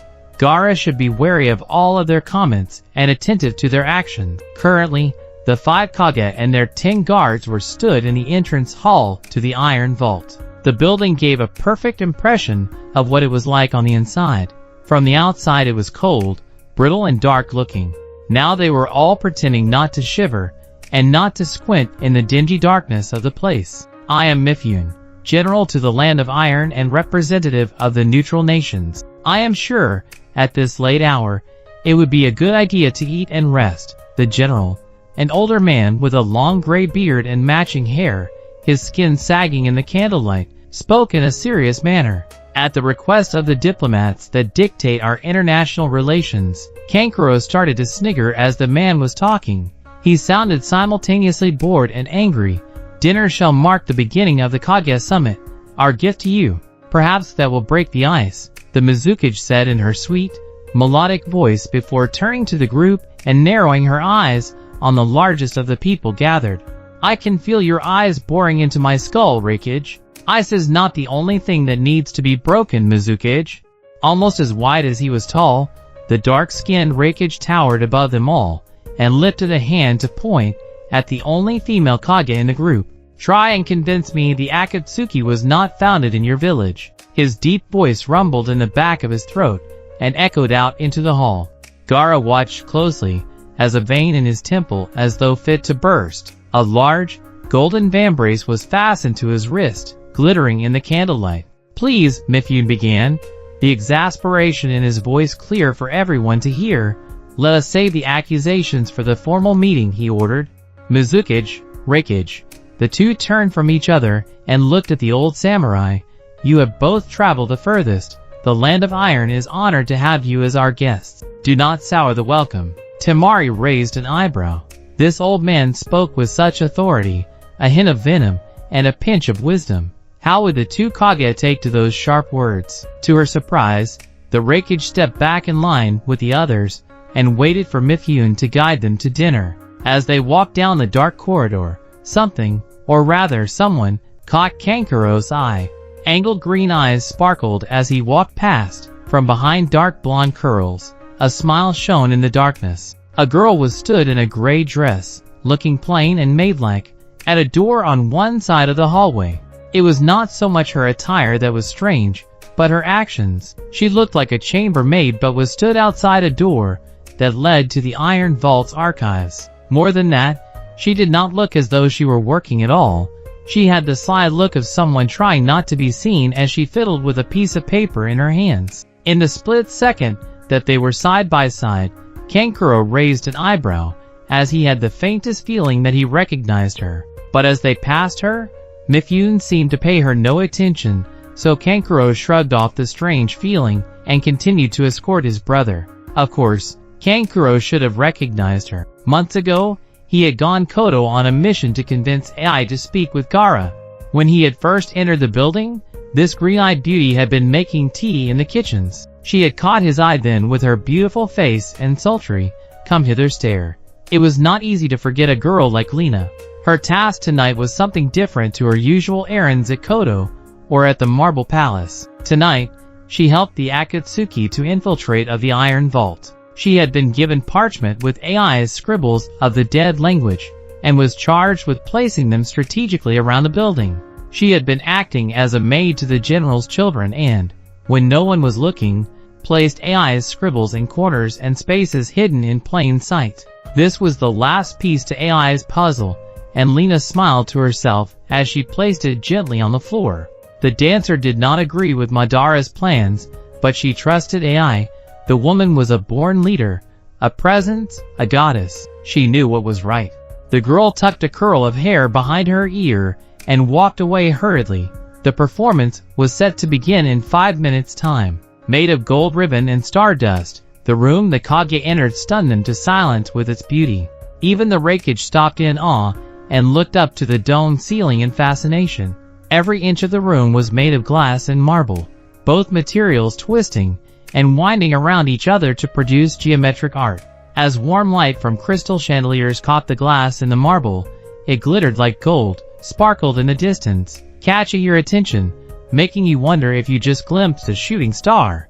There was the sound of tinkling chimes, as a teasing breeze fluttered through the room, and swayed the chandeliers, which hung low from the ceiling. The smell of rose and a sweet, warm wood, floated through on the air. Hidden in arched alcoves, Behind beige linen curtains were tied back with gem-encrusted ribbons, were low seats and tables lining the side furthest from the doors through which the group had entered. It reminded Gaara of the room AI had first danced in at the tea house. Circular and impressive, it rivaled any palace the man had stepped into. Gaara was set apart from the other Kage, not only by his age, but his upbringing. Kage are men of action and war. Usually their lineage is that of great warriors, and, while there may be a familial link to the seat of power, it is not guaranteed. This is because villages were formed very recently in the history of the world, and were done so without the formation of a leading or royal family, even though many shinobi have aristocratical ancestry. Suna, however, existed before the founding of the hidden villages, and was ruled by a great family of which Gaara, Temari, and Kankuro are descendants. The palace of Sunagakure is testament to the royal blood that used to rule over the village, and, whilst there is no familial claim to the title of Kazekage, it just so happened that this family produced some of the best shinobi over the last century. So Gaara grew up inside the beautiful walls of a palace. His sister had the upbringing of a warrior princess, and his brother enjoyed the spoils and riches of a king. But even the Kazekage and his guards looked around the room in awe. Even the tea house, which was world famous for its stolen architecture, was not this beautiful. The marble shone so brightly, you could see your reflection in the ceiling and the floor. The symmetrical pattern of glass flowers was climbing up the walls towards a starry-studded dome. It truly was spectacular. So this is where all the spoils of the war are kept. Anoki, that Sasuke chuckled to himself as he looked around the room. This is the pride of the land of iron. Mifune informed him and moved forward, beckoning them all to join him.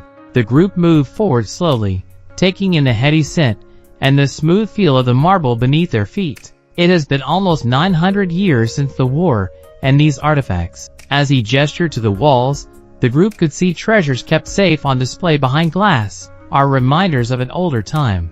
Approaching the arched alcoves, the group was guided to sit together on cushions. "Sure you can manage, old man?" A young girl from Iwagakure asked the Sasuke teasingly, as the Kage gritted his teeth and took a seat. Hanging on the wall behind them were banners embellished with each village's crest. The groups of 3 took a table each and sat in the cozy alcoves. Silence ebbed away gently as each group began to murmur to themselves, not in the usual suspicious way Temari had been expecting, but in a pleasant, casual manner. The blonde-haired shinobi felt her back arch a little as she relaxed. Mifune was a smart man, getting them all to drink sake before the actual discussions were to begin. The woman almost smiled to herself as girls in white dresses came out to serve hot sake. The San siblings even shared smirks, as the Rikage exclaimed his relief to be served something hot after the cold they had to endure to get here. The group from Suna had never experienced such cold in all their lives. "Ah!" the Mizukage gasped as a large drum was struck, signaling the beginning of performance. The chatter died down immediately, as the doors through which they had entered opened once more. Even Temari, who was often found in a state of moral discomfort when it came to the subject of geisha, had to stop, place her cup down on the table, and stare in awe at the spectacle that entered the room. A procession in white entered, men carrying lanterns, women throwing deep pink rose petals into the air, accompanied by the quiet chanting of a poem, a beat provided by anklets tinkling as they all walked in unison. Girls hoisted banners, with the village's symbols painted on them. People on balconies high up were cheering and chanting, throwing down confetti, putting the procession in a whirlwind of color and sound. As a breeze lifted up the banner with Suna's symbol, the material curled away to reveal what was behind it, in the middle of the procession. It was at that moment that Gaara's heart stopped. A girl in a mask. His eye was drawn to her not for her elaborate costume of white pearl and antique gold ribbon, not for the moonstone mask she wore over her eyes, nor the curve of her bare waist clearly visible through her veil which wrapped around her. No! He was drawn to the way she walked, the swing of her hips, the smirk in her pout, the delicate dangle of the bangle on her wrists. It was so familiar. It seemed Kankuro noticed the same thing. "Gaara, do you think dash?" "No," the Kazekage whispered to his brother slowly. "This girl's hair is brown, not black. It's shorter, and AI did not dress in that fashion. That's traditional attire for Hasanosu, A/in, honeycomb. This is the kind of house that Kodo was. Girls outside of Suna, Temari whispered to them both. As the procession came to a halt in a beautiful semicircle before the gathered Kage and their guards, the Sand siblings relaxed a little. It was not AI. It could not be. Even if it is, Temari continued in a low whisper, it has no bearing on our presence here. She is a court dancer. This is merely performance. Gaara nodded. Temari was right. If it was, for some unfathomable reason, AI, then their relationship would be entirely professional. A slight pang twanged in Gaara's stomach as he remembered AI's profession. He stole sideways glances at the men in the room before looking to the cup in his hands. His grip on the clay mug was increasing as he considered the men's lustful stares, nervous smiles. How dare she dance for others? How could she be reduced to this? But Gaara had to shake his head. It was not her. It could not be AI. The girl lifted her hands into the air, twisted them into position, and awaited the drum beat. A caged songbird. I sang to you, beloved. What was it you heard? What was it that called you to me? Gaara looked up again as she sang. That voice. He tried to squint in her direction to make out the color of her eyes, but behind the mask. But it was difficult to discern anything confidently. Like a hunter's arrow, your gaze found its mark. Your beautiful eyes showed me you two were waiting in darkness for a love unknown. The girl was twirling. Women were dancing with her. The men were swinging the lanterns, throwing the confetti. The entire hall was a mess of color and music and jubilance. Even Temari was smiling as the confetti reflected in the marble, sending the room spinning in a frenzy of pretty colors and glitter. Like a flower chain, we became tied to one another. Gaara was trying desperately to see the eyes behind the mask. Were they that shade of azure blue he knew so well? The girl began to walk towards him, swaying her hips in a manner that made his mouth dry, that made him more aware of the lustful stares of the audience. Like the night to the sky, inseparable, she sang to him as she approached, and just as she came close enough for Gaara to see a familiar shape to her lips, a curve to her smile, the girl twirled away. My very being began to twirl, you began to spin. Our souls melted in heat. Kankuro jumped a little as the beat in the song changed. From the previously happy, relaxed melody, something sinister sounded in the bass. Something foreboding echoed in the plucked strings of the koto. The main dancer, the layers of her dress which were once twirling like delicate ruffles of white smoke, suddenly stood still. The layers of her dress becoming motionless. But a whisper in the distance told you, what we have created cannot remain. The hands of the koto player spun something magic from his fingertips. Something that sounded enchanting, mesmerizing, hollow, hurt and beautiful. I am no longer in my own keeping but you belong to someone else. Gaara looked away. His eyes were stinging. There was a lump in his throat. He wanted to drown his sorrows in the cup in his hand, but he knew he shouldn't. The young Kazekage wanted, so desperately, to clamp his hands to his ears and be rid of her beautiful voice forever. But the eyes of the other Kage were everywhere, all around him. He had to remain strong. In a universe of unhappy endings, you and I made our bond. In a world of treacherous stories, you and I became a thing of legend. And in a moment, you chose another. The Mizukage, an older woman with a beautiful face, shook her head in sympathy for the dancer. Even Temari shifted uncomfortably. It seemed this girl was getting closer and closer to the vision of AI that they knew. Those dreams in which you promised me your love, tell me their meaning. The sunlight is fading on me. Beloved, tell me before nighttime falls. The beat was building, threatening with an almighty crescendo. The women were spinning out into the room, their feet thumping hard against the floor, with the sound of anklets shattering against the marble. T-Ho's moments in which you threw the world away for me, tell me its worth. The dancer's hands were moving faster, keeping up with her feet as they followed the rhythm of the drum. Reign over me, stain me with your color. Like a dark wave, realization crashed all around the Kazekage as he looked up to face the dancer once more. I am your undoubting follower. The drum beat stopped. The dancer bowed to him. The dancers all ceased their movement. Teach me, you heartless storm, how it is she loves you. The girl removed her mask. The vision of red lips, blue eyes, dark hair, and an unreadable look of grief and defiance shocked the group of gathered Kage and their guards into silence. They were so shocked by her sudden appearance that they did not even register what happened next. On the inside of the AI's mask were the scribbles of a language unknown to any of them. In less than a heartbeat, the courtesan bit her thumb, swiped the blood across the mask, and held it to the floor. It was like everything slowed down for Gaara, but he was immobilized, unable to move at all, unable to barely breathe.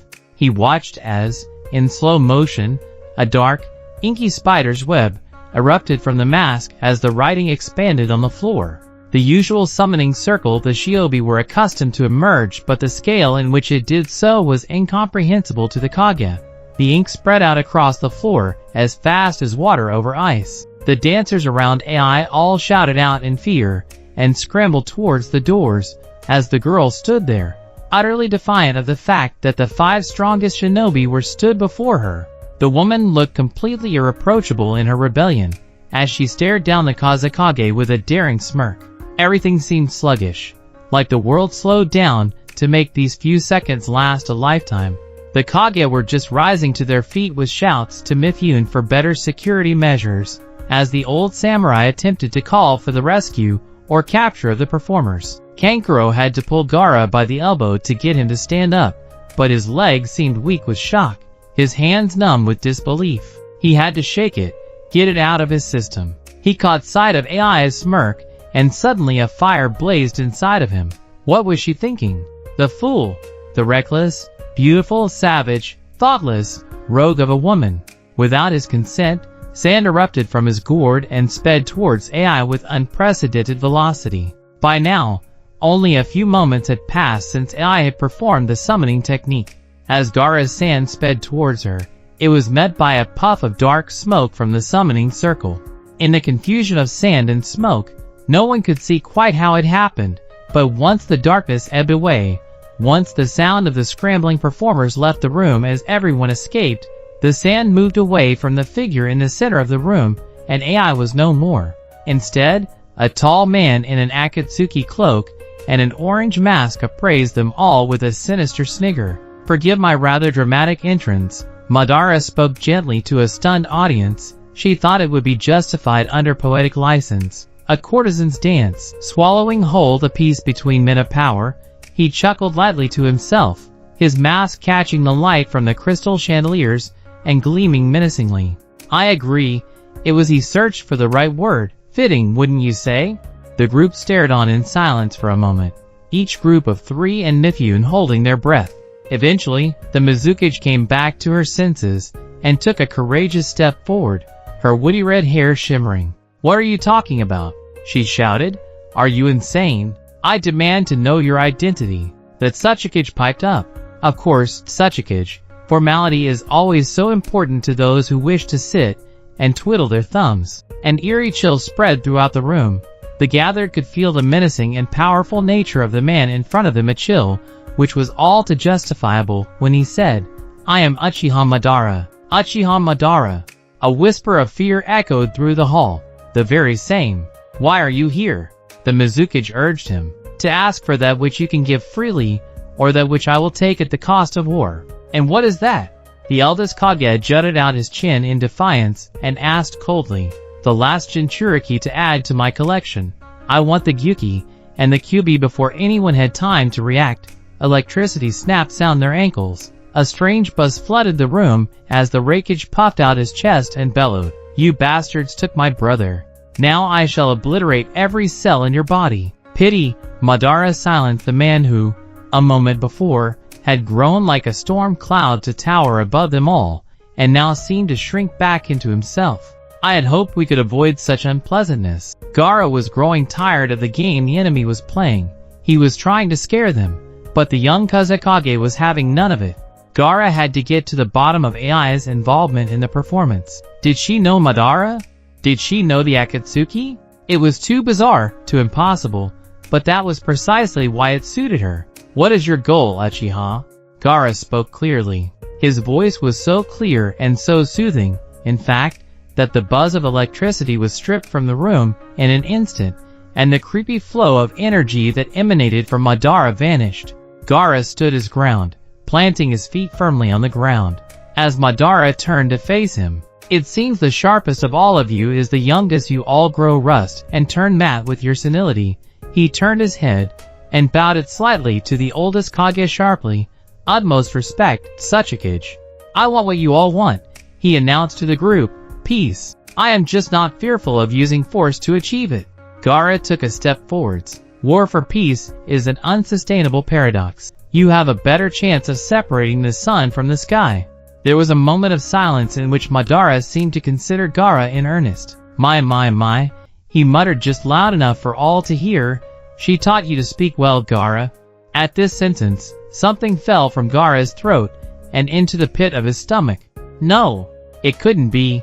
But you and I both know, love always was recklessly ambitious in her endeavors. She would tear up the sun and scorch her hands just to spite you." Blood erupted in Gaara's head, deafening him.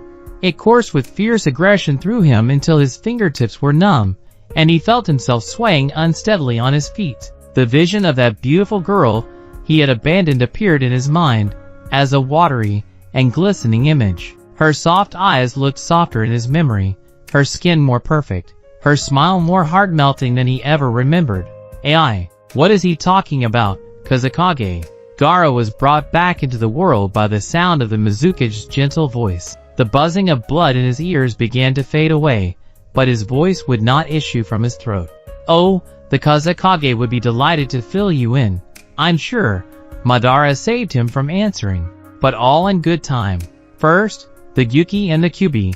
Hand them over to me." Madara raised his hands to innocently gesture, but the ripple effect of this was that each Kage's guard held up their weapons with such speed, you could hear what sounded like the crack of several whips through the air. "Why do you want them?" someone from behind Gaara shouted. "To perform the Mugen Tsukuyami Jinjutsu and cast a spell of peace over the world."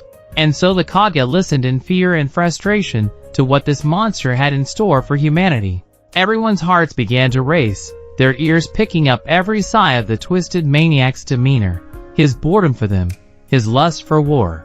All the while Gaara's thoughts were wandering back to that picture of AI that was forever etched in his brain. He compared it to the girl he saw here. Her eyes were harder, more determined, her smile no longer mischievous, but full of maleficence and distrust. The young Kazekage could not help but feel the burning and toxic heat of guilt nestling inside of his stomach. He should have sought her after she left his room that night. He should not have let someone so delicate out of his sight. But it seemed she was not the girl he once knew. Her chakra was different, more subdued, as though trying not to give her away at all. Why? What secret was she hiding? Gaara had once been saved from darkness. Could he do the same for her? Unknown to the Kage, who were beginning to grow restless with anger over Madara's words, the delicate songbird they had just frightened away was only in the corridor outside the hall. A cheap theatrical trick had bought AI a few seconds to run out after the group of dancers, who were now all caught up in a frenzy. Shouts were issuing from samurai. Cries of terror echoed throughout the corridor. AI had to escape and find Karen. Karen would take her to Sasuke, and he would escort her as he searched for the Hokage. Running through the crowd, without her mask, AI was uncatchable to those who were not used to performance. The samurai guards could not tell from her jewelry or her clothes that she were any more important than the women holding the lanterns. The courtesan dodged under the flags held by dancers, between the ribbons of clothing that were toiling around her, until she reached an empty corridor. Dark and dingy, the corridor was barely lit and felt cold, as though damp had crawled between the gray bricks of the walls and made a home there. The hallway was entirely empty bar one striking creature at the end, far from AI. Peering through a door, her red hair looking a dark crimson in the dank environment, stood Karen? AI called from behind the kunoichi. Karen turned and AI could see the shine of her glasses. The dancer sighed in relief. She thought she may end up lost in this maze of architecture. AI turned to look over her shoulder and gasped in surprise as she heard the shouts and footsteps of samurai guards fast approaching. She picked up her feet and began to move hastily towards Karen, but as she turned to face her comrade, AI was shocked to see a thin, faint smirk on the girl's face. Like a child hiding sweets, or a traveler taking shade from the noontime sun, Karen had the look of selfish glee about her. "Karen?" AI called again in uncertainty, trying to keep her voice down for fear of further alerting the guards. The red-headed girl opened the door a fraction and slipped through the crack. "Karen!" AI shouted in disbelief as she witnessed the flash of the girl's cloak disappear behind the door. The blue-eyed girl reached the door and tried to open it. Try as she might, the door would not budge. "No," AI whispered in disbelief. Had Karen really left her for dead? She pounded against the door. Karen? What was she going to do? She had no plan. She was not made for war. "Please, open!" The AI's voice was caught in her throat as something hot trickled down her forehead. Her vision became mixed with the red of her blood as she blinked in an attempt to stay awake. But it did not work. AI was dragged into unconsciousness, but before she fell to her knees, she was swept up into the arms of a guard. Peace with no free will is an illusion. The moon reflected on water is only half as beautiful and utterly intangible, Gaara protested. The Sasuke finally withdrew his focus from Madara and eyed up the formidable Kazekage. The boy was made of exceptional strong will, an enviable demeanor, and, of course, immense strength. What amused the elder Kage the most is that this princely boy had been raised to speak like an old king. "Have you never dreamt of touching the moon, Kazekage?" Gaara raised his head to bring him to his full height as Madara said this. There was a double entendre in his wording that only Gaara would know. Sasuke tread on cobbled paths through dying, darkened forests his ancestors planted thousands of years ago. One dark night, he saw that very moon reflected on the water of a deep and calm ocean. Now, he has touched the moon itself, and he found that moonlight only shines on the path of the Akatsuki. Behind the group of Kage, the aides to the Sasuke, his sprightly and spirited granddaughter, Kuratsuchi, and a very large, friendly man named Akatsuchi stood, looking desperately lost. Akatsuchi leant down and whispered to his comrade hastily, "What the hell are they talking about?" At his question, the girl rolled her eyes. The moon is symbolic of free will, and its reflection in water is a metaphor for the illusion of free will, the Stone Village ninja said in exasperation. The dying forests is a metaphor for the dying shinobi way of life. "No, I get all that," Akatsuchi interrupted and scratched his head in thought. "Then what's the problem?" Kuratsuchi asked in annoyance. "Why is the Suna kid blushing?" As the large ninja said this, the girl looked past the Mizuki to catch a glimpse of Gaara, the handsome Kazekage she had heard about. Her eyes were first drawn to his. Those deep oceanic pools of green and blue often left onlookers mesmerized. She then took in his face. Akatsuchi was right. The Kazekage's face was red. But then she looked at the whole of him and frowned. His fists were clenched. He was gritting his teeth, itching to kill the man in front of them. What's there to be embarrassed about?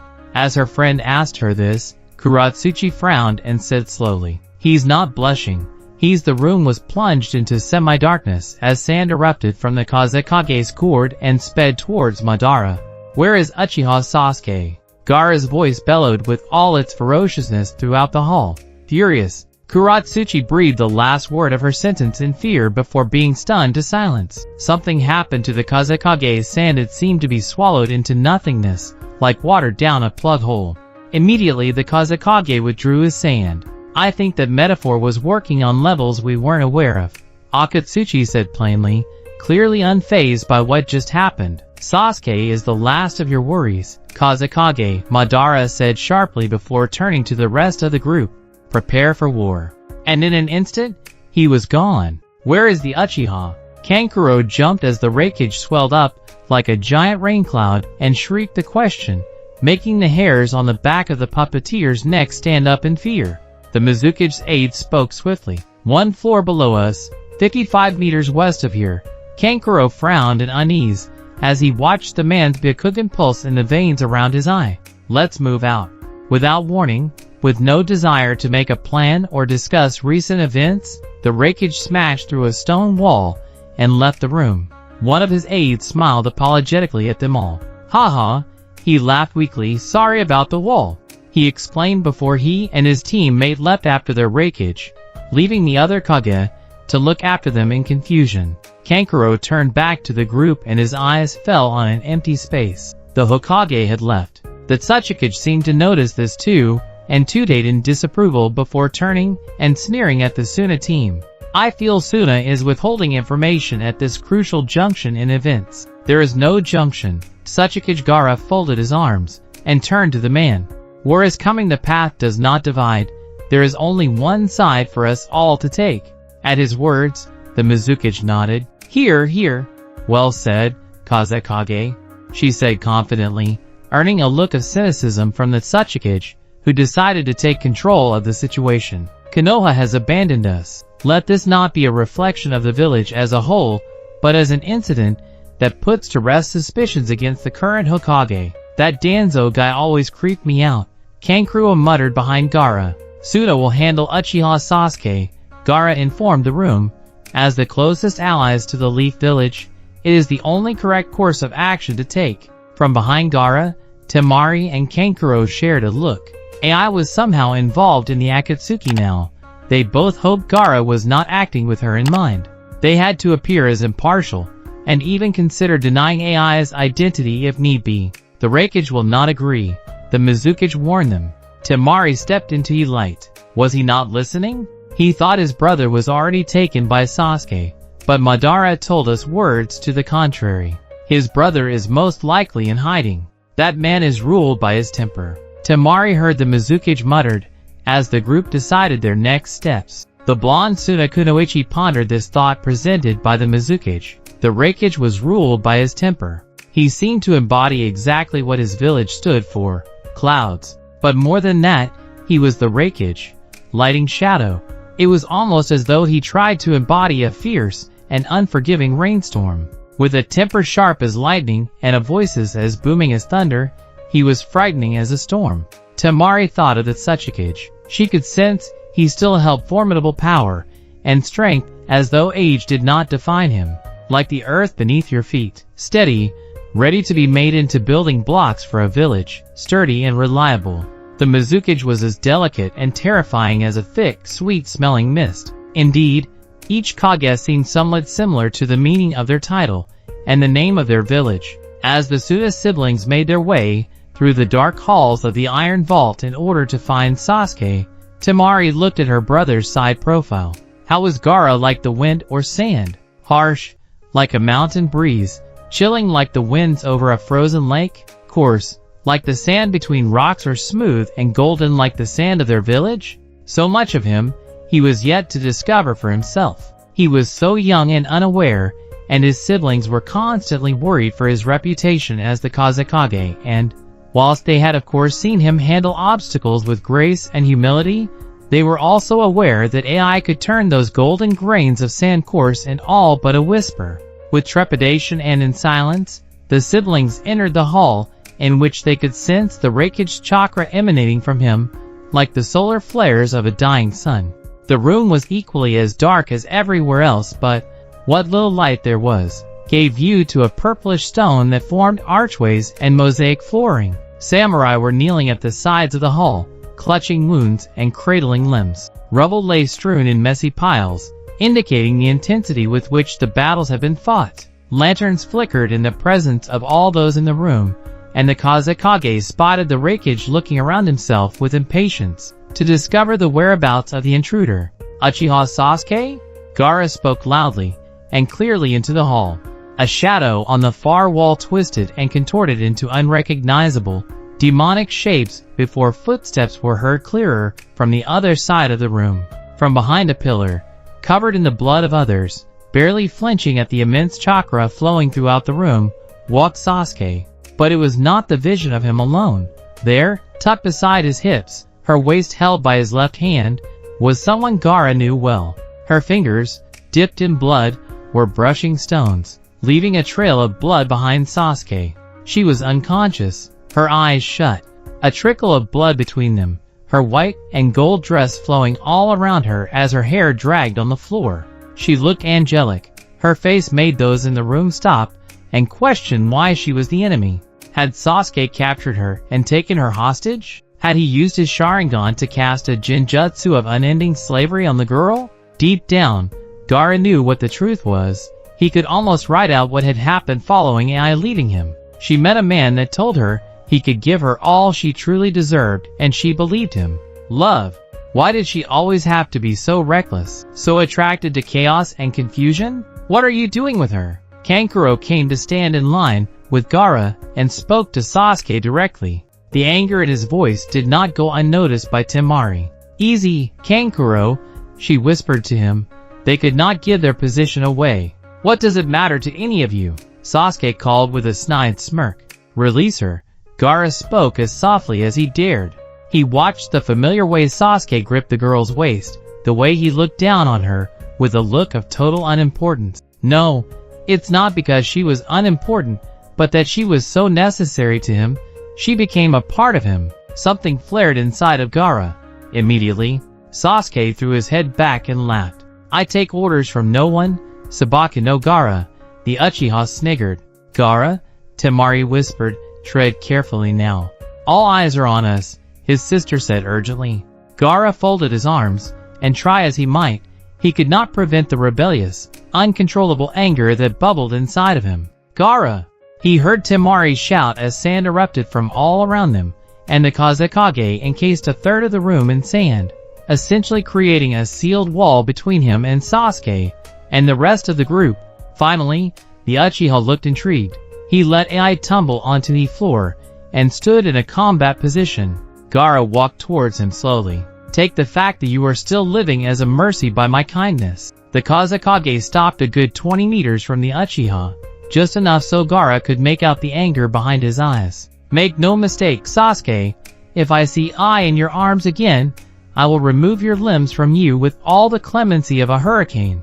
Gaara gave no consideration for what this information may provide the enemy with. His mind was no longer working as a diplomat. He felt more alive than he had in years. He could feel a mixture of anger and aggression coursing through his veins, igniting in the way Shikaki used to control. Sasuke shot the unconscious girl a quick look. So it's true?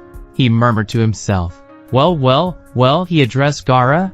It seems the Serene Kazekage is all an act? Sasuke watched as Gaara's eyes darted to the courtesan on the floor. Are you really still in love with her? Sasuke asked in a bored voice. Are you so benevolent, oh great Kazekage, that you would forgive her after all she's done to humiliate you? At these words, Gaara's fears were confirmed. He shook his head in pity at the Uchiha. The darkness in your eyes, I once thought was so familiar, but now I can see clearly. You are plagued with childish and selfish misery. You hold on to nothing other than making others feel how you feel. Alone. Gaara almost laughed. I pitied you for so long. I encouraged Naruto for all his hope in you, when you seemed as lost as I was. But that is not true. You are nothing like me. Even love must pity you in less than the blink of an eye. Sasuke was racing towards Gaara, katana outstretched, ready to strike. You know nothing of how I feel. The Uchiha screamed, and was immediately faced with a waterfall of sandy spikes he had to dodge, preventing him from even getting close to the Kazekage. Angry at everyone who was supposed to do what was right, Gaara shouted back. Hurt by those who should have protected you. Insanely terrified of her? The question seemed to stump Sasuke, as Gaara gestured to AI. Yes, of course you are. Just as I was. How is it someone so gentle could lay a hand against the face of evil, and not even flinch? How is it she can melt that which took years to harden? The red-headed shinobi let out a defeated, dejected laugh. I know the kinds of spells she casts. In the darkness of your eyes lies the moon. You are laced with the seduction of her enchantment. The look on Sasuke's face was one of confusion and hurt. He was so muddled and mixed up by the whirlwind of recent emotions. But be warned, Sasuke, the Kazekage's serious tone caught his attention. I cannot save you, Gaara warned him and looked the man dead in the eye, with no fear of the formidable Sharingan, because she will never love you like she loved me. A heartbeat of silence. As if I lust after the love of a whore, Sasuke screamed and inhaled deeply, before placing his hands in front of his mouth and breathing fire at the words of the Kazekage. Then why not leave her for dead? Gaara asked calmly, as sand shielded him from fire. Why protect her? You did not protect your other comrades. The Uchiha stopped for another moment and looked around to AI. Gaara was easily manipulating the troubled man's emotions. You see, while you have squandered your time in battle, I have learnt alternative methods of inciting fear into the hearts of my enemies. The man stated calmly, earning a smirk from Sasuke. I'm sure your father is proud, as, I'm sure, is yours. Gaara would not let him try the same tactic. We are so similar, I can see why she laid her eyes on you in the first place. The Hokage sighed in exasperation. Love adores chaos. And what are you and I, other than chaos? Sasuke's eyes were darting manically. He only had the instinct to get Gaara away from him, to stop him from swirling the already tumbling twister of emotions that were twirling inside of Sasuke. You are truly a pathetic excuse for a Kage, Sasuke exclaimed. Lift up your weapon, Gaara, and face me. You and I both know I could destroy you in an instant. Then why haven't you? I have come to bargain. Gaara folded his arms. I will not kill you. In return for AI. Sasuke turned to AI and picked her up. I have a better idea. No! Gaara held out a hand in fear. His hand hovered above him, waiting to strike, as Sasuke placed the blade of his katana against the flesh of AI's neck. Let me go, and in return I will not kill her, Sasuke said. I told you, if you touched her again, I would tear you limb from limb. Gaara gulped in fear, as he watched the blade of the katana begin to graze AI's neck. Sasuke pulled AI in his grip and her head flopped forward. She was out cold. As Sasuke adjusted her, Gaara could see the katana getting dangerously close to her veins. AI, the Hokage called to her as, in a jerk motion, Sasuke hoisted her higher in his arms. Do you really think I would not do it? Sasuke snarled. Grant me safe passage out of here. Gaara looked at him in defeat. Head underground, the Hokage instructed. An hour later, Mifune had regathered the Kage, with the exception of the Hokage, and their aides in the Golden Hall where AI had performed. The group all turned to the Hokage suddenly. Who was that girl? The Mizukage asked kindly. She had seen the way Gaara had reacted at every step of the evening. The only time he lost his cool and calm demeanor is when the blue-eyed dancer was involved. Temari and Kankuro bowed their heads as Gaara went with the truth. He stepped forwards into the light and appraised the room with the confidence of a king. Her name is Arawara no AI, he said calmly. Arawara? The Mizukage thought for a moment.